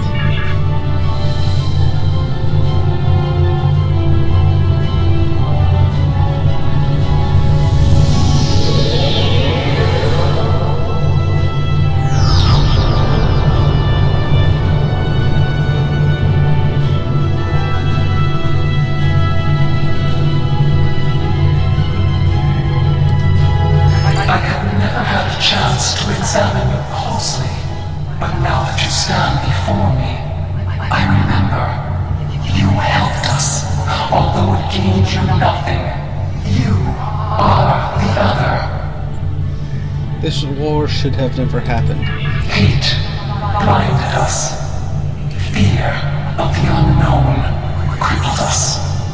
Pain called out for blood in ever greater measures. The events of that day set us on this path. It grieves me to see where it has led. After we escaped to Daywalk 3, protecting ourselves became our sole purpose. We transformed ourselves, our whole, even our heralds, to prevent another tragedy. And we vowed never to trust again. You trusted me once. I did. and it saved us. But we believed the other lost to us, and you were lost to time, and we preserved the whole by any means necessary. You say you want to protect yourself. In doing so, you've destroyed countless lives. Indeed, we protected the whole against the lesser species who would destroy us if given a chance, who would steal what we would not give freely. And we did not mourn the deaths of those who were not a part of our unity. And then we faced you, a foe who would not yield, who subverted time itself in an attempt to destroy us. But instead, you showed compassion, even though you knew what would happen to your people if we survived. You helped us. Having felt such great loss yourself, you could not wish it on your worst enemy. We are what you made us, survivors. I am humbled in the face of such integrity. I shall be forever grateful to you for showing us the error of our ways. Enough blood has been spilled. Let us end this war. Whatever these creatures did in the past is meaningless. They killed our sister. They broke our humanity.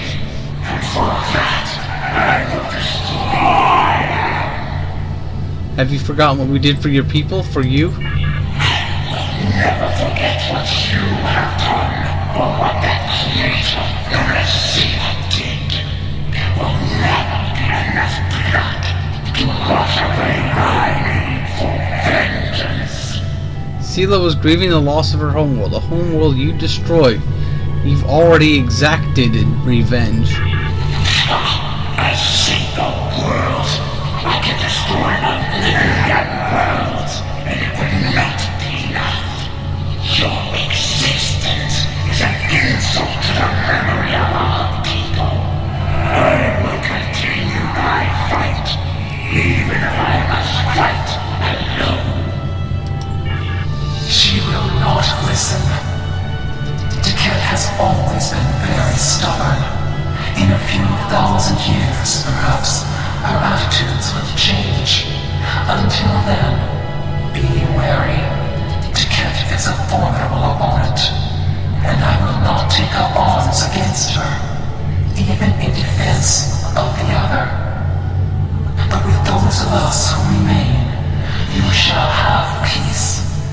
We ask only for our home world.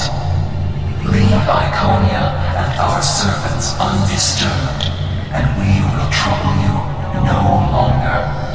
That sounds fair, but we'll have to ratify this treaty with the Alliance. I understand, but our terms are not negotiable. We need time to breathe and contemplate. Perhaps in a millennia or two, it will be different. Very well. Very well. Thank you for striking this accord.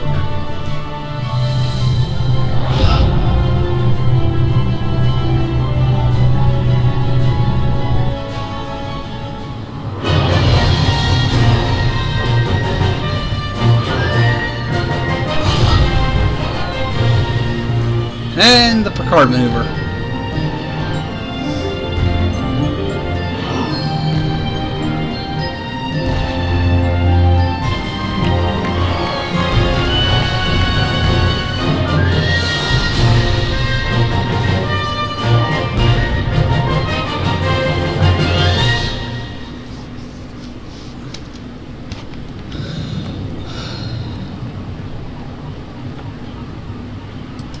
You could have destroyed the Iconians, but your compassion was more powerful than your rage.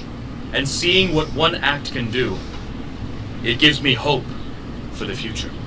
There is no honor in genocide. We have a lot to do to heal the wounds the war has left on us all. But we've survived the Borg and the Dominion. We can survive this. I agree, Captain Kim. There's a lot of work to be done now. We need to rebuild, recover, try to learn how to live in this new reality. But with people like you on our side, I know we can do it. If we succeed, we'll succeed if we all work together.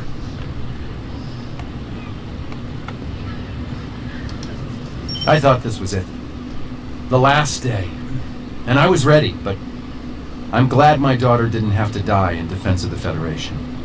That I get to go home after this. We all do. You're Thank welcome, Captain. You probably hate me, and I don't blame you. All I've done for our people.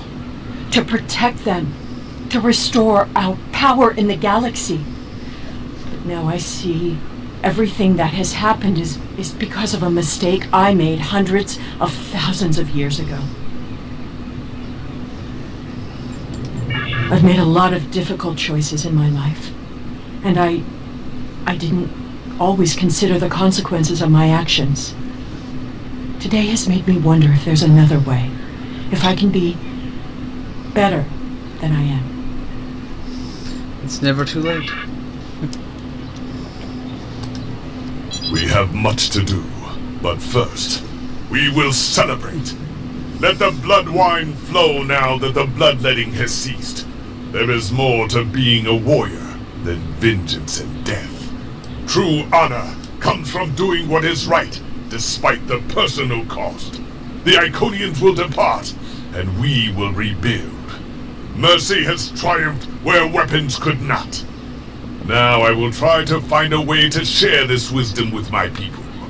Many warriors have fallen in this war. Those of us who remain must walk the path of honor. It was your courage that showed me the way, Cogran.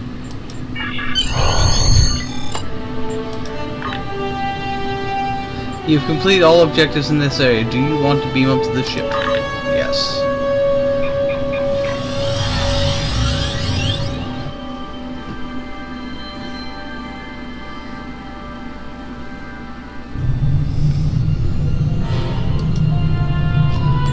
The war is over.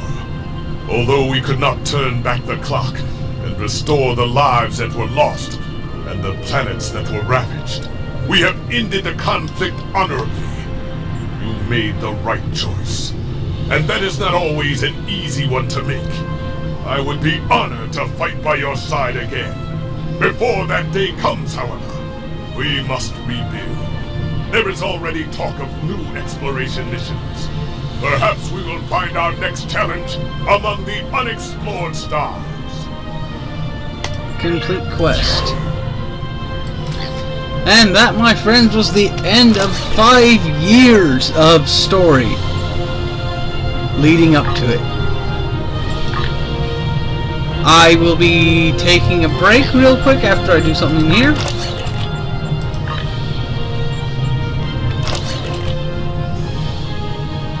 And then I will come back with another game. What was I doing? Trades. What did I lose?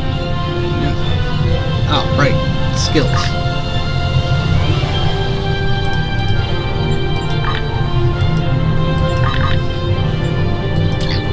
See you all shortly.